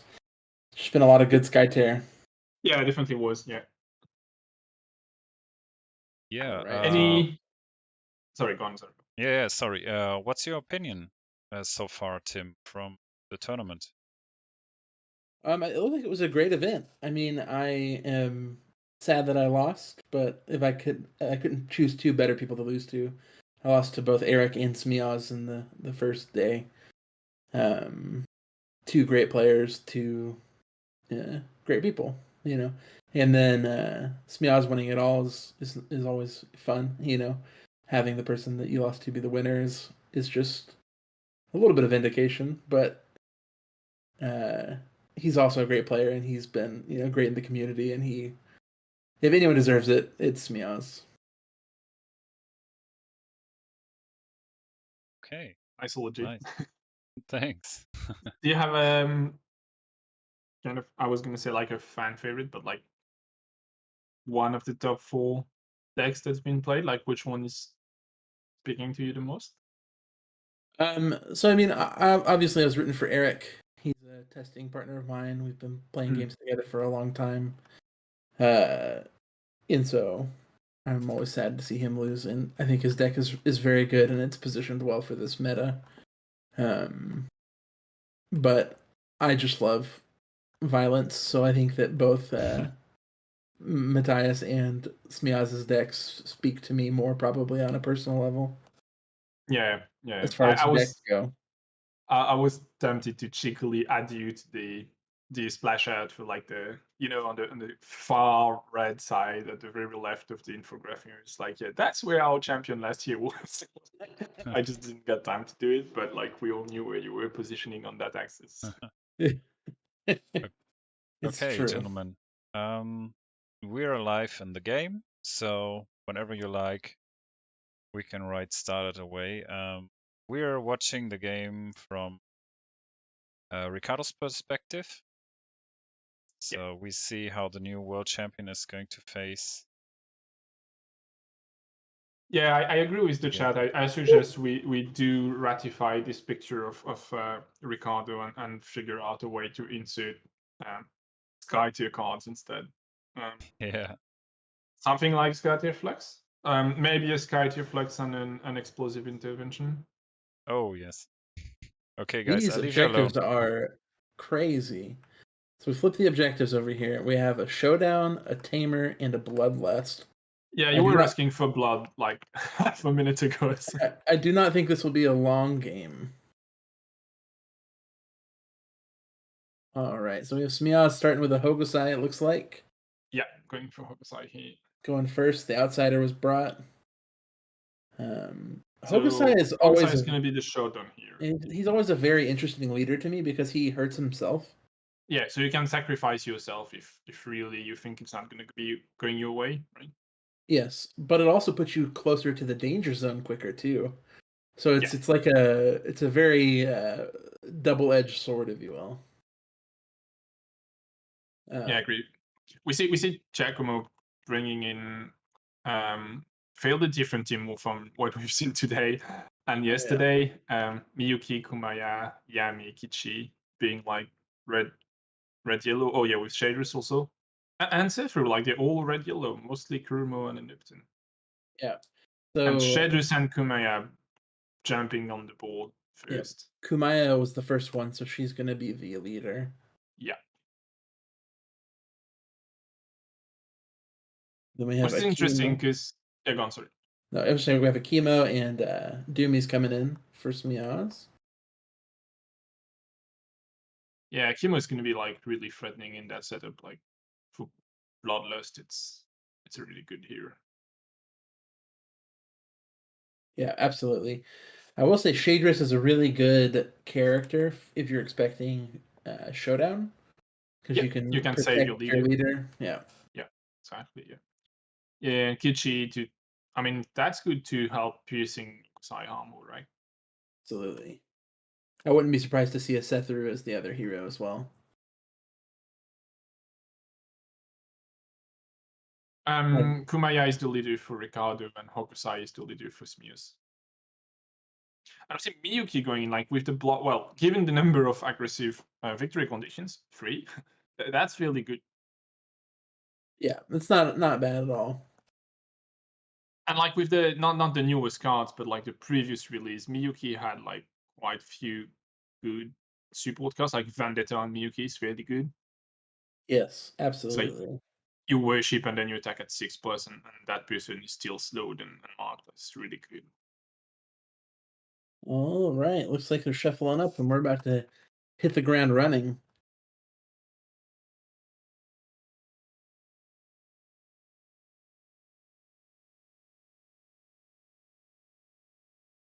So Smear's going first. And they're playing with the classic outsider, so I'm wondering who won the coin toss here. I would see both players bringing the classic outsider as their. We see Smears discarding like a crawling darkness and a gank. Was that a gank? No, it wasn't. A dragon pinch. And It Kuruma's was judgment being discarded. a gank, yeah. A gank, yeah, okay. Kuruma's judgment being discarded for Ricardo and a migraine. It's interesting because migraine in that setup is not bad card. Yeah, it could be the game winner, really. Yeah, against Akimo, that could be like a really good card. He doesn't have the flight. Maybe he thinks it's too like he can't play it as an option to anyone, so like he doesn't want to keep it. It's definitely possible. Fishing for 3 mana, maybe. All right. Start with Kohi. Oh, yeah, Kohai pulling Kichi in. Yeah, and yeah, so it starts. Yeah, Kichi is gonna take a hit from Akimo, right? So like you're gonna have to play Shedrus next and protect him with your illusion, I guess. You could activate Kichi next and like just get out of there. Oh yeah, get out of here. That would also work. Yeah, but like you need to get out really far because Akimo can still go and find you otherwise, right? Yeah, absolutely. Yeah, explosive intervention here, so we're gonna see what's in hand on Ricardo's side. What card do you think you would name here? Ricardo likes to play with like shenanigans, Dutch maybe. Oh yeah, we've got like redirect, exhaustion, lifesteal, lure, and double vendetta. He's named Vendetta. That's. I mean, there is no Yami on board. Like, how do you know there will be vendettas in that hand? I don't know. I mean, I guess that it's just a really good 1-mana card right now. But Miyuki is. Oh wait, it's Vendetta. Sorry, I was thinking about Dance of Death. Yeah, of course. I just said it earlier. Vendetta is really good with Miyuki. Yeah, sure.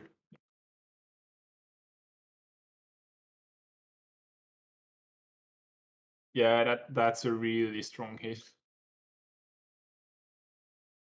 You might argue that it was explosive. Yeah, definitely. Yeah. Ricardo might have wanted a divine intervention on that one.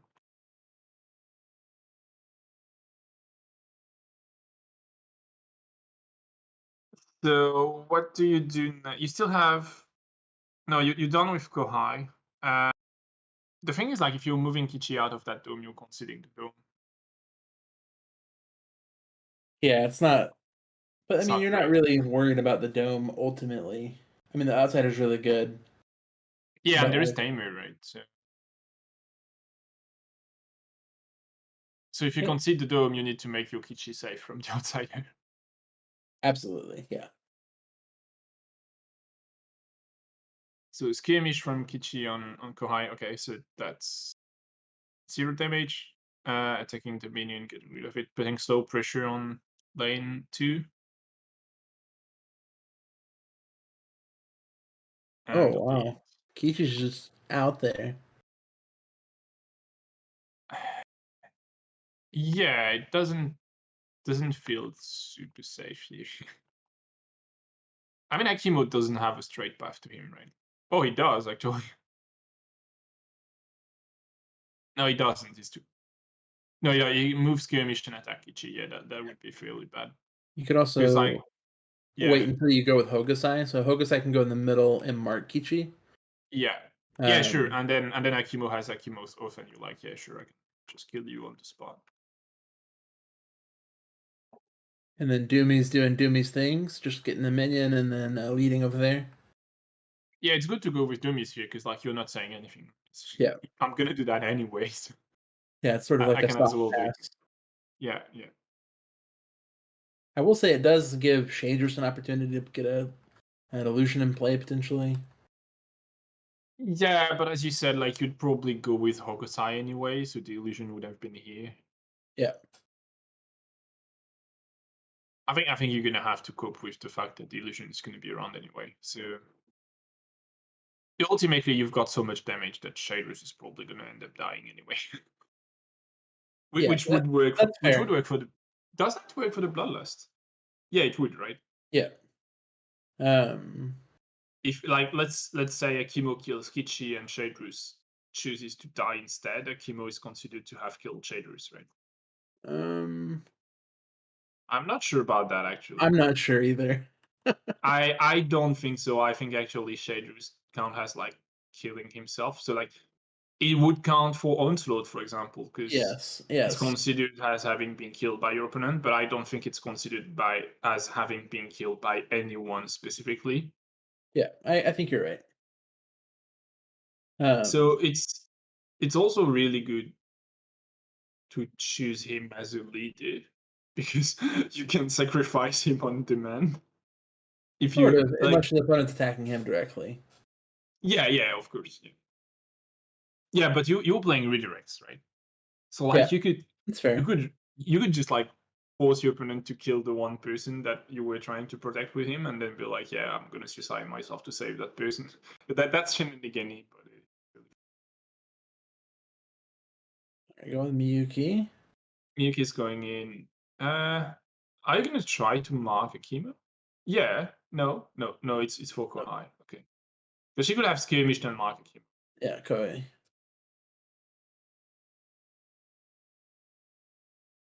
I think I would have preferred to see the skirmish and worship an Akimo. Yeah, I think so too. She's dead, but like it's a lead from the deck. Maybe he's got the Decree of Kurumo in hand, and that would work then, because like if he goes for Kichi with Akimo, Kichi can play the Decree, and Akimo is in range of Miyuki. It is within 3 hexes of Miyuki. Yeah, there goes the Akimo. So no marking with Hogosai first. That's fair. That might just tell I don't have the oath, or I have the oath and I don't care because like I'm gonna blow you up anyway. Yeah. Yeah, I think I agree with Giacomo. It's like maybe you should have thrown away a Vendetta when mulliganing. But I mean, when you've got 2 Vendettas in hand, you want to be greedy, right? Okay, that's the first attack going on Kichi. Is down to 5 HPs left.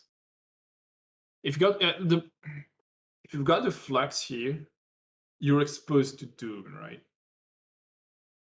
If you Flux, you what? I'm sorry. You're exposed to be doomed. Yes, Doom is the perfect anti-flux card. Dawn to Earth also works, right? Yes. Yeah, it's also a reaction time. So yeah, we saw no Flux, so Kichi is not gonna die immediately. He might not end up the turn though. Because like now given the Kichi positioning, you really have to win the Dome, right? Yeah, I mean he might be planning on trying to win that Dome and then just getting a Tamer kill. Yeah, because that's the thing. Is like if Ricardo doesn't win the Dome, Kichi kind of dies on the Tamer, right? Yeah. It's 3+. He's got 5 HPs. Then there is like the skirmish and the shockwave. It's unlikely you survive that. Kumar going in to killing a minion, probably going to be skirmishing back into the Dome. No, leading in the lane. Okay, so that's the Dome that won't go for Ricardo. This is true, Enrico, actually. Yeah, we saw there was no Doom in Ricardo's hand. Yeah. I already forgotten about that. So worship on Kichi? Yeah, okay, that's a dead Kichi for sure. I'm actually not sold on that worship. Like, I think you could have started chipping. Oh, he's killing it with the Doomy's flip. Yeah. The worship, yeah. No. No, yeah. So the thing now is Shaders is gonna protect. Yeah, I mean, yeah, it doesn't matter at that point, I guess.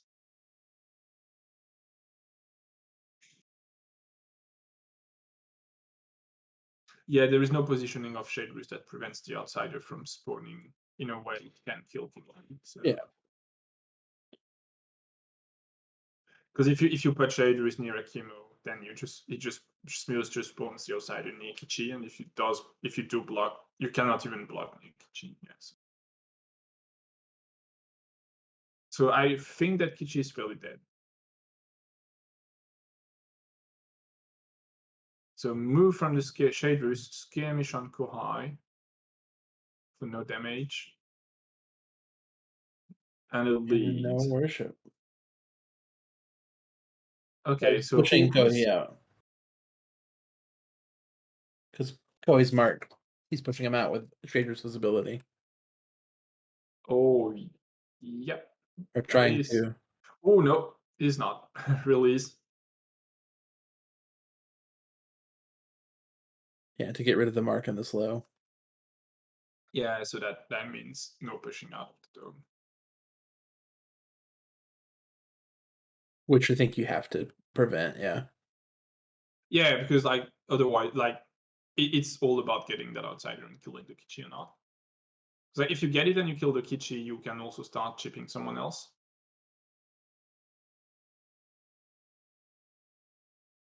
Like I guess you're gonna start like with a skirmish on Kichi, see if you kill him. If you don't, you might want to shockwave him. And if you still don't kill him, you will attack. But if you do, you can attack someone else. Yeah, absolutely. All right, so we got each of them winning a lane. And then in the dome here. Giacomo being time to flip the table. Yeah. That was a pretty impactful release. Yeah, absolutely. If he doesn't have release there, this turns around real bad. All right, starting round 2. They're moving quick. So the dome is tied, actually. Yeah, the dome tied. They each won one lane and then the dome tied. Yeah. So that's good news for Giacomo at that point, but unfortunately, I don't think that Kichi survives the first activation. Actually, Smears might decide to let him survive until it activates. No, okay. No, wait. Himo's hitting Kichi. Yeah, he just wants him off the board because that's a good chunk of damage to Hokusai if he wants it, right? Sure, but like, do you want? Yeah, it's like it's a bit sad to have done that with an attack from Akimo, right? Because it's one of your attacks that is like really strong. Okay, yeah, Kichi's double dodge.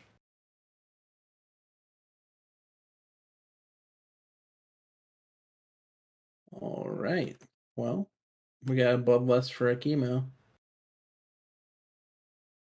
Oh yeah, that's what you want to do it with Akimo. Sorry, yeah, it's what saved Kohai from the push, Enrico. It's release the spirits that removed the mark.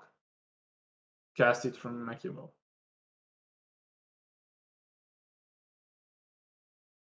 And then waiting. So going back into the lane, lead it from the deck. I guess that's good. Like you just put pressure on that lane with Akimo. You don't have too much better things to do. I agree. And you still have the time to pressure the dome if you want later. Yeah, I mean he can even like worship to get into the dome, depending on where things finish, and then do a skirmish. Sure. That is true. So Kumiya is going next. I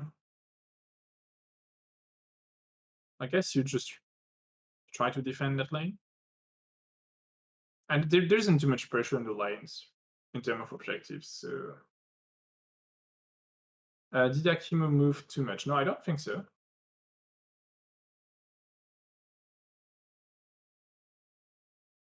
Yeah, Akimo moved 3. He dodged down to that southern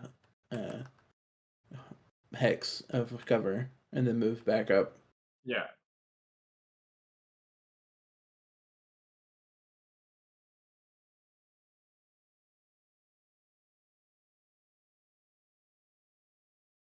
A little bit of thinking going on here. So yeah, Ricardo considering what to do with Kumea, basically.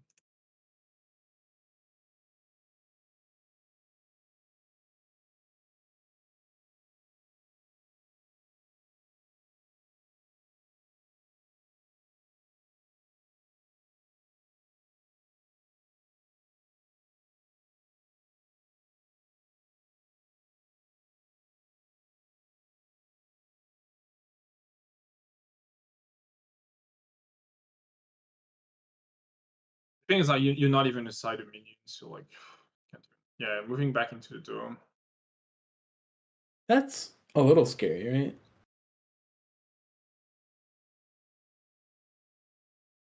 Well, it's you might want to try to force. The thing is, like, in the dome, her ability is kind of useless, right?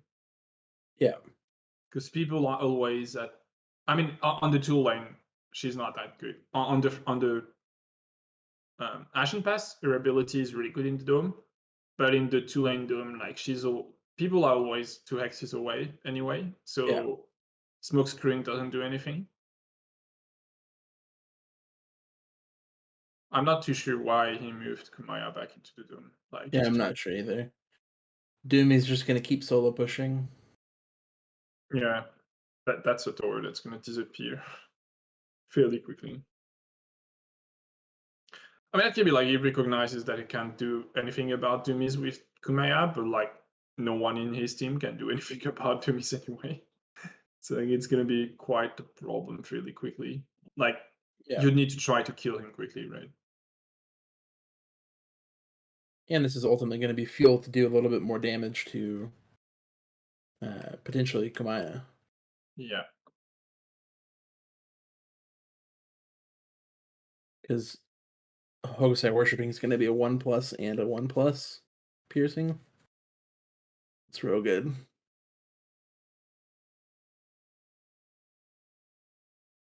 Yeah, definitely. Like, that minion makes Hogosai Worshipping really threatening.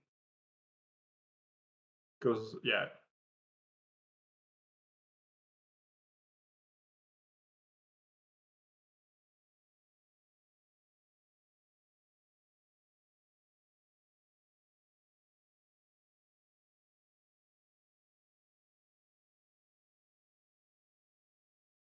So what do you do next if you're Ricardo? Like, you don't have a really good target anymore for Miyuki. I guess you want to slow down Kohai so that it cannot really position or do things. You could still target Akimo. Slow down marked on Akimo is always fairly decent from Miyuki.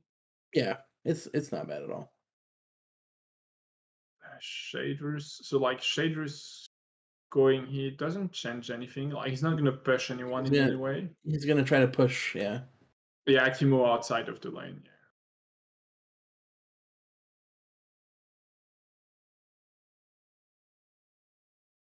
Yeah, that works. It's not gonna contribute.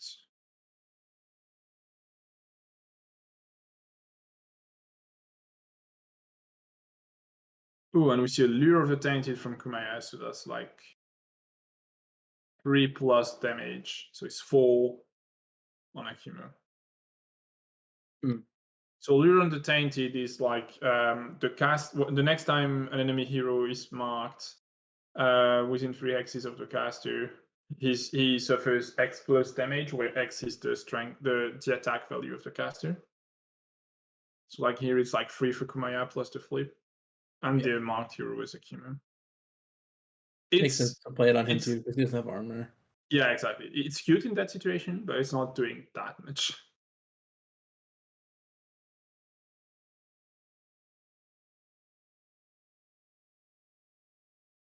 Why didn't I'm confused? So okay, there we go. Shaders exhausts and pushes away. It looked like they were moving past it. And Akimo is going next, right? Yeah, worshipping. Yeah, I think they forgot about Russell. So worshipping on Kumaya. Doing 2 damage only. That's not huge. But it's a skirmish on Kumaya, so she now has 0 armor. because she's marked in line of sight of Ogusai. Ogusai is not marked, so he's going to be able to attack for 2+. Oh, -1. Okay, that's no damage on the skirmish. Probably a 2+ attack here. Probably. Unless you want to lead. But I mean, if you go side Kumaya with a skirmish, you probably just want to attack and you leave the lead for your Kohai, right? Yeah, I think that either one's fine. Because you're probably not going to send Kohai anywhere else than in the dome anyway. So yeah, you probably lead with Kohai. You could. Oh no, he does with side. So that might be him keeping the option of using Kohai to pull someone out of the dome. Yeah. And Being not able to- being necessarily into the dome, right? Yeah, I think being able to threaten that is good.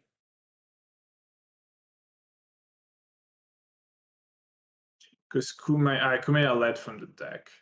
Yeah.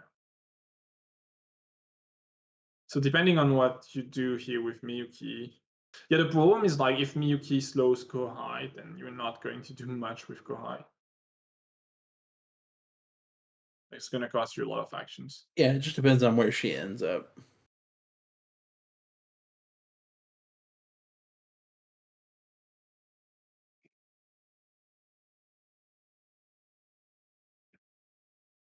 We see a move from Miyuki. Okay.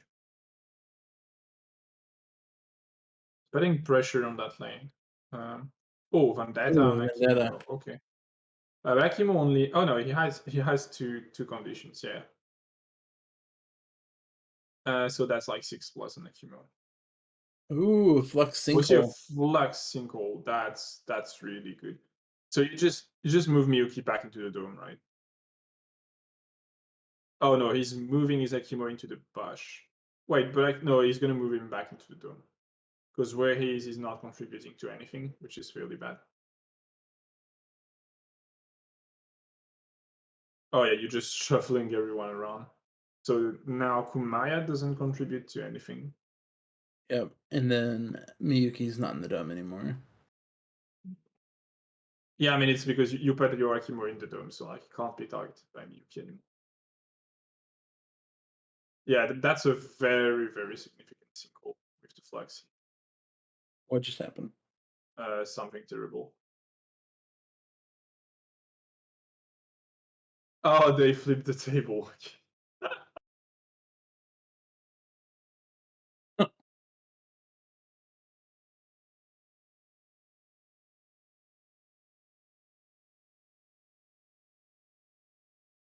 Like, yeah, a massive pile of mess. Yeah.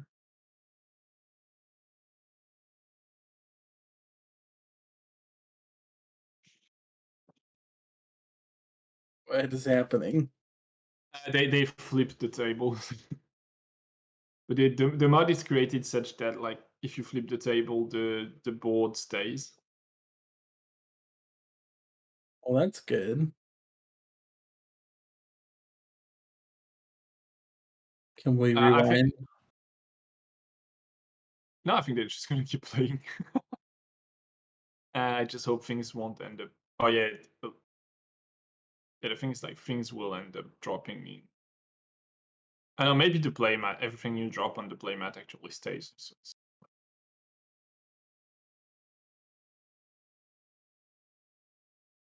So yeah, you shouldn't throw things into the void because it's gonna fall back down onto the table.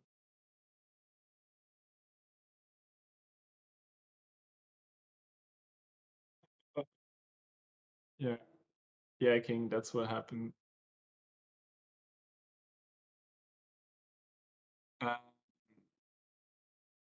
So what do we see here? Like, yeah, Miyuki ending her turn, having done not much right after that single. She could have led, right? Moved. Yeah. Attack. So what did she do with her last activation? She worship. Oh, she did worship Akimo, actually, you're right. So yeah, she actually had nothing else to do. So we've got Kohai left. I guess you don't need to stay into that dome anymore. Oh, should dodge. Yeah, trying to go into that lane to blow up the tower. Is that what he's trying to do? Yeah, it looks like it. Guys, there is no control objectives. Okay, so that's one less minion. So that tower is gone, right? Like, Doomies has 2 minions stored. No, just one, sorry. Oh yeah, he used one to increase damage, so it just... so yeah, that tower is gone. Yeah. He was able to keep the minion. Yeah. On the Doomies because he got rid of that. Yeah, there's no pillar. Yeah. Pillar. We're gonna see a Nexus victory, right? I would not expect that. Yeah, I didn't expect it either when we saw the 3 cards flipped, the objective cards, but looks like that's what we're going to see. Miyuki led with a 2.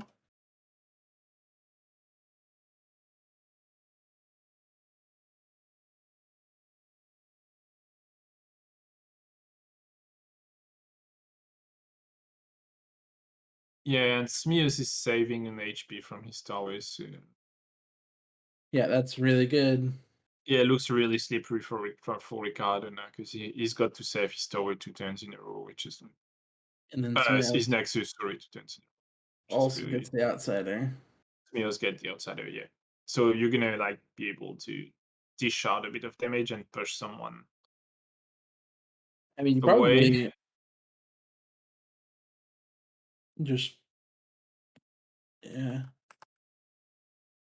Yeah, worship with focus eye on Kumeya. And then also doing the Doomies flip. Oh, so that's 3 damage. Can you do the Doomies outside of the Pretty hero sure you phase? can. It just says No, you can't because win. you. Oh yeah, you can. Yeah, he did. You did okay. Yeah, there is no constraint on the timing. And then you see an attack from the outsider, 3+, so that's 5 damage, -1 armor, so 4. Well, no, that's 4 damage. That's correct. 8 HPs. And then maybe a shockwave. Yeah, shockwave. I think is the right call here. Yeah, that's what we see here.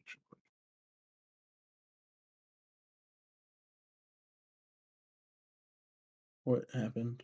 No, skill tree is not the shockwave. Is it? Oh. Yeah, it is. Oh no, it's draw draw 1 per card. Yeah. Yeah, because the thing with the shockwave is like you push her way towards the bush, so she's harder to get with Akimo than she's now. So like maybe you just want to go and catch her with Akimo on your next activation. Yeah, because if you shockwave her, she ends into the. Oh no, she doesn't end into the bush. Sorry, she ends. Yeah, it doesn't change much, right? Yeah. Having more options is better, though. Always. Yeah, usually. But you already had. You're gonna have to discard a card.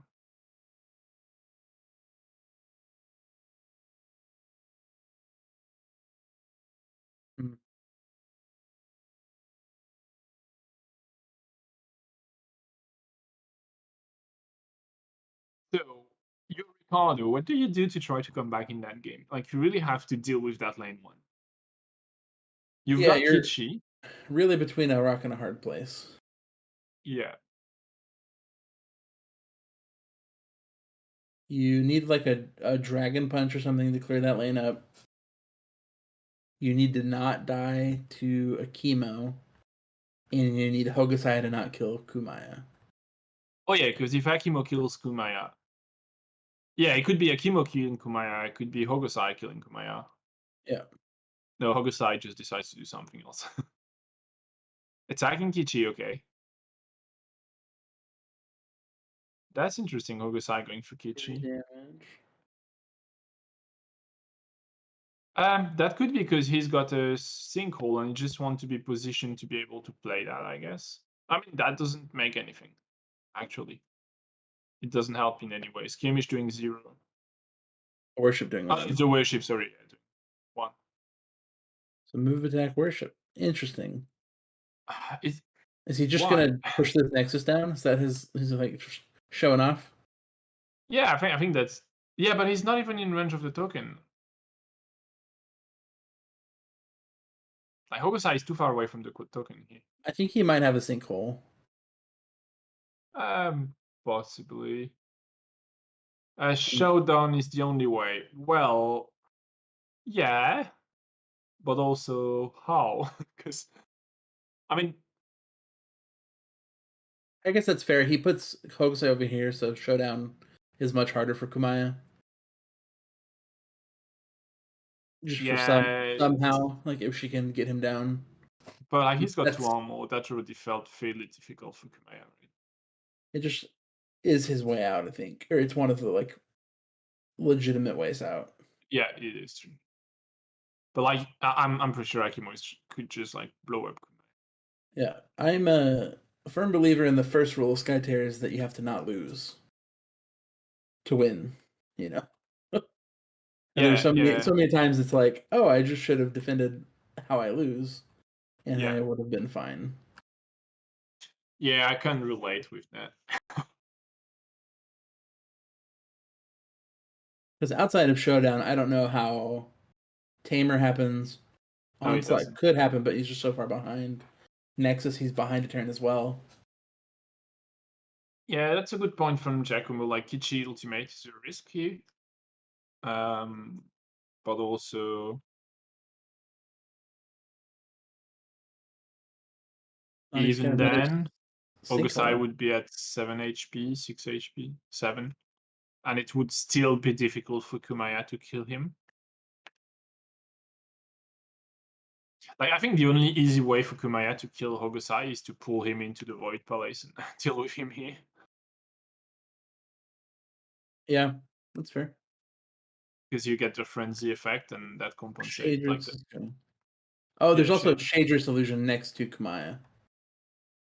Oh yeah, I haven't seen that. Okay, yeah, that explains a lot why you're not trying to kill him. Yeah, okay, makes a lot of sense. Yeah, if Kumaya has the ult, like that could be a problem. But then you probably try to lower down Hogosai HPs as much as you can before going with Kumaya.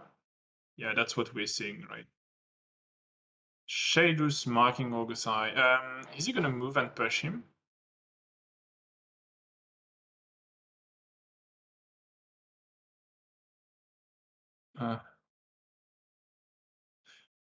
So that's an attempt to protect Kumaya once she's gonna be positioned near Hogosai, right? I think so. So that's the moment where you go with Akimo and you nuke. The thing is, like, if there is a redirect, then you end up attacking the outsider, which is not great. Oh, I actually don't think you can, because she doesn't have line of sight on the outsider because he's got his feet in the bush. Playing a dodge. Where's he trying to go? Okay. He's gonna dodge in the middle X. Oh, redirect. Okay. Yeah, the dodge was from Akimo. Yeah. And he got no, you. How can you get? No, can you get redirected outside of the dome? I don't think so, right? No, so he's pushing him with Shader's ability. Yeah, at the end of the activation, he's getting pushed to Ryan. So you'd redirect the dodge to the hex above Shader's there, and then push him with the ability. Yeah, makes a lot of sense.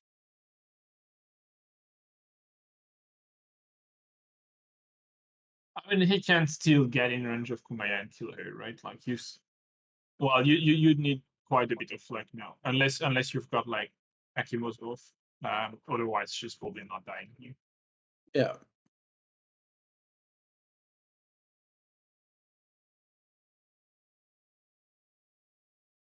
We're going with Kohai. Making a wall. Yeah, so now it's very difficult to get to Hogosai, right? Because you have to go all the way around because of that big fatty outsider. Yeah, so move, an attack, and a lead. That Kichi is looking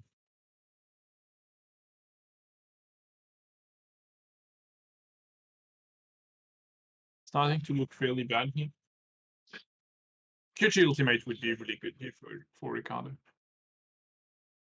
It would, but it doesn't really. Oh, it doesn't advance your game plan, yeah. Oh yeah, Yeah. I mean you can use it on Hogosai, right? And then it becomes much easier for Maya to get rid of him. Yeah, but she just can't get to him right now. Yeah. And all the time, you can't lose your Nexus. Yeah, that is true. I mean, she can't get to him unless someone has a card. Yeah, but Shaders is played already, so yeah, there isn't too much left. Well, Miyuki could maybe do something about it. Yeah, she's fairly far to do anything very significant. Like, if you had a time glitch. I mean, you could with like a twisted, how it's called, like twisted something. Souls? Twisted Souls? No, because you can't position it in any. Yeah, you could hit inside the dome and pull Hogosai in. Yeah, drag Hogosai in.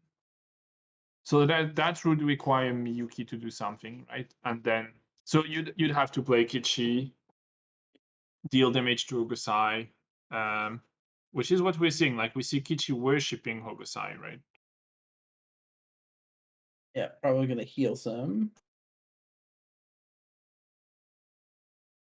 Getting to predict, which is good for his flips. The thing is, like, if you okay, you see a lead from the predict. I'm gonna see an attack on Hogosai or an attack on a minion. I think it depends on if he has a way to pull Hogosai into range. Yeah, if he doesn't, then I think he has to do a minion.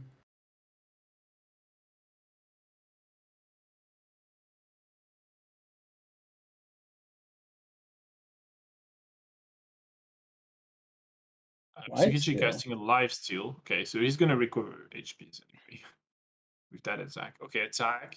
So is that Hogosai or is that a minion? It's Hogosai apparently. Yeah, it is. So that's 3 plus, recovering a bunch of HPs. Oops. Okay, we see Akima's oath going off from Hogosai.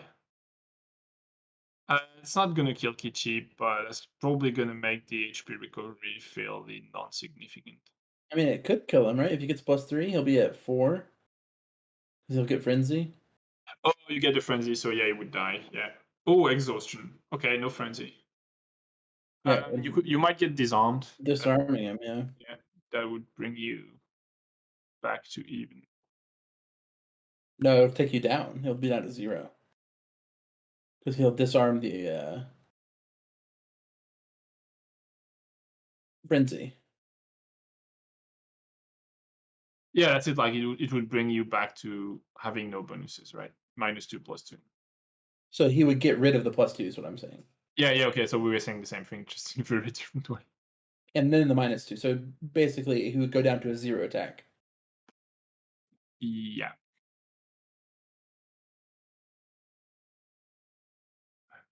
Okay, so Kichi healing quite a bit in the end.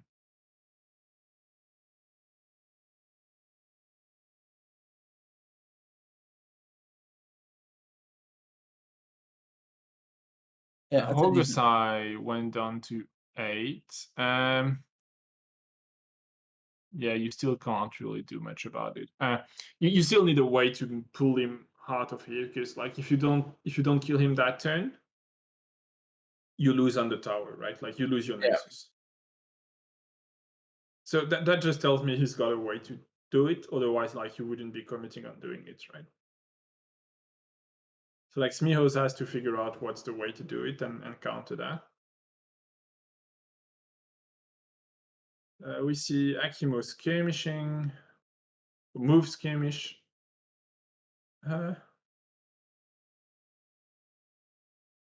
It's interesting. Okay, yeah, he's just taking the dome with Akimo.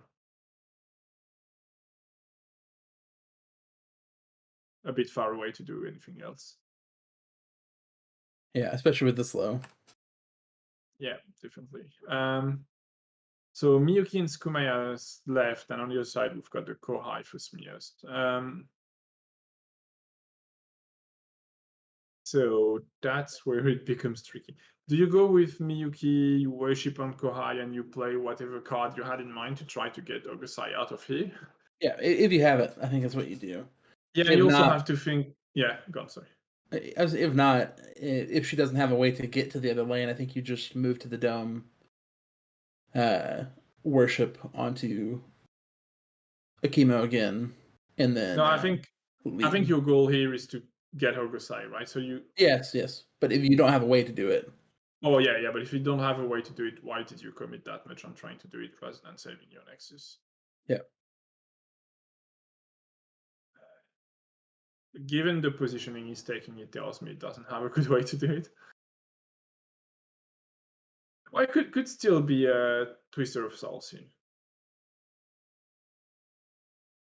We see an attack on Akimo. Okay. Maybe he's trying to draw the answer.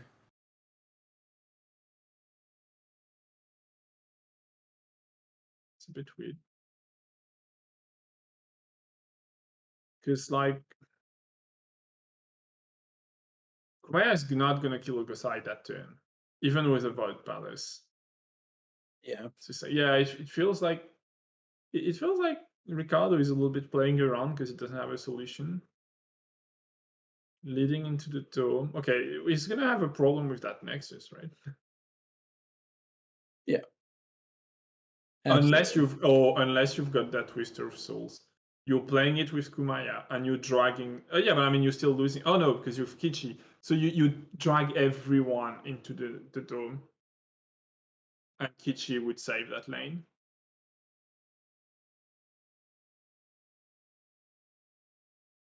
I mean that's a hell of a try. That would be absolutely sick. That would be the play of the game for sure. Yeah, Soul Scream across the dome with Kumaya would also work completely. I've been looking for something too complicated. But I mean, Scream wouldn't be enough damage, right? Yeah, that's it. Like Soul Scream doesn't kill Akimo or Hogosai at that point. You don't have piercing. Doesn't go off.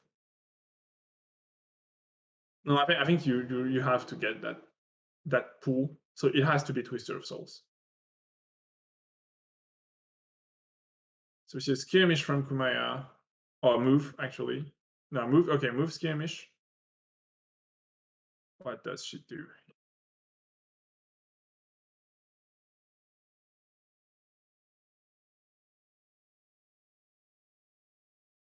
Void Palace. Void Palace. Yeah, but that doesn't save your lane, right? 4, 5, 6, 7.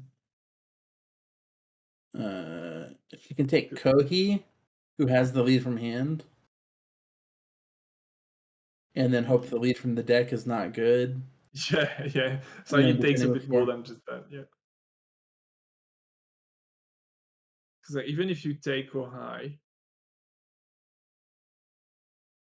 Doomy still has a minion on him, right? No. Oh no, it doesn't. It doesn't because the tower blew up. So yeah, there were no minions here to do anything. And then worship immediately to come back out. What did we see happening here? So they went to the Void Palace, and then she worshipped immediately to come back out. Okay, dragging him outside of the range and staying. Okay, that's a good use of it actually. Because like she stays into the range and Kohai is outside of the range of the control token. So now he's defending for 5, and his opponent is at 7 with a blind lead. So he has to have a 3 to win. Yeah. Which he does. So Ricardo needs a 3 also, right? No, that means they win by 5. Oh yeah, it's even. Yeah, it's even, and you've got the 5 minions. So yeah, it's game, right? I think so. Guys, please. that was the same thing last time, right? Or was that on a Skytear Sunday with Ricardo? Where like they were no, that wasn't a Skytear Sunday. Well, Why was that not the game? Oh, Hokusai's not in range. Oh yeah, Hokusai is too far away. So like he's got So, 1 HP 1 left on HP the base. left. Oh. Okay. But Smiaz, that's his primary lane. So he's probably going to win on Nexus this turn no matter what. So you got to figure out another way to win this game if you're Ricardo. I think you're still trying to kill Hokusai, right? I mean that's more or less your only shot. Oh, and Miyuki's ultimate's been committed. Okay. So no one gets the dome again.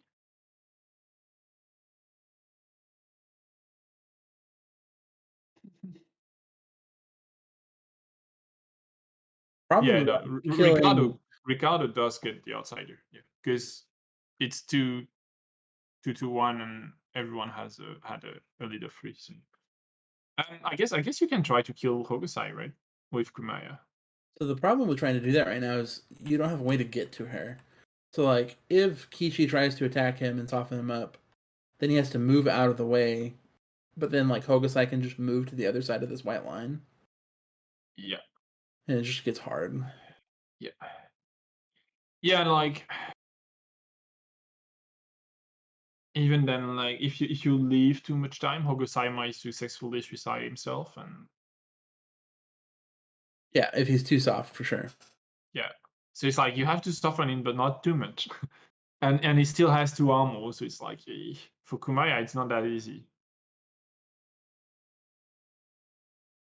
But Smiaz gets to go first, so let's see what happens. I know the outsider has to resolve first. Oh yeah. Which is the thing, is like, do you want to attack him with the outsider? Because like if you leave him with 3 HP, then so it's letting Kichi take a worship. Be a problem. Yeah, so that's a predict. Yeah, big predict. So it's gonna be predict for 3. 4. 4. It's 1 plus the number of marks. There's only 2. No, but right? Kokai is too far away. Yeah, you're right. Kokai is 1 outside. Oh no, he marked the outsider. So there's 4. I don't think so, because at that time it counts as an ally, right? And it's marked enemies within line of sight. Yeah, you're right. But he's looking at 4 cards. 1, 2. Yeah, okay. Yeah, then either I'm wrong, either they're cheating. It's probably cheating, but it's fine. It's Ricardo, so yeah, it's probably cheating. That's a nice predict, because you're gonna know what you're gonna draw also. Or at least you're gonna be able to filter that draw. Yeah.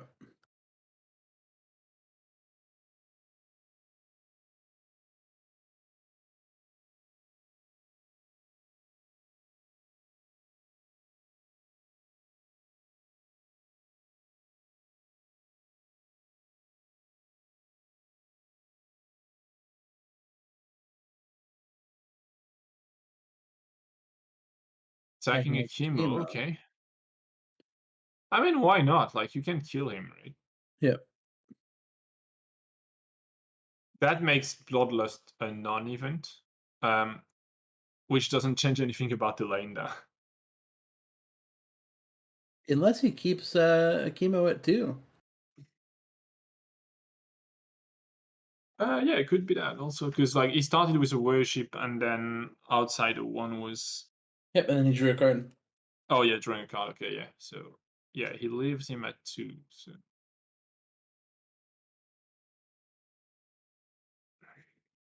Okay. You just activate Akimo and try to blitz. I guess he doesn't have a way to get there really. No, you're too far away with Akimo. But like, yeah. I'm not sure about the attack on Akimo then.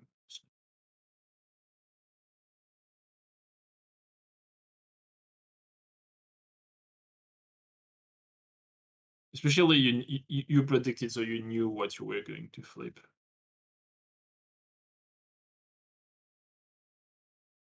Yeah, it's rough.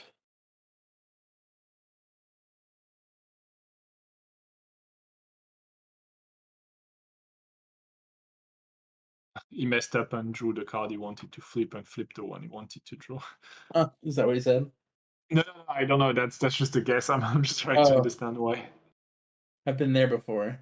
Yeah, me too. That's why I did that guess. I was like, yeah, we've all done that. So.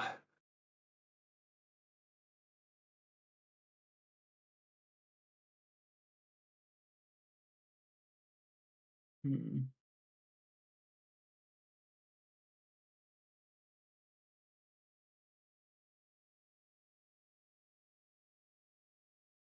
So, who do you activate?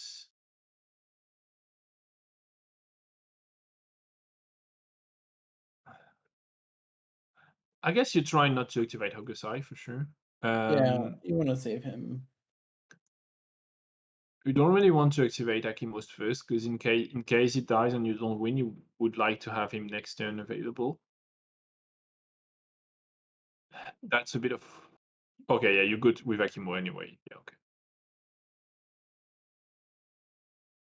So I guess the assumption is like no matter whether I die or not, anyway, it's gonna be done before turn 5.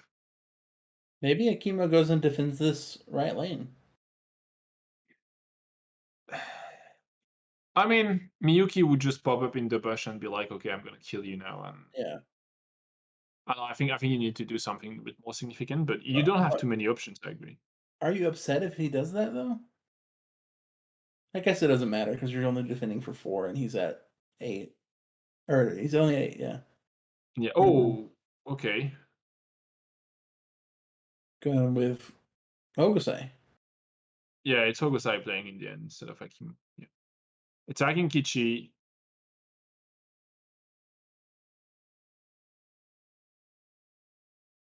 So we see the worship that, yeah, okay. 2 2. damage. Oh, that was on Kumaya. Yeah, the worship was on Kumaya. The attack was on Kichi. Yeah.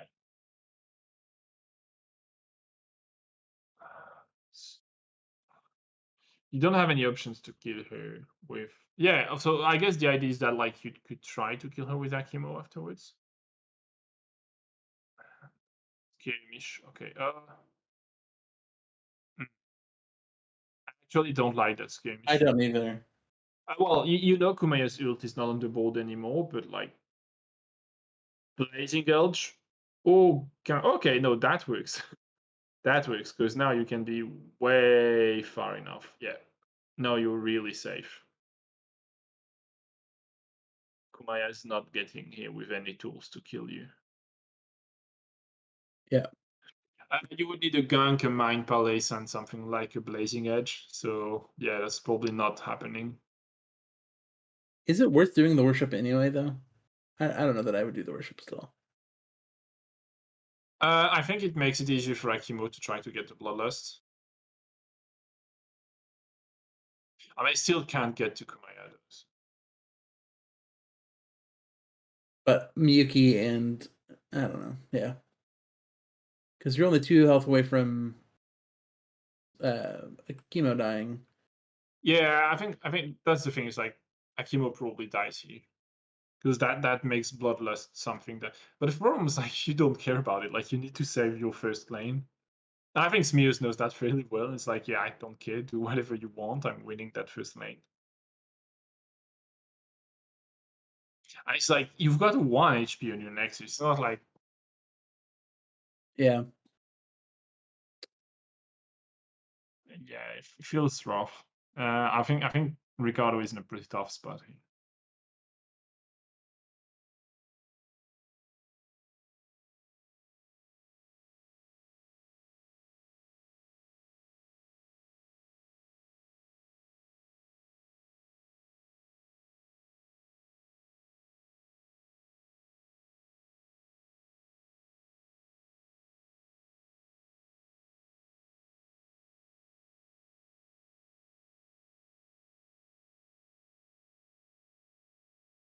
Gank from downtown. I love that card. It's one of the cards I saw when I first started playing that I was like, this is hilarious. Because Yeah, I've it's a played a very lot good of people in a lot of MOBAs, and it's a ton of fun. It feels a little bit underwhelming, but Oh, for sure. Like in actual practice, it's not as good as you want it to be. It sounds really good. It sounds really powerful. But all it takes really is the right map for it to be really good, right? yeah, it's like the right situation. So it's a decent one-off because you can always lead with it anyway.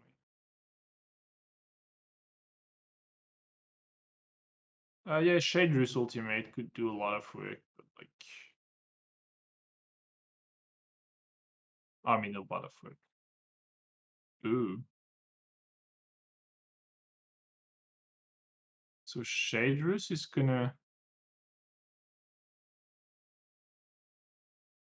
He's gonna maybe push Hokusai out of the bush. Yeah, it's gonna push Hogosai outside of the bush. But then Kumaya is still like really far away, right?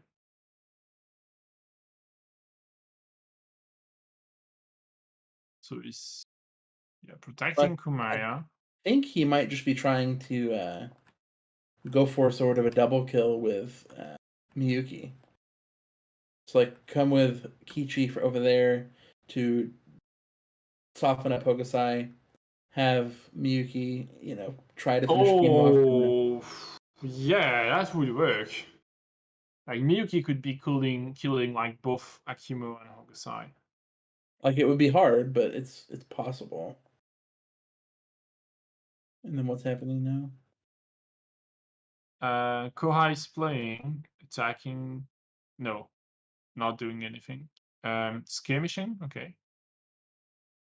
Okay, getting closer to Miyuki, attacking Kumaya, pulling her into the dome, dealing her a bit of damage. Yeah, that's risky because that. Oh, shield slam on the illusion. Oops. That's bad.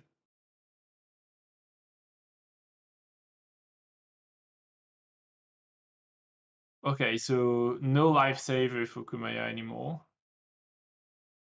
That feels really bad here. Because Kumaya is gonna die, right? So if she survives Kohai, you have to deal the Miyuki trick, killing both Hakimo and Hogosai immediately in the next activation. Yeah, which is hard. It's hard, but at the same time, like, yeah, I don't. Oh, yeah, you could run away with Kumaya also, but like, you have to run away in a place where you're safe from everyone, which feels complicated.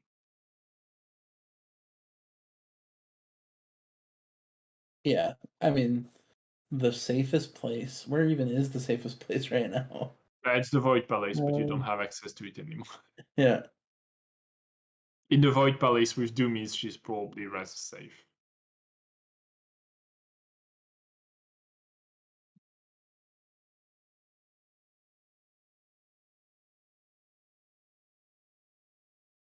She could. No. She's melee. Yeah, there's not really a safe spot on the board right now. No, on the board, no. Yeah.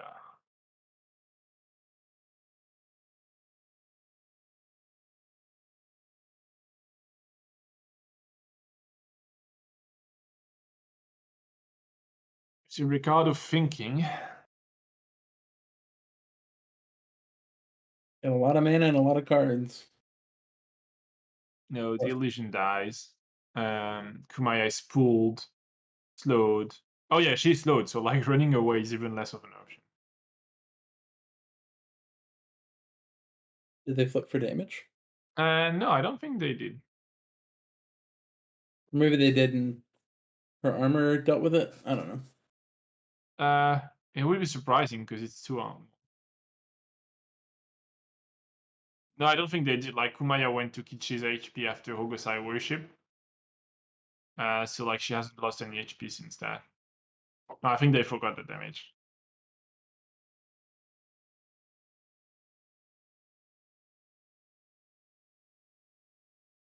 So Kichi, Kamaya, or Miyuki? I think Kumaya dies to Akimo here, right? It's not 100% sure, but yeah, we see Miyuki going. So I think you have to kill Akimo, and then you have to succeed to kill Ogosai one way or another, because if you don't, then you lose to Nexus. Okay, that's not starting really well. See worship going off of Miyuki.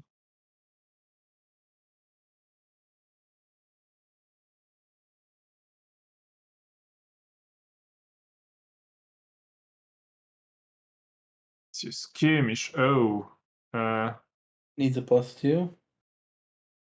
that feels wrong, right? What? Wait. Okay, so he's protecting Kumaya. Yeah. Let me see the lead from hand. Okay, Giacomo, you're losing your Nexus. It's actually Kichi who is gonna try to get the double kill, I think. But he's too far away. He can move, skirmish, and attack. So he needs a +3, a +2, and then a +3. Yeah, hard to say. Unlikely. He's got 4 mana though, so like he can probably do something with that. Yeah. Just on board though, he could do it. So I guess if you're playing Smears like here and you feel things coming, you just put Doomies in front of Kichi. Yeah. You're not contributing to the lane anymore, but I don't think you give a crap. Yeah, because you're not defending it either. Even if Kumaya and Kichi are over there with the lead 3, it's still dead Nexus. Yeah. Giacomo, did I say Giacomo? He did. Okay, sorry about that. Starting to be really tired. I get it. So we see release the spirit from the Kohai. So that's you're hitting Akimo, removing the mark from there. Yeah, because then you're attacking properly without Miyuki's effect around. So you're trying to kill. No, I think you just go hide. Just go in the other bush. Oh, Dragon Punch. Oh, that might be killing Kumaya actually. Yeah, you don't need to release the spirit just to run in the bush. Like he means he wanted to attack something, Well, and he he needed, didn't want. Yeah. He needed to get rid of slow if he was going to go to the bush. But he didn't had slow. Miyuki didn't worship him. He was just marked. I thought Miyuki worshipped him just last activation. Okay, so I didn't saw the slow. That's my bad. Oh, it's fine. Regardless, yeah, this is fine because then he can still move over to the bush if he wants to. Yeah. If for some reason it fails. So that Dragon Punch might kill Kumaya here. 5+, 4+. Sorry. Oh no, she's marked 5+.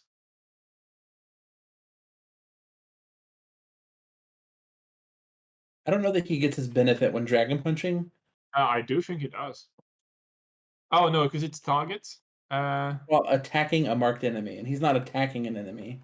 He's just attacking. Yeah, it makes sense. I think.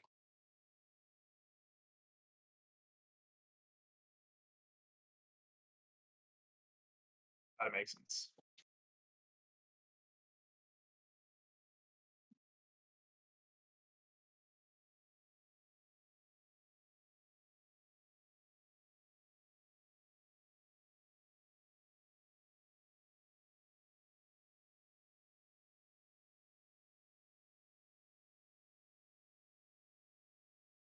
What's gonna be the flip here? And a Reeve. Ooh, Reeve. So Kumaya is getting out of here. So I think that was the intent, right? It was to use the Reeve with Kichi to try to kill Hogosai. So like you'd be moving. If he reaves that square though, he has to damage the outsider. Does he have to? It's just a then. Yeah. It is just a then. Guess they're just not doing that either. Yeah, but you should. Yeah. And then Miyuki took a chunk there. And then Akimo has another action style.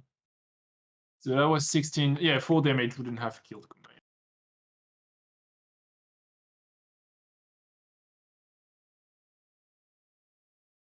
Yeah, so it's just gonna push that lane. Jacko might gonna lose on Nexus unless he can pull something out. But that looks really complicated at that point. Oh yeah, okay, it's just like, yeah, I'm gonna hide in that bush. Yeah, thanks, Tape. So yeah, definitely confirm no bonus on Dragon Punch from Akimo's mark. What an interesting game. This is not how I expected this game to go at all. Yeah, I mean, easier. It looks like everyone's spreading all over the place on the board. Looks like madness circus. I thought this was going to be a quick one. We're here round 4. Yeah, no, I'm not gonna try to assume anything today would be a quick game anymore.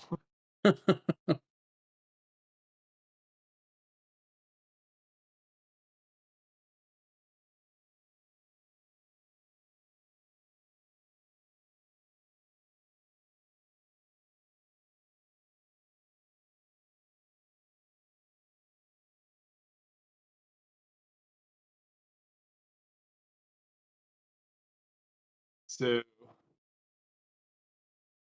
it's 2 activations left. It's like Kumaya was 1, Kichu was 4. I'm pretty sure he was thinking about using Reef to get something done. Yeah. So that means he doesn't have that option anymore. But still 5 cards. 5 cards is not too bad. He might have something else. Problem is like the prime targets are Augusta and Akimo, and they're like really not on the same side of the board. Yeah, I don't know that there's a way to do it with those two. You You need a gank, but like it's not enough, right? Because you need a gank and a way to attack both heroes. Well, you could try with the skirmish. No, that's not even enough. No, you can't. You're too far away.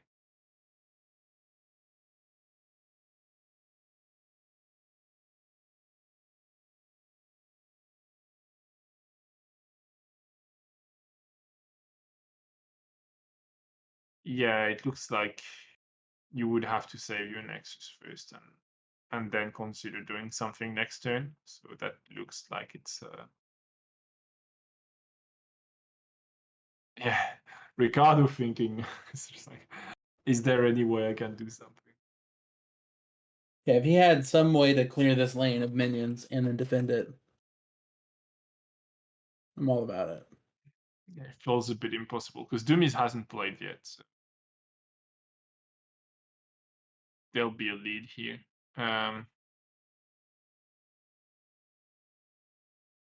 You need like wind blasts. That's probably not That even wouldn't be enough. enough. Yeah. Yeah. He would have to do it with Kumaya, who's out. He would need a Mind Palace on Kumaya. No, you could do like wind blast with Kichi move, but then like Doomies just has to move and block the other way. And Right. So what I'm saying is you would need like 2 Wind Blasts. yeah. Come on, Yeah, it looks really tricky. So Kichi is going now. Moves.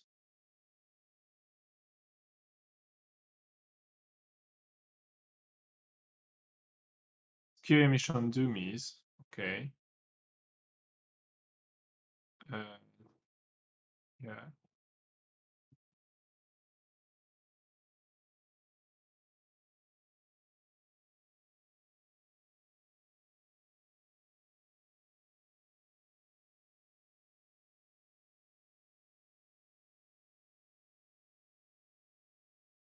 I don't get it.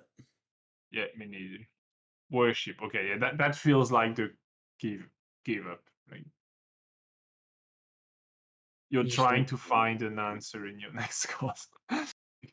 You have a swiftness and you're trying to find something you can draw that's gonna save you.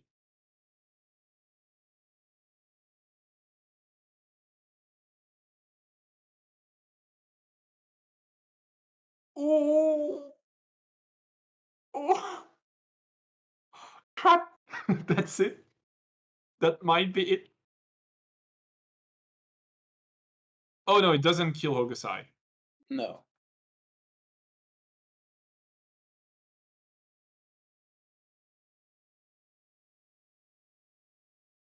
It doesn't kill Hokusai. Oh, that's unfortunate. It was close. He definitely could have won. Yeah, that was different really ways. close. It didn't need No. it that much more, right? Now, if he had a Mind Palace and another Kurumo's Judgment, He needed Kumaya to play before Kichi, right? yeah. So you go, you hurt Ogosai a bit more.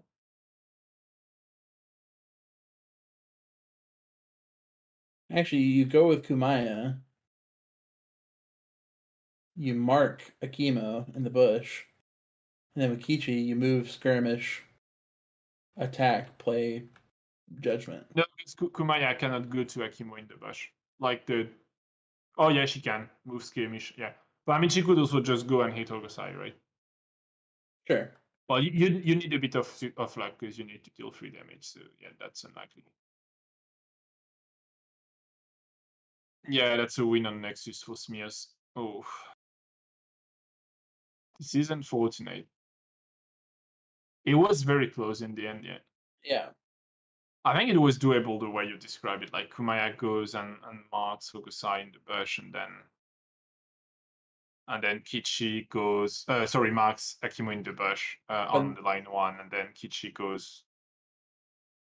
Kichi goes back Hokusai and play the Kurumo's Judgment. Yeah, all Doomies would need to do is to move to this hex too. Yeah.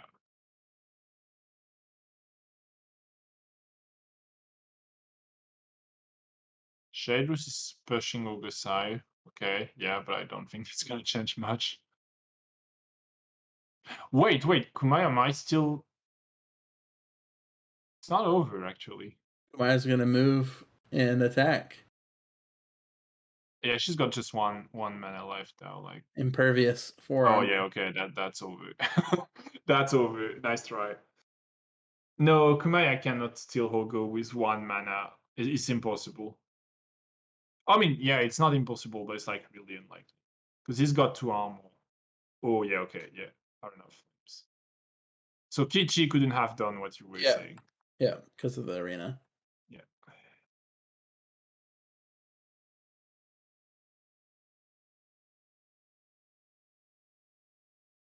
Wow, what a game. Yeah, that was a crazy game. That's a world champion for you.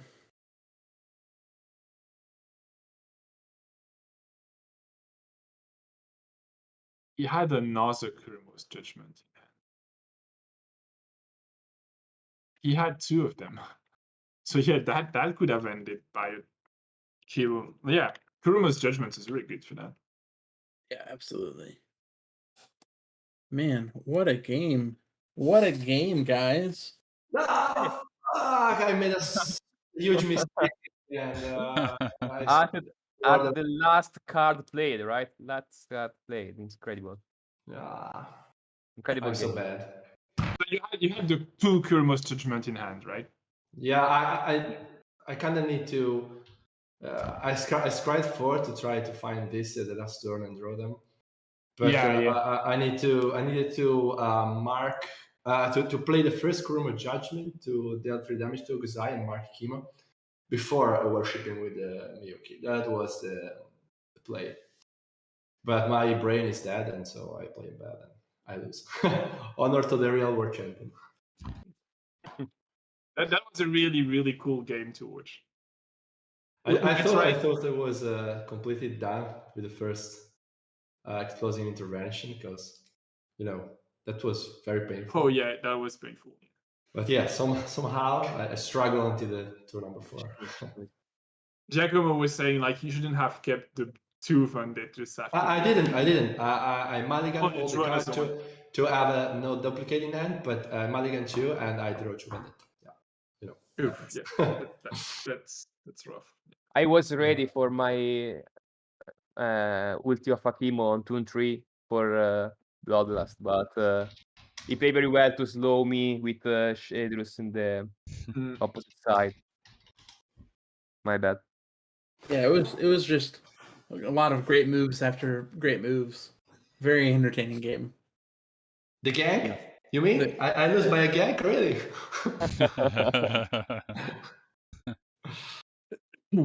Yeah, it was just an incredible game. Very fun. Good games, and Nils. incredible for the Dragon Punch, and he has to use the Reeve, right? Because if I flip a +3, Yeah. I win. Yeah, incredible game. GG, Ricardo. Very good game. It was always pleasure to play with you. Mr. World Champion. Enjoy it. It only lasts for 1 year, and then you have to for 1 it year. again. Yeah. But you definitely deserved it.